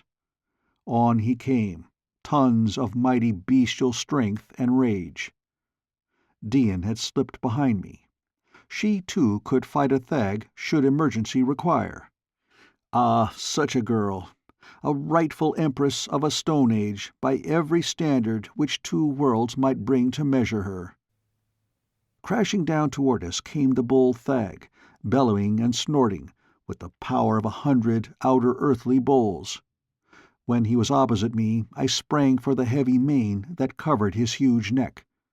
To tangle my fingers in it was the work of but an instant. Then I was running along at the beast's shoulder. Now, the theory upon which this hunting custom is based is one long ago discovered by experience, and that is that a thag cannot be turned from his charge once he has started toward the object of his wrath, so long as he can still see the thing he charges. He evidently believes that the man clinging to his mane is attempting to restrain him from overtaking his prey, and so he pays no attention to this enemy, who, of course, does not retard the mighty charge in the least. Once in the gait of the plunging bull, it was but a slight matter to vault to his back, as cavalrymen mount their charges upon the run. Juag was still running in plain sight ahead of the bull. His speed was but a trifle less than that of the monster that pursued him. These Pellucidarians are almost as fleet as deer. Because I am not, is one reason that I am always chosen for the close-in work of the thag hunt. I could not keep in front of a charging thag long enough to give the killer time to do his work. I learned that the first and last time I tried it.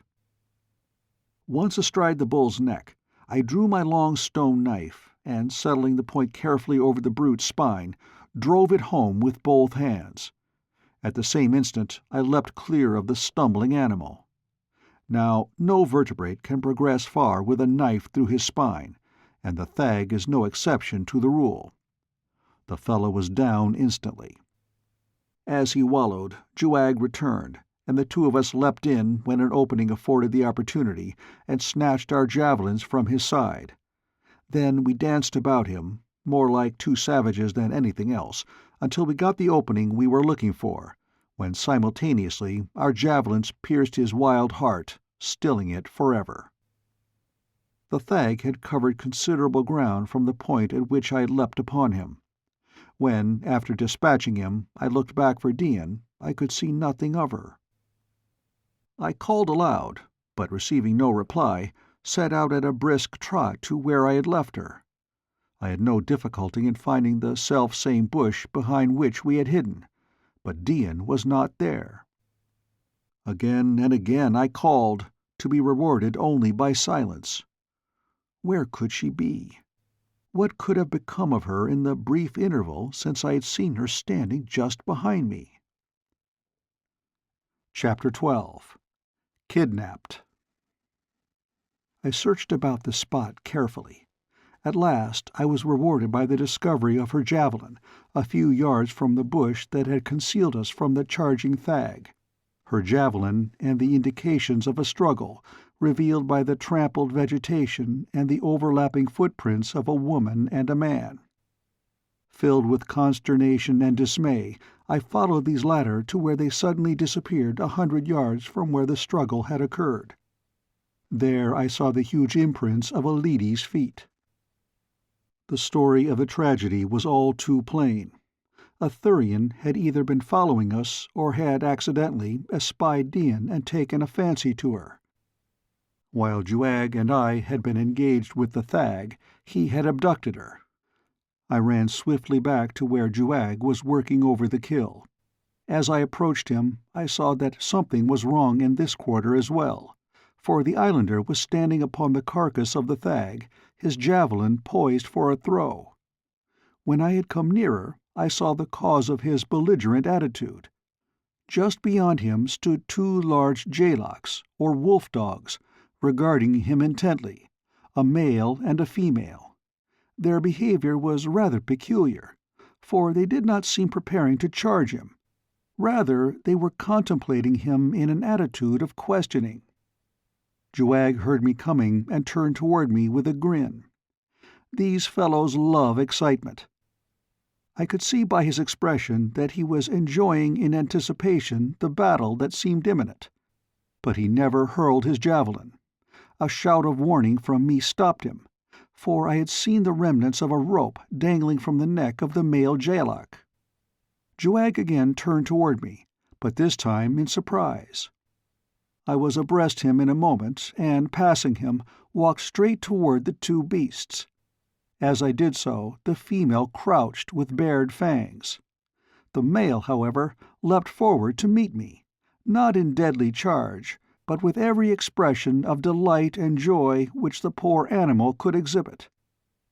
It was Raja, the jaylock whose life I had saved and whom I then had tamed. There was no doubt that he was glad to see me. I now think that his seeming desertion of me had been but due to a desire to search out his ferocious mate and bring her, too, to live with me.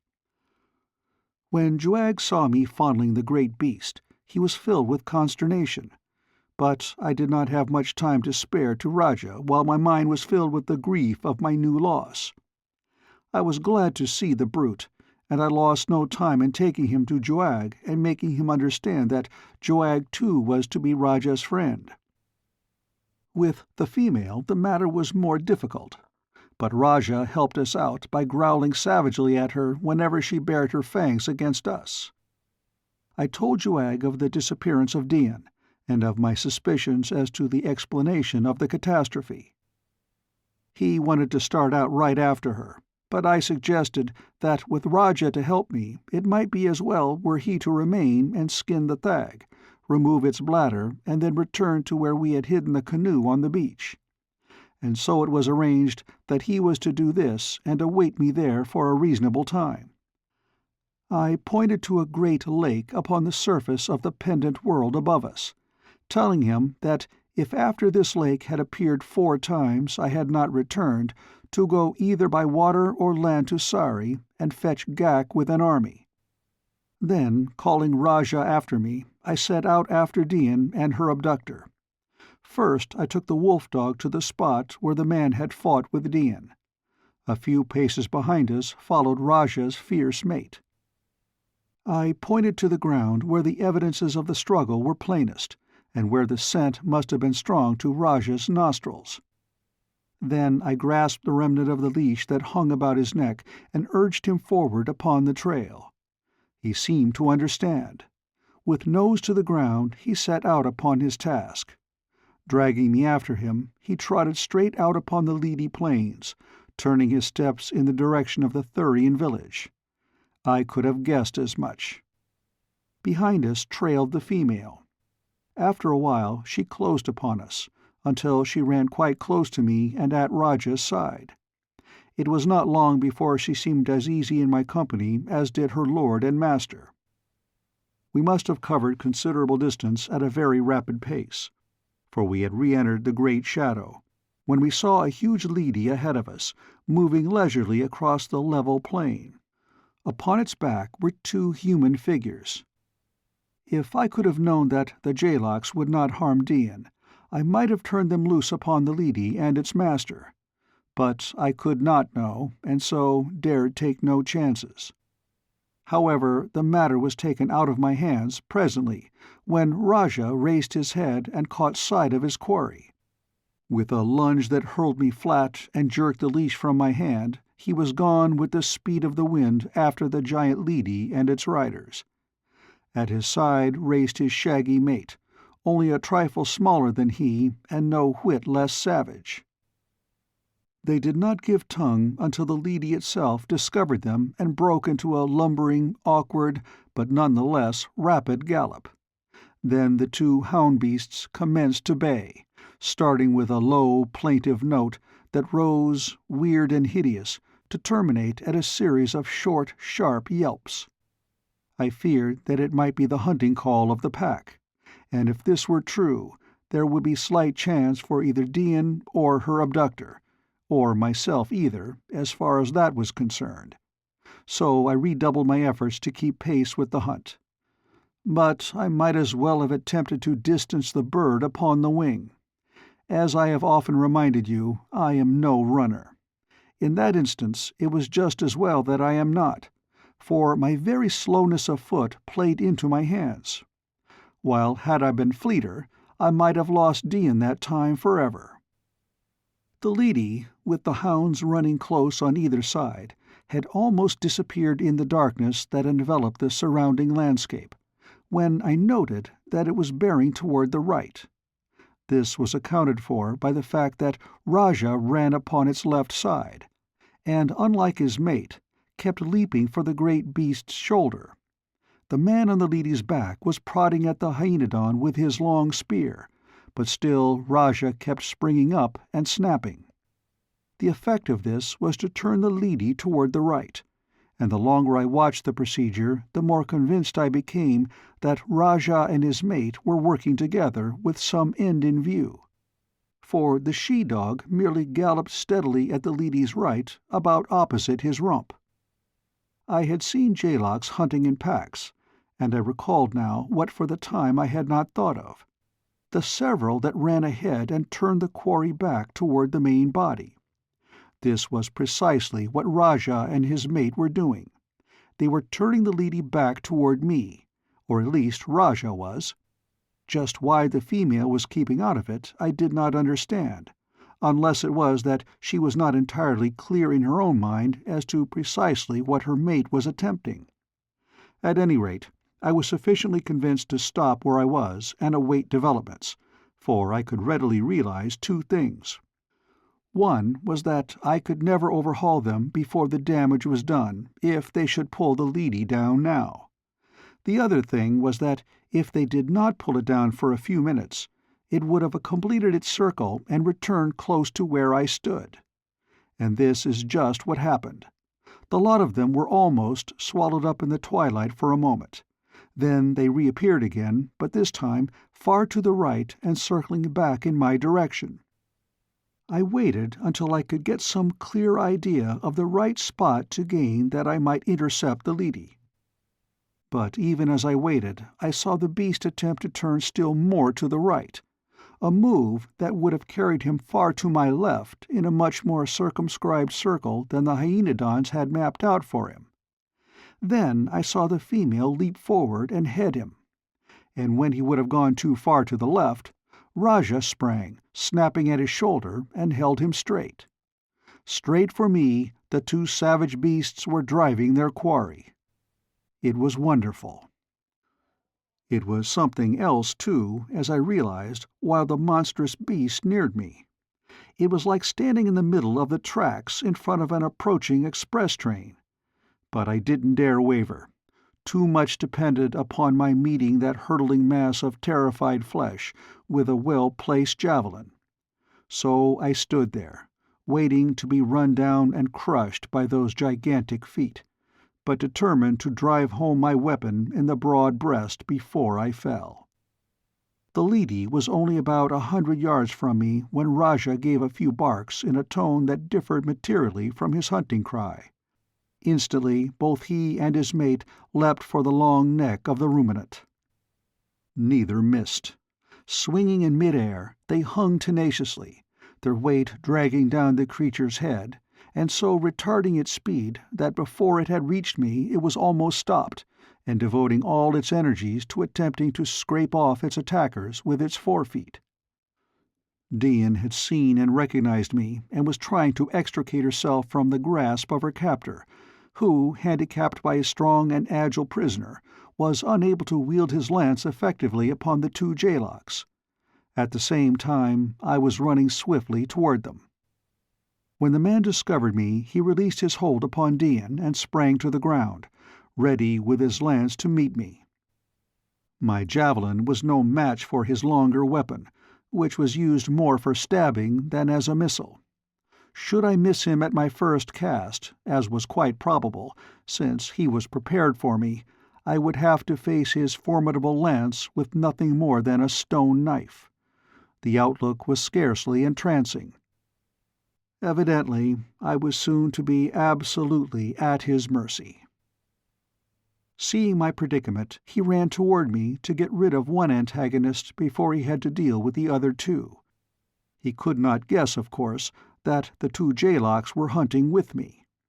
But he doubtless thought that after they had finished the leady, they would make after the human prey. The beasts are notorious killers, often slaying wantonly. But as the Thurian came, Rajah loosened his hold upon the leady and dashed for him, with the female close after. When the man saw them, he yelled to me to help him, protesting that we should both be killed if we did not fight together. But I only laughed at him and ran toward Dian. Both the fierce beasts were upon the Thurian simultaneously. He must have died almost before his body tumbled to the ground. Then the female wheeled toward Dian. I was standing by her side as the thing charged her, my javelin ready to receive her. But again Rajah was too quick for me. I imagined he thought she was making for me, for he couldn't have known anything of my relations toward Dian. At any rate, he leapt full upon her back and dragged her down.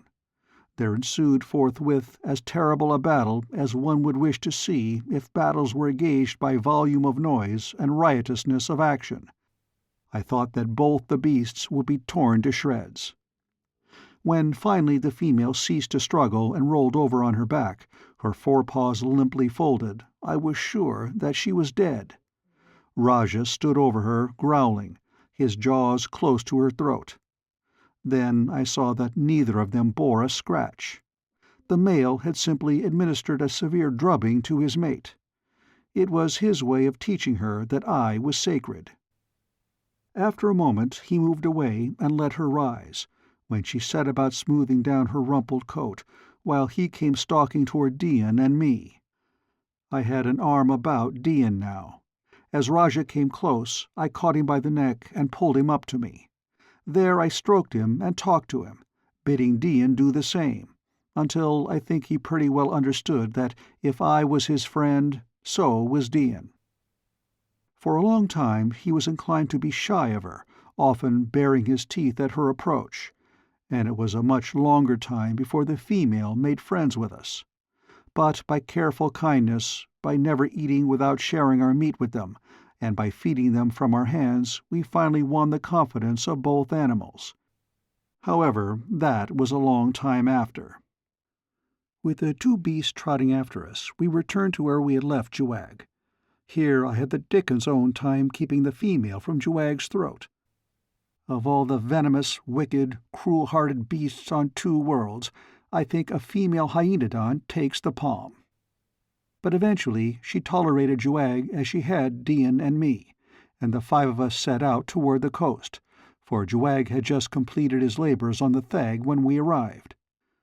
We ate some of the meat before starting and gave the hounds some. All that we could we carried upon our backs. On the way to the canoe we met with no mishaps. Dian told me that the fellow who had stolen her had come upon her from behind while the roaring of the Thag had drowned all other noises, and that the first she had known he had disarmed her and thrown her to the back of his leady, which had been lying down close by waiting for him. By the time the Thag had ceased bellowing, the fellow had got well away upon his swift mount. By holding one palm over her mouth he had prevented her calling for help. "I thought," she concluded, "that I should have to use the viper's tooth after all." We reached the beach at last and unearthed the canoe. Then we busied ourselves stepping a mast and rigging a small sail, Juag and I, that is, while Dian cut the Thag meat into long strips for drying when we should be out in the sunlight once more. At last all was done. We were ready to embark. I had no difficulty in getting Raja aboard the dugout, but Rani, as we christened her after I had explained to Dian the meaning of Raja and its feminine equivalent, positively refused for a time to follow her mate aboard. In fact, we had to shove off without her. After a moment, however, she plunged into the water and swam after us.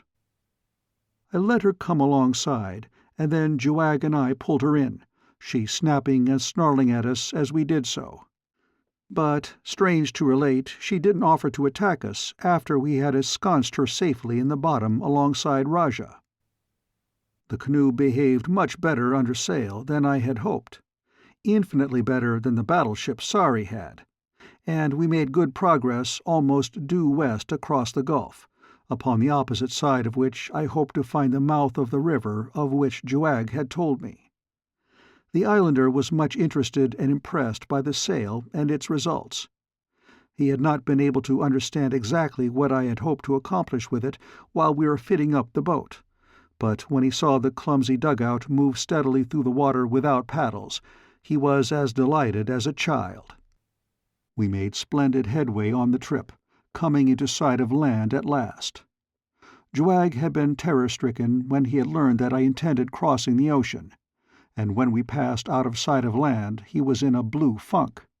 He said that he had never heard of such a thing before in his life, and that always he had understood that those who ventured far from land never returned.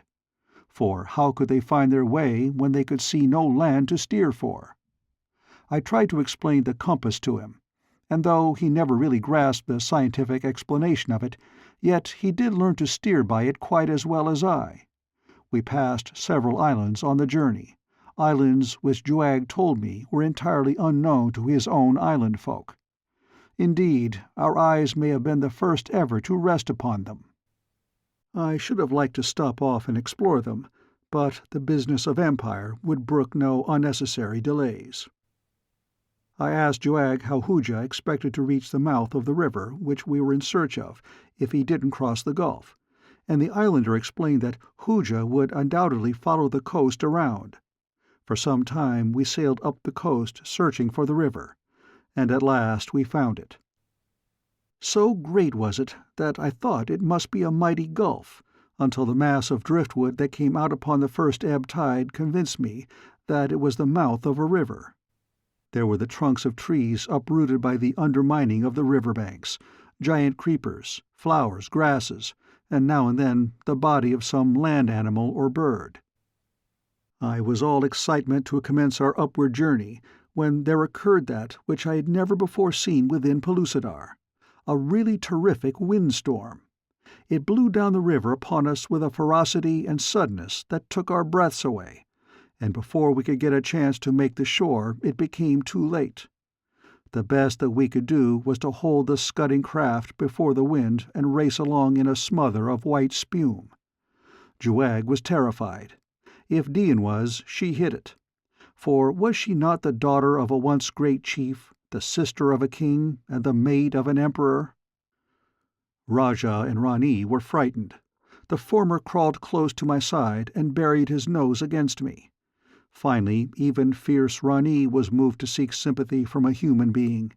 She slunk to Dian, pressing close against her and whimpering, while Dian stroked her shaggy neck and talked to her as I talked to Rajah.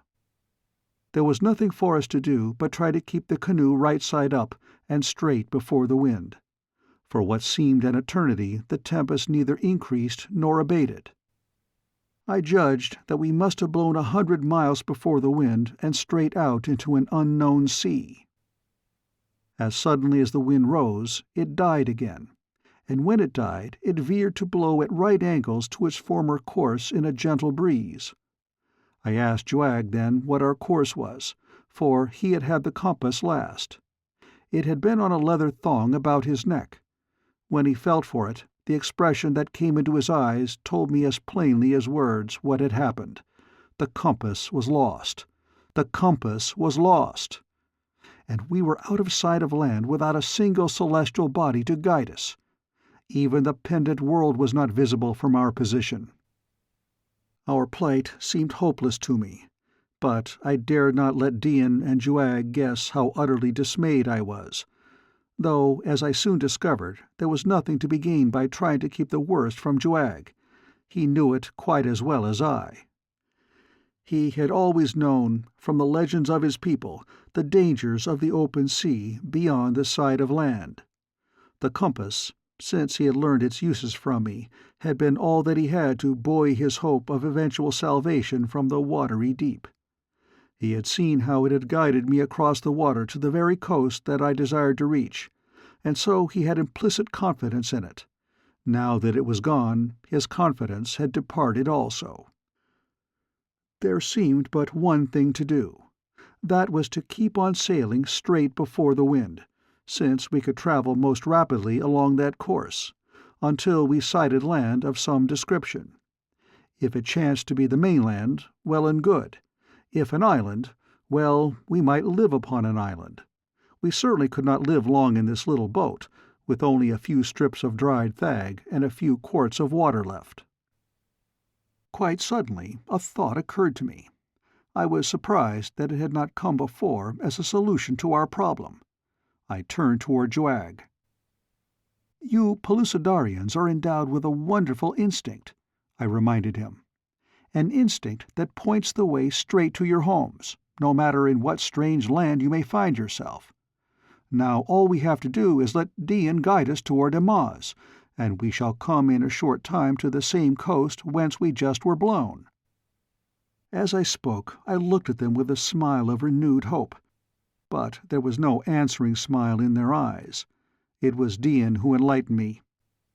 "We could do all this upon land," she said, "but upon the water that power is denied us. I do not know why, but I have always heard that this is true, that only upon the water may a Pellucidarian be lost. This is, I think, why we all fear the great ocean so, even those who go upon its surface in canoes. Juag has told us that they never go beyond the sight of land." We had lowered the sail after the blow while we were discussing the best course to pursue. Our little craft had been drifting idly, rising and falling with the great waves that were now diminishing. Sometimes we were upon the crest, again in the hollow. As Dian ceased speaking, she let her eyes range across the limitless expanse of billowing waters. We rose to a great height upon the crest of a mighty wave. As we topped it, Dian gave an exclamation and pointed astern. "Boats!" she cried. "Boats! Many, many boats!" Juag and I leapt to our feet.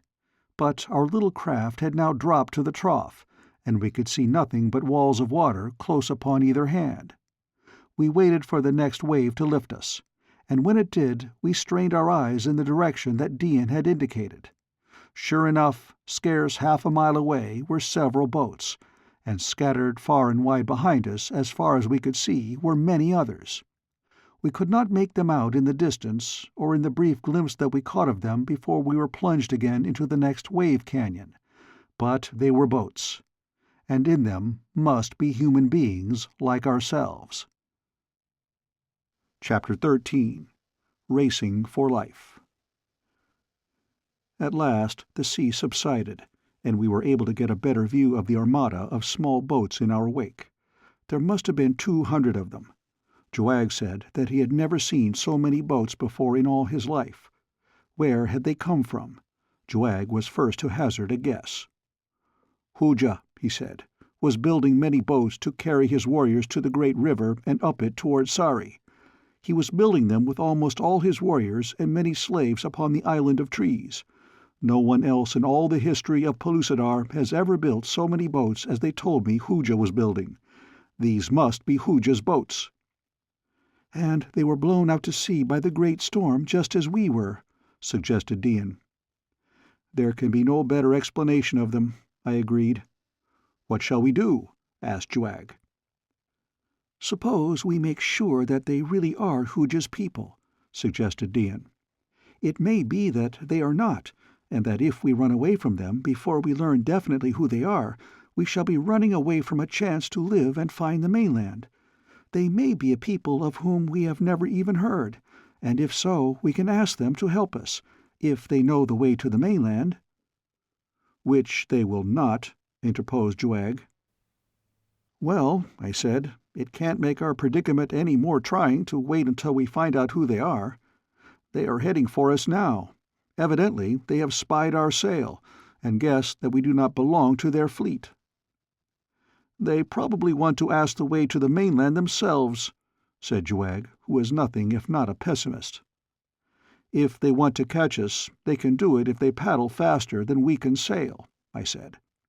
"If we let them come close enough to discover their identity, and can then sail faster than they can paddle, we can get away from them anyway, so we might as well wait." And wait we did. The sea calmed rapidly, so that by the time the foremost canoe had come within 500 yards of us, we could see them all plainly. Every one was headed for us. The dugouts, which were of unusual length, were manned by 20 paddlers, 10 to a side. Besides the paddlers, there were 25 or more warriors in each boat. When the leader was 100 yards from us, Dian called our attention to the fact that several of her crew were Sagoths. That convinced us that the flotilla was indeed Hooja's. I told Juag to hail them and get what information he could, while I remained in the bottom of our canoe as much out of sight as possible. Dian lay down at full length in the bottom. I did not want them to see and recognize her if they were in truth Hooja's people. "Who are you?" shouted Juag, standing up in the boat and making a megaphone of his palms. A figure arose in the bow of the leading canoe, a figure that I was sure I recognized even before he spoke. "I am Hooja!" cried the man in answer to Juag. For some reason he did not recognize his former prisoner and slave, possibly because he had so many of them. "I come from the island of trees," he continued. 100 of my boats were lost in the great storm, and all their crews drowned. Where is the land? What are you, and what strange thing is that which flutters from the little tree in the front of your canoe?" He referred to our sail flapping idly in the wind. "We too are lost," replied Juag. "We know not where the land is. We are going back to look for it now." So saying, he commenced to scull the canoe's nose before the wind, while I made fast the primitive sheets that held our crude sail. We thought it time to be going. There wasn't much wind at the time, and the heavy, lumbering dugout was slow in getting under way. I thought it never would gain any momentum. And all the while Hooja's canoe was drawing rapidly nearer, propelled by the strong arms of his 20 paddlers. Of course, their dugout was much larger than ours, and consequently infinitely heavier and more cumbersome. Nevertheless, it was coming along at quite a clip, and ours was yet but barely moving. Dian and I remained out of sight as much as possible, for the two craft were now well within bowshot of one another, and I knew that Hooja had archers. Hooja called to Juag to stop when he saw that our craft was moving. He was much interested in the sail, and not a little awed, as I could tell by his shouted remarks and questions. Raising my head, I saw him plainly. He would have made an excellent target for one of my guns, and I had never been sorrier that I had lost them. We were now picking up speed a trifle, and he was not gaining upon us so fast as at first. In consequence, his requests that we stop suddenly changed to commands as he became aware that we were trying to escape him. "Come back!" he shouted. "Come back, or I'll fire!" I use the word fire because it more nearly translates into English the Pellucidarian word trag, which covers the launching of any deadly missile. But Juag only seized his paddle more tightly, the paddle that answered the purpose of rudder, and commenced to assist the wind by vigorous strokes. Then Hooja gave the command to some of his archers to fire upon us. I couldn't lie hidden in the bottom of the boat, leaving Juag alone exposed to the deadly shafts, so I arose, and seizing another paddle, set to work to help him. Dian joined me, though I did my best to persuade her to remain sheltered, but being a woman, she must have her own way. The instant that Hooja saw us, he recognized us. The whoop of triumph he raised indicated how certain he was that we were about to fall into his hands. A shower of arrows fell about us. Then Hooja caused his men to cease firing. He wanted us alive. None of the missiles struck us, for Hooja's archers were not nearly the marksmen that are Mysareans and Amozites. We had gained sufficient headway to hold our own on about even terms with Hooja's paddlers.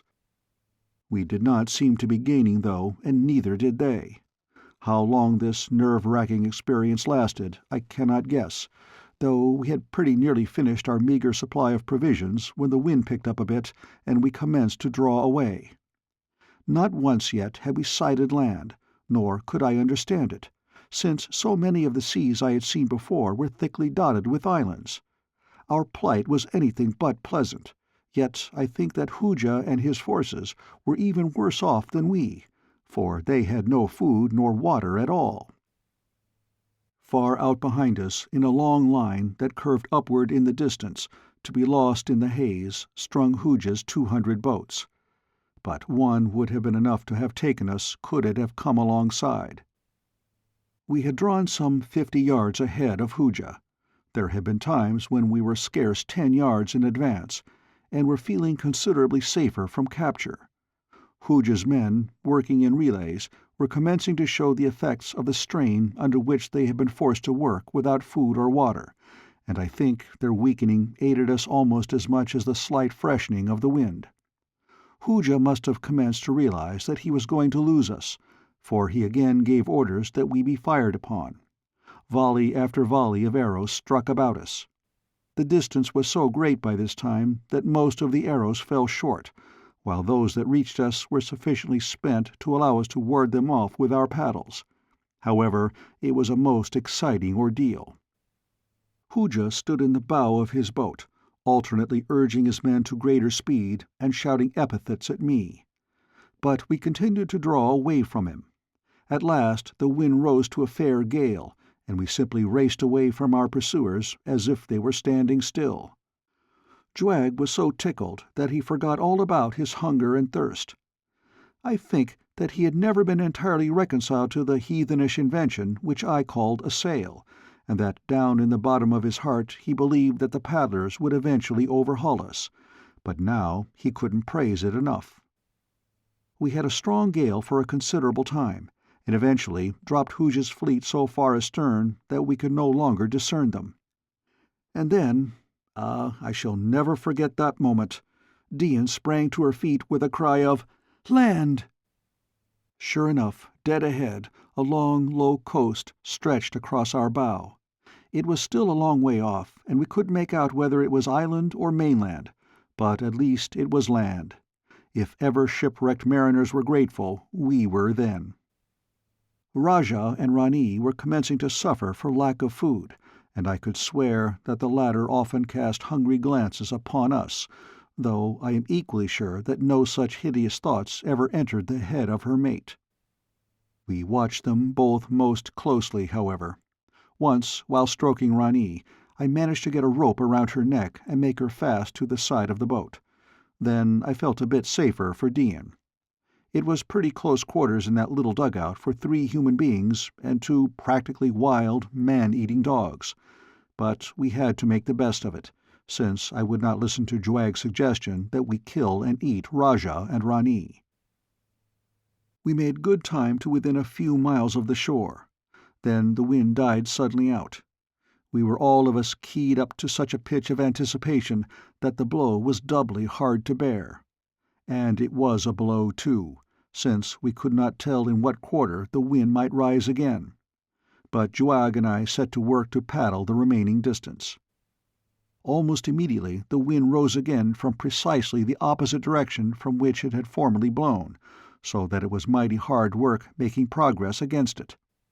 Next it veered again, so that we had to turn and run with it parallel to the coast, to keep from being swamped in the trough of the seas. And while we were suffering all these disappointments, Hooja's fleet appeared in the distance. They evidently had gone far to the left of our course, for they were now almost behind us as we ran parallel to the coast, but we were not much afraid of being overtaken in the wind that was blowing. The gale kept on increasing, but it was fitful, swooping down upon us in great gusts and then going almost calm for an instant. It was after one of these momentary calms that the catastrophe occurred. Our sail hung limp and our momentum decreased when of a sudden a particularly vicious squall caught us. Before I could cut the sheets, the mast had snapped at the thwart in which it was stepped. The worst had happened. Juag and I seized the paddles and kept the canoe with the wind, but that squall was the parting shot of the gale, which died out immediately after, leaving us free to make for the shore, which we lost no time in attempting. But Hooja had drawn closer in toward shore than we, so it looked as if he might head us off before we could land. However, we did our best to distance him, Dian taking a paddle with us.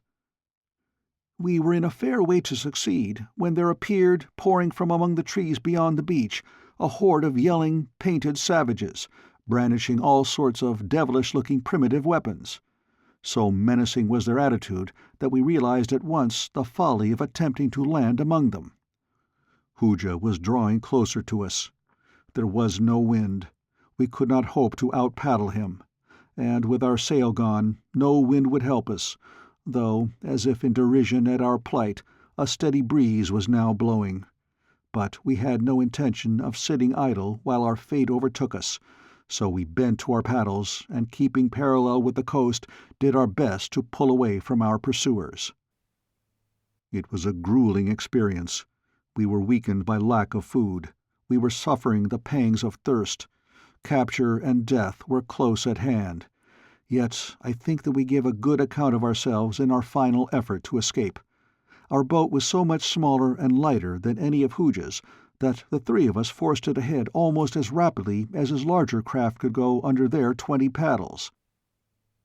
As we raced along the coast for one of those seemingly interminable periods that may draw hours into eternities, where the labor is soul-searing and there is no way to measure time, I saw what I took for the opening to a bay or the mouth of a great river a short distance ahead of us. I wished that we might make for it, but with the menace of Hooja close behind and the screaming natives who raced along the shore parallel to us, I dared not attempt it. We were not far from shore in that mad flight from death. Even as I paddled, I found opportunity to glance occasionally toward the natives. They were white, but hideously painted. From their gestures and weapons, I took them to be a most ferocious race. I was rather glad that we had not succeeded in landing among them. Hooja's fleet had been in much more compact formation when we sighted them this time than on the occasion following the tempest. Now they were moving rapidly in pursuit of us, all well within the radius of a mile. 5 of them were leading, all abreast, and were scarce 200 yards from us. When I glanced over my shoulder, I could see that the archers had already fitted arrows to their bows in readiness to fire upon us the moment that they should draw within range. Hope was low in my breast. I could not see the slightest chance of escaping them, for they were overhauling us rapidly now, since they were able to work their paddles in relays, while we 3 were rapidly wearying beneath the constant strain that had been put upon us. It was then that Juag called my attention to the rift in the shoreline which I thought either a bay or the mouth of a great river. There I saw moving slowly out into the sea that which filled my soul with wonder. Chapter 14. Gore and Dreams. It was a 2-masted felucca with lateen sails. The craft was long and low. In it were more than 50 men, 20 or 30 of whom were at oars with which the craft was being propelled from the lee of the land. I was dumbfounded. Could it be that the savage, painted natives I had seen on the shore had so perfected the art of navigation that they were masters of such advanced building and rigging as this craft proclaimed? It seemed impossible. And as I looked, I saw another of the same type swing into view and follow its sister through the narrow strait out into the ocean. Nor were these all. One after another, following closely upon one another's heels, came 50 of the trim, graceful vessels. They were cutting in between Hooja's fleet and our little dugout. When they came a bit closer, my eyes fairly popped from my head at what I saw, for in the eye of the leading felucca stood a man with a sea-glass levelled upon us. Who could they be? Was there a civilization within Pellucidar of such wondrous advancement as this? Were there far distant lands of which none of my people had ever heard, where a race had so greatly outstripped all other races of this inner world? The man with the glass had lowered it and was shouting to us. I could not make out his words, but presently I saw that he was pointing aloft. When I looked, I saw a pennant fluttering from the peak of the forward lateen yard, a red, white, and blue pennant, with a single great white star in a field of blue. Then I knew. My eyes went even wider than they had before. It was the Navy. It was the Navy of the Empire of Pellucidar, which I had instructed Perry to build in my absence. It was my Navy. I dropped my paddle and stood up and shouted and waved my hand. Juag and Dian looked at me as if I had gone suddenly mad.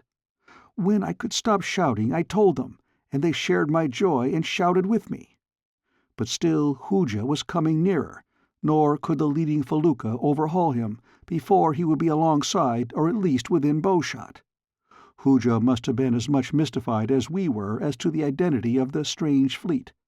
But when he saw me waving to them, he evidently guessed that they were friendly to us, so he urged his men to redouble their efforts to reach us before the felucca cut him off.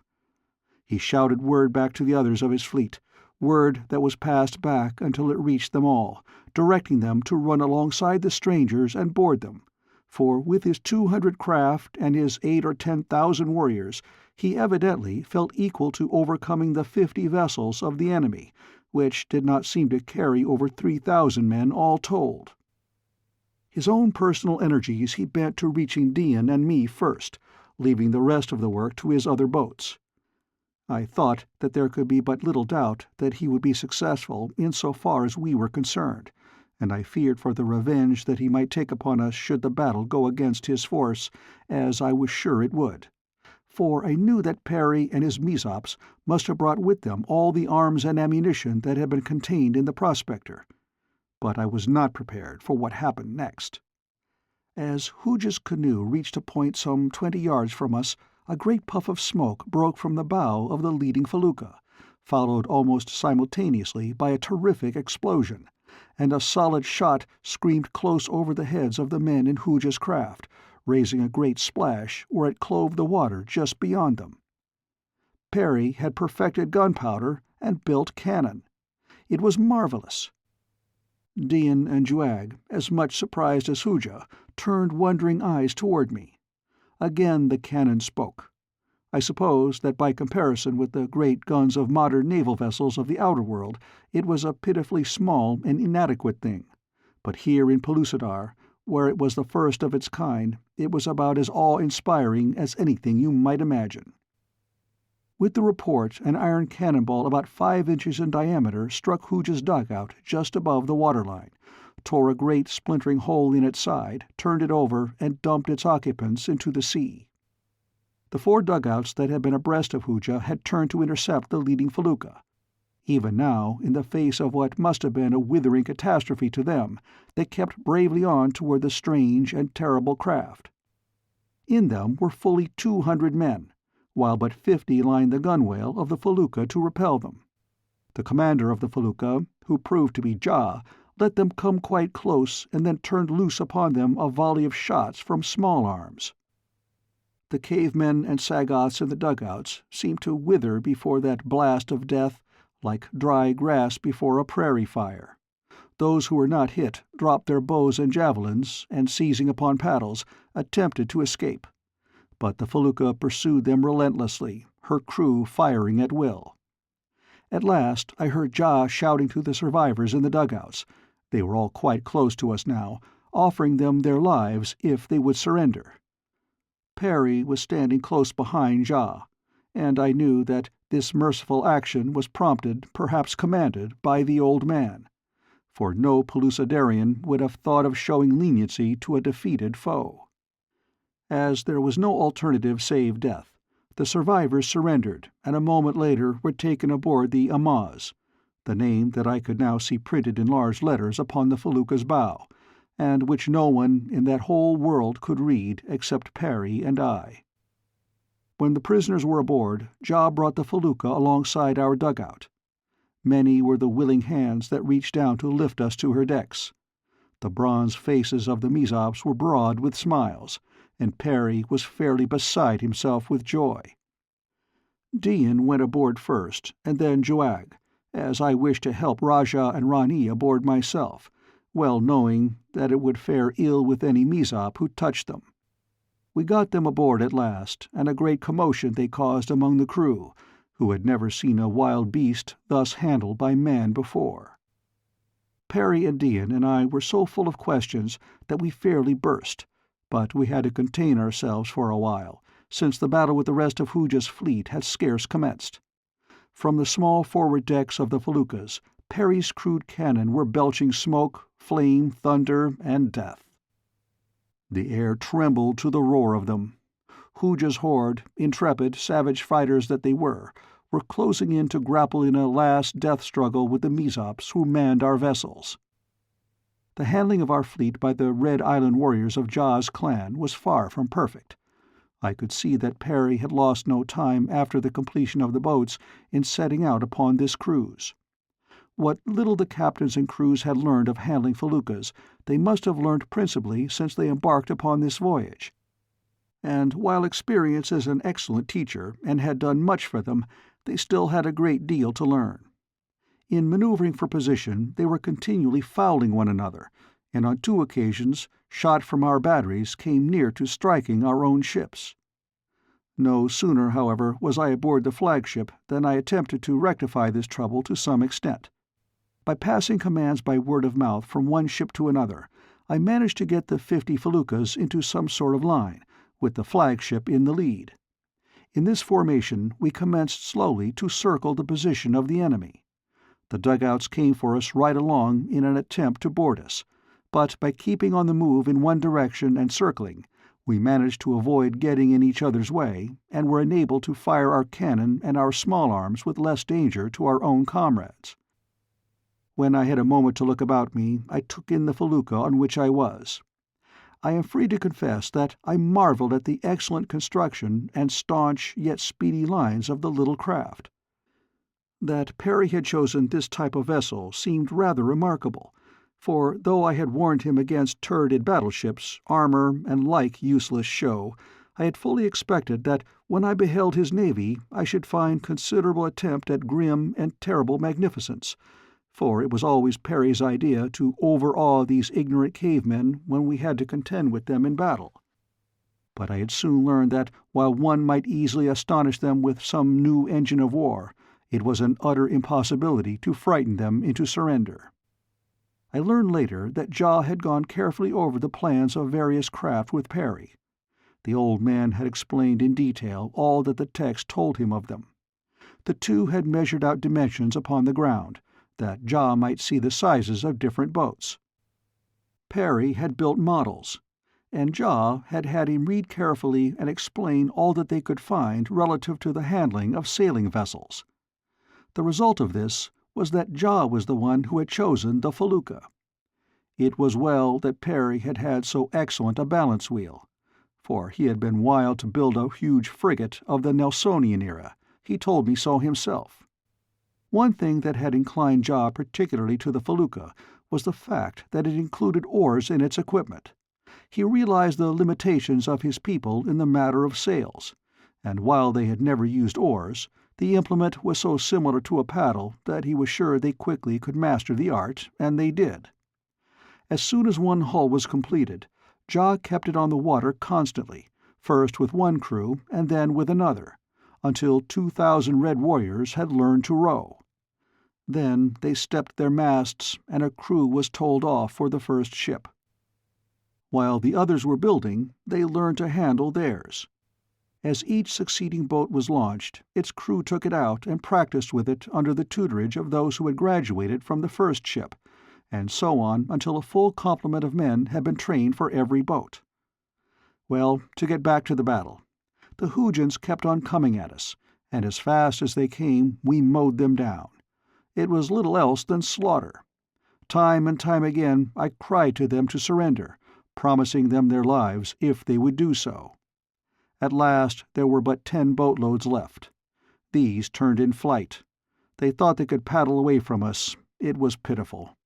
I passed the word from boat to cease firing, not to kill another Hoojan unless they fired on us. Then we set out after them. There was a nice little breeze blowing, and we bowled along after our quarry as gracefully and as lightly as swans upon a park lagoon. As we approached them, I could see not only wonder but admiration in their eyes. I hailed the nearest dugout. "Throw down your arms and come aboard us," I cried, "and you shall not be harmed. We will feed you and return you to the mainland. Then you shall go free upon your promise never to bear arms against the Emperor of Pellucidar again." I think it was the promise of food that interested them most. They could scarce believe that we would not kill them.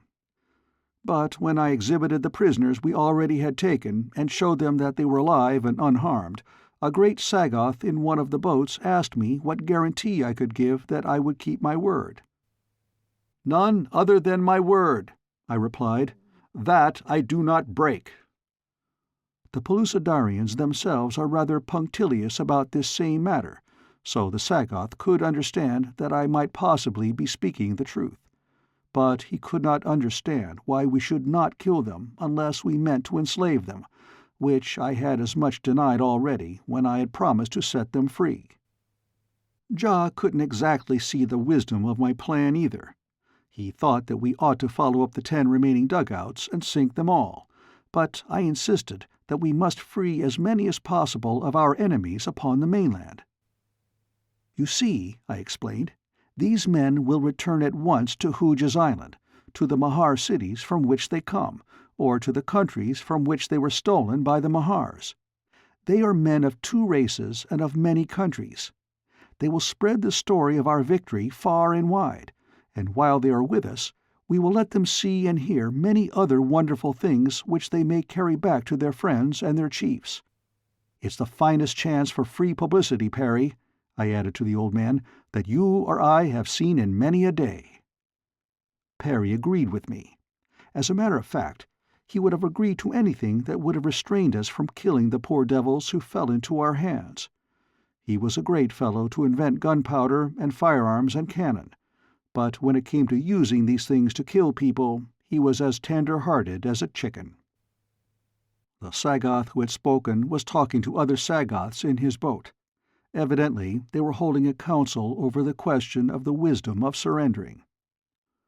"What will become of you if you don't surrender to us?" I asked. "If we do not open up our batteries on you again and kill you all, you will simply drift about the sea helplessly until you die of thirst and starvation. You cannot return to the islands, for you have seen as well as we that the natives there are very numerous and warlike. They would kill you the moment you landed." The upshot of it was that the boat of which the Sagoth speaker was in charge surrendered. The Sagoths threw down their weapons, and we took them aboard the ship next in line behind the Amaz. First, Jah had to impress upon the captain and crew of the ship that the prisoners were not to be abused or killed. After that, the remaining dugouts paddled up and surrendered. We distributed them among the entire fleet, lest there be too many upon any one vessel. Thus ended the first real naval engagement that the Pellucidarian seas had ever witnessed, though Perry still insists that the action in which the Sari took part was a battle of the first magnitude. The battle over, and the prisoners disposed of and fed, and do not imagine that Dian, Joag, and I, as well as the 2 hounds, were not fed also, I turned my attention to the fleet. We had the feluccas close in about the flagship, and with all the ceremony of a medieval potentate on parade, I received the commanders of the 49 feluccas that accompanied the flagship, Dian and I together, the Empress and the Emperor of Pellucidar. It was a great occasion. The savage bronze warriors entered into the spirit of it, for, as I learned later, dear old Perry had left no opportunity neglected for impressing upon them that David was Emperor of Pellucidar, and that all that they were accomplishing and all that he was accomplishing was due to the power and redounded to the glory of David. The old man must have rubbed it in pretty strong, for those fierce warriors nearly came to blows in their efforts to be among the first of those to kneel before me and kiss my hand. When it came to kissing Dian's, I think they enjoyed it more. I know I should have. A happy thought occurred to me as I stood upon the little deck of the Amaz with the first of Perry's primitive cannon behind me. When John kneeled at my feet, and first to do me homage, I drew from its scabbard at his side the sword of hammered iron that Perry had taught him to fashion. Striking him lightly on the shoulder, I created him King of Anauroch. Each captain of the 49 other feluccas I made a duke. I left it to Perry to enlighten them as to the value of the honors I had bestowed upon them. During these ceremonies, Rajah and Rani had stood beside Dian and me. Their bellies had been well filled, but still they had difficulty in permitting so much edible humanity to pass unchallenged. It was a good education for them, though, and never after did they find it difficult to associate with the human race without arousing their appetites. After the ceremonies were over, we had a chance to talk with Perry and Jah. The former told me that Gak, king of Sari, had sent my letter and map to him by a runner, and that he and Jah had at once decided to set out on the completion of the fleet to ascertain the correctness of my theory that the Lural Az, in which the Anauroch Islands lay, was in reality the same ocean as that which lapped the shores of Thuria under the name of Sojar Az, or Great Sea. Their destination had been the island retreat of Hooja, and they had sent word to Gak of their plans that we might work in harmony with them. The tempests that had blown us off the coast of the continent had blown them far to the south also. Shortly before discovering us, they had come into a great group of islands, from between the largest two of which they were sailing when they saw Hooja's fleet pursuing our dugout. I asked Perry if he had any idea as to where we were, or in what direction lay Hooja's island or the continent. He replied by producing his map, on which he had carefully marked the newly discovered islands. They're described as the Unfriendly Islands, which showed Hooja's island northwest of us about 2 points west. He then explained that with compass, chronometer, log, and reel, they had kept a fairly accurate record of their course from the time they had set out. 4 of the feluccas were equipped with these instruments, and all of the captains had been instructed in their use. I was greatly surprised at the ease with which these savages had mastered the rather intricate detail of this unusual work, but Perry assured me that they were a wonderfully intelligent race, and had been quick to grasp all that he had tried to teach them. Another thing that surprised me was the fact that so much had been accomplished in so short a time, for I could not believe that I had been gone from Anarok for a sufficient period to permit of building a fleet of 50 feluccas and mining iron ore for the cannon and balls, to say nothing of manufacturing these guns and the crude muzzle-loading rifles with which every Mesop was armed, as well as the gunpowder and ammunition they had in such ample quantities. "Time!" exclaimed Perry. "Well, how long were you gone from Anarok before we picked you up in the Sojar Oz?" That was a puzzler, and I had to admit it. I didn't know how much time had elapsed, and neither did Perry, for time is non-existent in Pellucidar. "Then you see, David," he continued, "I had almost unbelievable resources at my disposal. The Mesops inhabiting the Anarok Islands, which stretch far out to sea beyond the 3 principal isles with which you are familiar, number well into the millions, and by the far greater part of them are friendly to Jah. Men, women, and children turned to and worked the moment Jah explained the nature of our enterprise. And not only were they anxious to do all in their power to hasten the day when the Mahars should be overthrown, but, and this counted for most of all, they are simply ravenous for greater knowledge and for better ways of doing things. The contents of the prospector set their imaginations to working overtime, so that they craved to own, themselves, the knowledge which had made it possible for other men to create and build the things which you brought back from the outer world.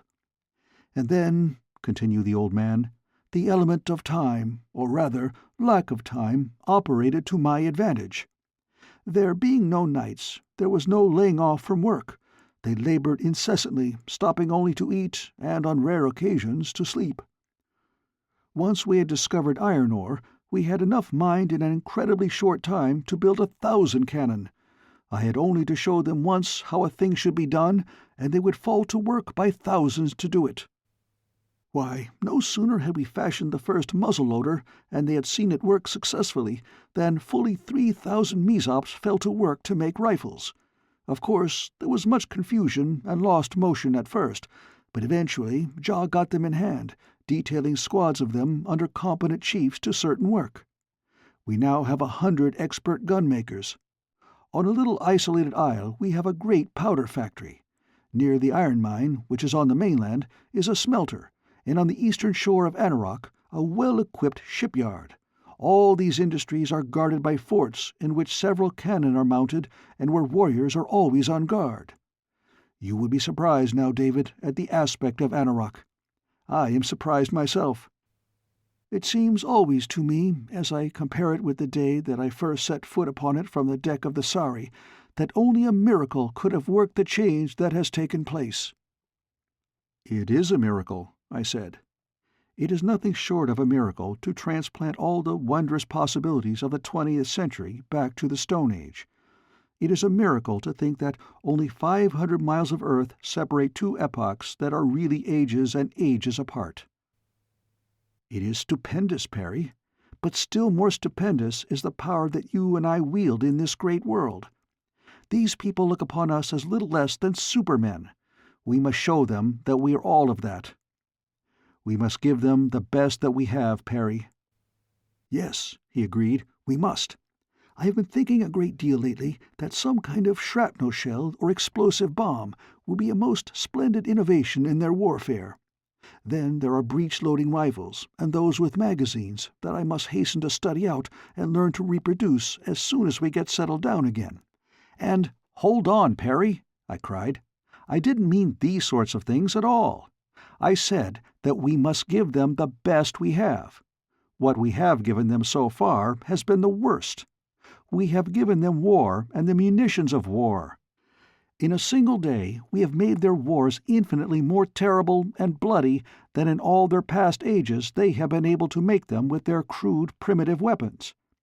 In a period that could scarcely have exceeded 2 outer earthly hours, our fleet practically annihilated the largest armada of native canoes that the Pellucidarians ever before had gathered together. We butchered some 8,000 warriors with the 20th century gifts we brought. Why, they wouldn't have killed that many warriors in the entire duration of a dozen of their wars with their own weapons. No, Perry, we've got to give them something better than scientific methods of killing one another." The old man looked at me in amazement. There was reproach in his eyes, too. "Why, David," he said sorrowfully, "I thought that you would be pleased with what I had done. We planned these things together, and I am sure that it was you who suggested practically all of it. I have done only what I thought you wished done, and I have done it the best that I know how." I laid my hand on the old man's shoulder. "Bless your heart, Perry," I cried. "You've accomplished miracles. You've done precisely what I should have done, only you've done it better. I'm not finding fault. But I don't wish to lose sight myself, or let you lose sight, of the greater work which must grow out of this preliminary and necessary carnage. First, we must place the Empire upon a secure footing, and we can do so only by putting the fear of us in the hearts of our enemies. But after that— Ah, Perry, that is the day I look forward to. When you and I can build sewing machines instead of battleships, harvesters of crops instead of harvesters of men, plowshares and telephones, schools and colleges, printing presses and paper. When our merchant marine shall ply the great Pellucidarian seas, and cargoes of silks and typewriters and books shall forge their ways where only hideous saurians have held sway since time began." "Amen," said Perry, and Dian, who was standing at my side, pressed my hand. Chapter 15. Conquest and Peace. The fleet sailed directly for Hooja's island, coming to anchor at its northeastern extremity before the flat-topped hill that had been Hooja's stronghold. I sent one of the prisoners ashore to demand an immediate surrender, but as he told me afterward, they wouldn't believe all that he told them. So they congregated on the cliff-top and shot futile arrows at us. In reply, I had 5 of the feluccas cannonade them. When they scampered away at the sound of the terrific explosions, and at sight of the smoke and the iron balls, I landed a couple of hundred red warriors and led them to the opposite end of the hill, into a tunnel that ran to its summit. Here we met a little resistance, but a volley from the muzzle-loaders turned back those who disputed our right of way, and presently we gained the mesa. Here again we met resistance, but at last the remnant of Hooja's horde surrendered. Juag was with me, and I lost no time in returning to him and his tribe the hilltop that had been their ancestral home for ages until they were robbed of it by Hooja. I created a kingdom of the island, making Juag king there. Before we sailed, I went to Gur, chief of the Beastmen, taking Juag with me. There the 3 of us arranged a code of laws that would permit the brute folk and the human beings of the island to live in peace and harmony. Gur sent his son with me back to Sari, capital of my empire, that he might learn the ways of human beings. I have hopes of turning this race into the greatest agriculturists of Pellucidar. When I returned to the fleet, I found that one of the islanders of Juag's tribe, who had been absent when we arrived, had just returned from the mainland with the news that a great army was encamped in the Land of Awful Shadow, and that they were threatening Thuria. I lost no time in weighing anchors and setting out for the continent, which we reached after a short and easy voyage. From the deck of the Amaz, I scanned the shore through the glasses that Perry had brought with him. When we were close enough for the glasses to be of value, I saw that there was indeed a vast concourse of warriors entirely encircling the walled village of Gurk, chief of the Thurians. As we approached, smaller objects became distinguishable. It was then that I discovered numerous flags and pennants floating above the army of the besiegers. I called Perry and passed the glasses to him. "Ghak of Sari," I said. Perry looked through the glasses of a moment, and then turned to me with a smile. "The red, white, and blue of the Empire," he said. "It is indeed your Majesty's army." It soon became apparent that we had been sighted by those on shore, for a great multitude of warriors had congregated along the beach watching us. We came to anchor as close in as we dared, which, with our light feluccas, was within easy speaking distance of the shore. Ghak was there, and his eyes were mighty wide, too.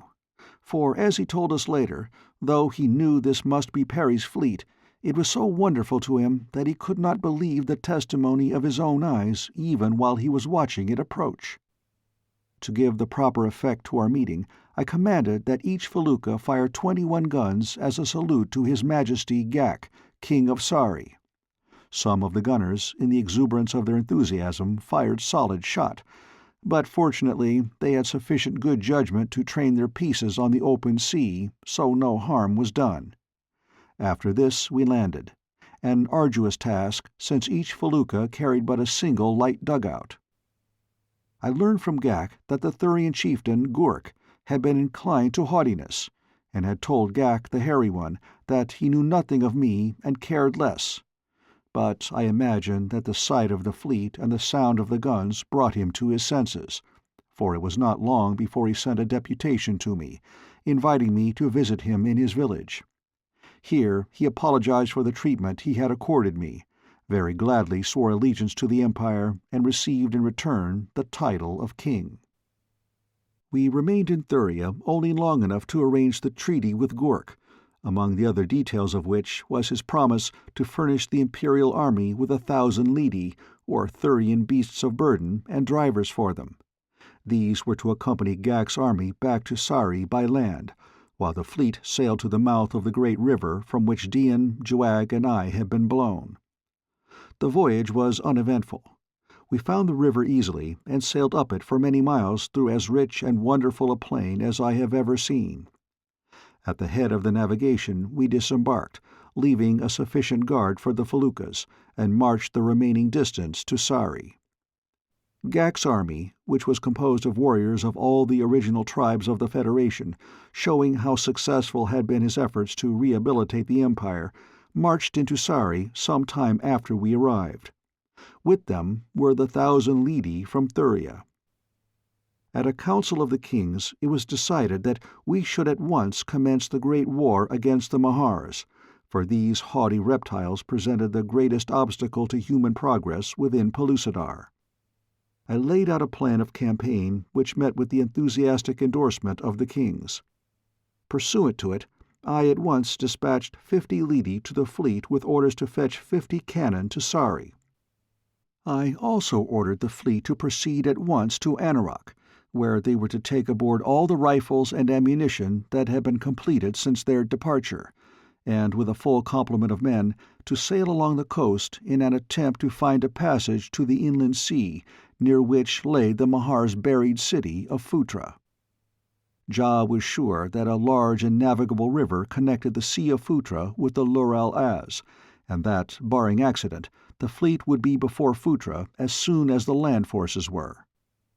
At last the great army started upon its march. There were warriors from every one of the federated kingdoms. All were armed either with bow and arrows or muzzle-loaders, for nearly the entire Mezop contingent had been enlisted for this march, only sufficient having been left aboard the feluccas to man them properly. I divided the forces into divisions, regiments, battalions, companies, and even to platoons and sections, appointing the full complement of officers and non-commissioned officers. On the long march I schooled them in their duties, and as fast as one learned I sent him among the others as a teacher. Each regiment was made up of about 1,000 bowmen, and to each was temporarily attached a company of Mezop musketeers and a battery of artillery, the latter, our naval guns, mounted upon the broad backs of the mighty Lidi. There was also one full regiment of Mezop musketeers and a regiment of primitive spearmen. The rest of the Lidi that we brought with us were used for baggage animals and to transport our women and children, for we had brought them with us, as it was our intention to march from one Mahar city to another until we had subdued every Mahar nation that menaced the safety of any kingdom of the Empire. Before we reached the plain of Phutra, we were discovered by a company of Sagoths, who at first stood to give battle. But upon seeing the vast numbers of our army, they turned and fled toward Phutra. The result of this was that, when we came in sight of the 100 towers which marked the entrances to the buried city, we found a great army of Sagoths and Mahars lined up to give us battle. At 1,000 yards we halted, and, placing our artillery upon a slight eminence at either flank, we commenced to drop solid shot among them. Ja, who was chief artillery officer, was in command of this branch of the service, and he did some excellent work, for his Mezop gunners had become rather proficient by this time. The Sagoths couldn't stand much of this sort of warfare, so they charged us, yelling like fiends. We let them come quite close, and then the musketeers who formed the first line opened up on them. The slaughter was something frightful, but still the remnants of them kept on coming until it was a matter of hand-to-hand fighting. Here our spearmen were of value, as were also the crude iron swords with which most of the Imperial warriors were armed. We lost heavily in the encounter after the Sagoths reached us, but they were absolutely exterminated. Not one remained, even as a prisoner. The Mahars, seeing how the battle was going, had hastened to the safety of their buried city. When we had overcome the guerrilla men, we followed after them. But here we were doomed to defeat, at least temporarily. For no sooner had the first of our troops descended into the subterranean avenues than many of them came stumbling and fighting their way back to the surface, half choked by the fumes of some deadly gas that the reptiles had liberated upon them. We lost a number of men here. Then I sent for Perry, who had remained discreetly in the rear, and had him construct a little affair that I had had in my mind against the possibility of our meeting with a check at the entrances to the underground city. Under my direction, he stuffed one of his cannon full of powder, small bullets, and pieces of stone, almost to the muzzle. Then he plugged the muzzle tight with a cone-shaped block of wood, hammered and jammed in as tight as it could be. Next he inserted a long fuse. A dozen men rolled the cannon to the top of the stairs leading down into the city, first removing it from its carriage. One of them then lit the fuse, and the whole thing was given a shove down the stairway, while the detachment turned and scampered to a safe distance. For what seemed a very long time, nothing happened. We had commenced to think that the fuse had been put out while the piece was rolling down the stairway, or that the Mahars had guessed its purpose and extinguished it themselves, when the ground about the entrance rose suddenly into the air, to be followed by a terrific explosion and a burst of smoke and flame that shot high in company with dirt, stone, and fragments of cannon. Perry had been working on 2 more of these giant bombs as soon as the first was completed. Presently we launched these into 2 of the other entrances. They were all that were required, for almost immediately after the third explosion a stream of Mahars broke from the exits furthest from us, rose upon their wings, and soared northward. 100 men on Lidi were dispatched in pursuit, each Lidi carrying 2 riflemen in addition to its driver. Guessing that the inland sea, which lay not far north of Phutra, was their destination, I took a couple of regiments and followed. A low ridge intervenes between the Phutra plain, where the city lies, and the inland sea where the Mahars were wont to disport themselves in the cool waters. Not until we had topped this ridge did we get a view of the sea. Then we beheld a scene that I shall never forget so long as I may live. Along the beach were lined up the troop of Lidi, while 100 yards from the shore the surface of the water was black with the long snouts and cold reptilian eyes of the Mahars. Our savage Mizop riflemen and the shorter, squatter, white-skinned Thurian drivers, shading their eyes with their hands, were gazing seaward beyond the Mahars, whose eyes were fastened upon the same spot. My heart leapt when I discovered that which was chaining the attention of them all. 20 graceful feluccas were moving smoothly across the waters of the sea toward the reptilian horde. The sight must have filled the Mahars with awe and consternation, for never had they seen the like of these craft before. For a time they seemed unable to do aught but gaze at the approaching fleet, but when the Mizops opened on them with their muskets, the reptiles swam rapidly in the direction of the feluccas, evidently thinking that these would prove the easier to overcome. The commander of the fleet permitted them to approach within 100 yards. Then he opened on them with all the cannon that could be brought to bear, as well as with the small arms of the sailors. A great many of the reptiles were killed at the first volley. They wavered for a moment, then dived, nor did we see them again for a long time. But finally they rose far out beyond the fleet, and when the feluccas came about and pursued them, they left the water and flew away toward the north.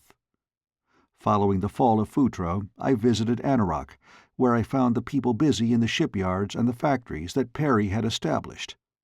I discovered something, too, that he had not told me of, something that seemed infinitely more promising than the powder factory or the arsenal. It was a young man poring over one of the books I had brought back from the outer world. He was sitting in the log cabin that Perry had had built to serve as his sleeping quarters and office. So absorbed was he that he did not notice our entrance. Perry saw the look of astonishment in my eyes and smiled. "I started teaching them the alphabet when we first reached the prospector and were taking out its contents," he explained. "He was much mystified by the books and anxious to know of what use they were. When I explained, he asked me to teach him to read, and so I worked with him whenever I could. He is very intelligent and learns quickly. Before I left, he had made great progress, and as soon as he is qualified, he is going to teach others to read. It was mighty hard work getting started, though, for everything had to be translated into Pellucidarian. It will take a long time to solve this problem, but I think that by teaching a number of them to read and write English, we shall then be able more quickly to give them a written language of their own." And this was the nucleus about which we were to build our great system of schools and colleges, this almost naked Red Warrior sitting in Perry's little cabin upon the island of Anauroch, picking out words letter by letter from a work on intensive farming. Now we have— but I'll get to all that before I finish. While we were at Anauroch, I accompanied Ja in an expedition to South Island, the southernmost of the 3 largest which form the Anauroch group. Perry had given it its name, where we made peace with the tribe there that had for long been hostile toward Ja. They were now glad enough to make friends with him and come into the Federation. From there we sailed with 65 feluccas for distant Luana, the main island of the group where dwell the hereditary enemies of Anauroch. 25 of the feluccas were of a new and larger type than those with which Ja and Perry had sailed on the occasion when they chanced to find and rescue Dian and me. They were longer, carried much larger sails, and were considerably swifter. Each carried 4 guns instead of 2, and these were so arranged that 1 or more of them could be brought into action no matter where the enemy lay. The Luana group lies just beyond the range of vision from the mainland. The largest island of it alone is visible from Anauroch. But when we neared it, we found that it comprised many beautiful islands, and that they were thickly populated. The Luanians had not, of course, been ignorant of all that had been going on in the domains of their nearest and dearest enemies. They knew of our feluccas and our guns, for several of their riding parties had had a taste of both, but their principal chief, an old man, had never seen either. So when he sighted us, he put out to overwhelm us, bringing with him a fleet of about 100 large war canoes, loaded to capacity with javelin-armed warriors. It was pitiful, and I told Ja as much. It seemed a shame to massacre these poor fellows, if there was any way out of it. To my surprise, Ja felt much as I did. He said he had always hated to war with other Mesops, when there were so many alien races to fight against. I suggested that we hail the chief and request a parley. But when Ja did so, the old fool thought that we were afraid, and with loud cries of exultation urged his warriors upon us. So we opened up on them, but at my suggestion centered our fire upon the chief's canoe.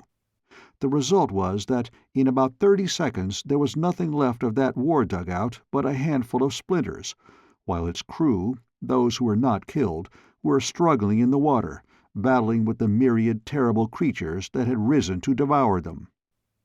We saved some of them, but the majority died just as had Hooja and the crew of his canoe that time our second shot capsized them. Again we called to the remaining warriors to enter into a parley with us, but the chief's son was there, and he would not, now that he had seen his father killed.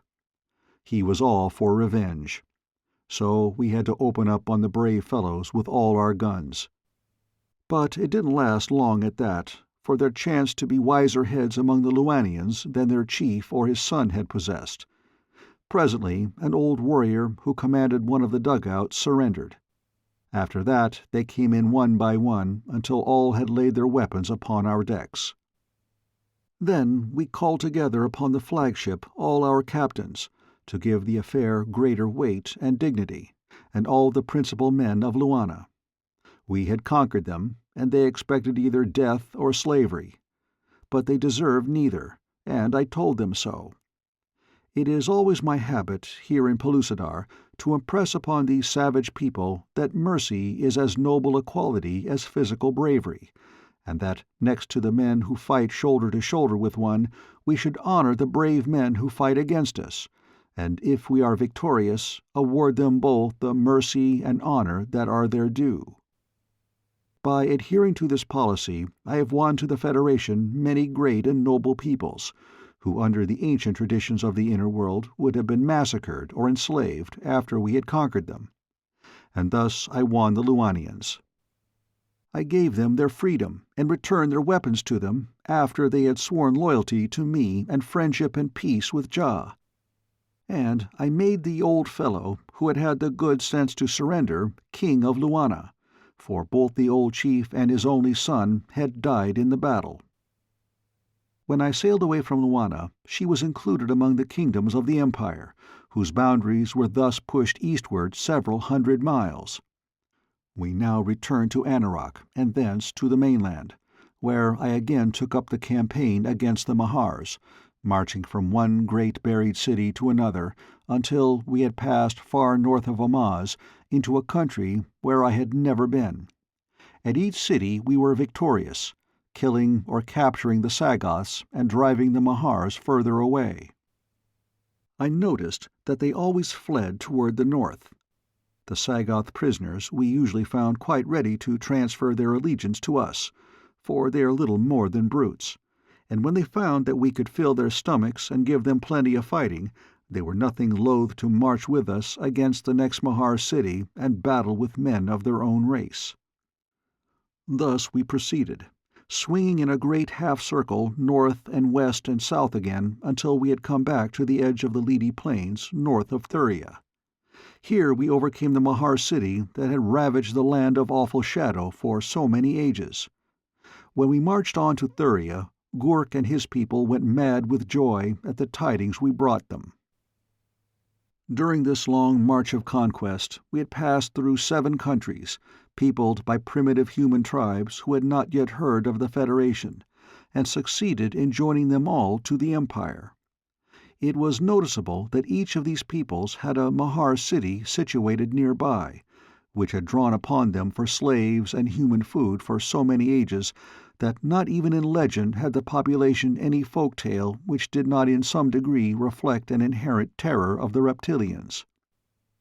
In each of these countries I left an officer and warriors to train them in military discipline, and prepare them to receive the arms that I intended furnishing them as rapidly as Perry's arsenal could turn them out, for we felt that it would be a long, long time before we should see the last of the Mahars. That they had flown north but temporarily until we should be gone with our great army and terrifying guns I was positive, and equally sure was I that they would presently return. The task of ridding Pellucidar of these hideous creatures is one which in all probability will never be entirely completed, for their cities must abound by the hundreds and thousands of the far-distant lands that no subject of the Empire has ever laid eyes upon. But within the present boundaries of my domain there are now none left that I know of, for I am sure we should have heard indirectly of any great Mahar city that had escaped us. Although, of course, the Imperial Army has by no means covered the vast area which I now rule. After leaving Thuria, we returned to Sari, where the seat of government is located. Here, upon a vast, fertile plateau, overlooking the great gulf that runs into the continent from the Lur al-Az, we are building the great city of Sari. Here we are erecting mills and factories. Here we are teaching men and women the rudiments of agriculture. Here Perry has built the first printing press, and a dozen young Sarians are teaching their fellows to read and write the language of Pellucidar. We have just laws, and only a few of them. Our people are happy because they are always working at something which they enjoy. There is no money, nor is any money value placed upon any commodity. Perry and I were as one in resolving that the root of all evil should not be introduced into Pellucidar while we lived. A man may exchange that which he produces for something which he desires that another has produced, but he cannot dispose of the thing he thus acquires. In other words, a commodity ceases to have pecuniary value the instant that it passes out of the hands of its producer. All excess reverts to government, and as this represents the production of the people as a government, government may dispose of it to other peoples in exchange for that which they produce. Thus we are establishing a trade between kingdoms, the profits from which go to the betterment of the people, to building factories for the manufacture of agricultural implements, and machinery for the various trades we are gradually teaching the people. Already Anauroch and Luana are vying with one another in the excellence of the ships they build. Each has several large shipyards. Anauroch makes gunpowder and mines iron ore, and by means of their ships they carry on a very lucrative trade with Thuria, Sari, and Amaz. The Thurians breed Lidi, which, having the strength and intelligence of an elephant, make excellent draught animals. Around Sari and Amaz the men are domesticating the great striped antelope, the meat of which is most delicious. I am sure that it will not be long before they will have them broken to harness and saddle. The horses of Pellucidar are far too diminutive for such uses, some species of them being little larger than fox terriers. Dian and I live in a great palace overlooking the gulf. There is no glass in our windows, for we have no windows, the walls rising but a few feet above the floor line, the rest of the space being open to the ceilings. But we have a roof to shade us from the perpetual noonday sun. Perry and I decided to set a style in architecture that would not curse future generations with the white plague, so we have plenty of ventilation. Those of the people who prefer still inhabit their caves, but many are building houses similar to ours. At Greenwich we have located a town and an observatory, though there is nothing to observe but the stationary sun directly overhead. Upon the edge of the land of awful shadow is another observatory, from which the time is flashed by wireless to every corner of the Empire 24 times a day. In addition to the wireless, we have a small telephone system in Sari.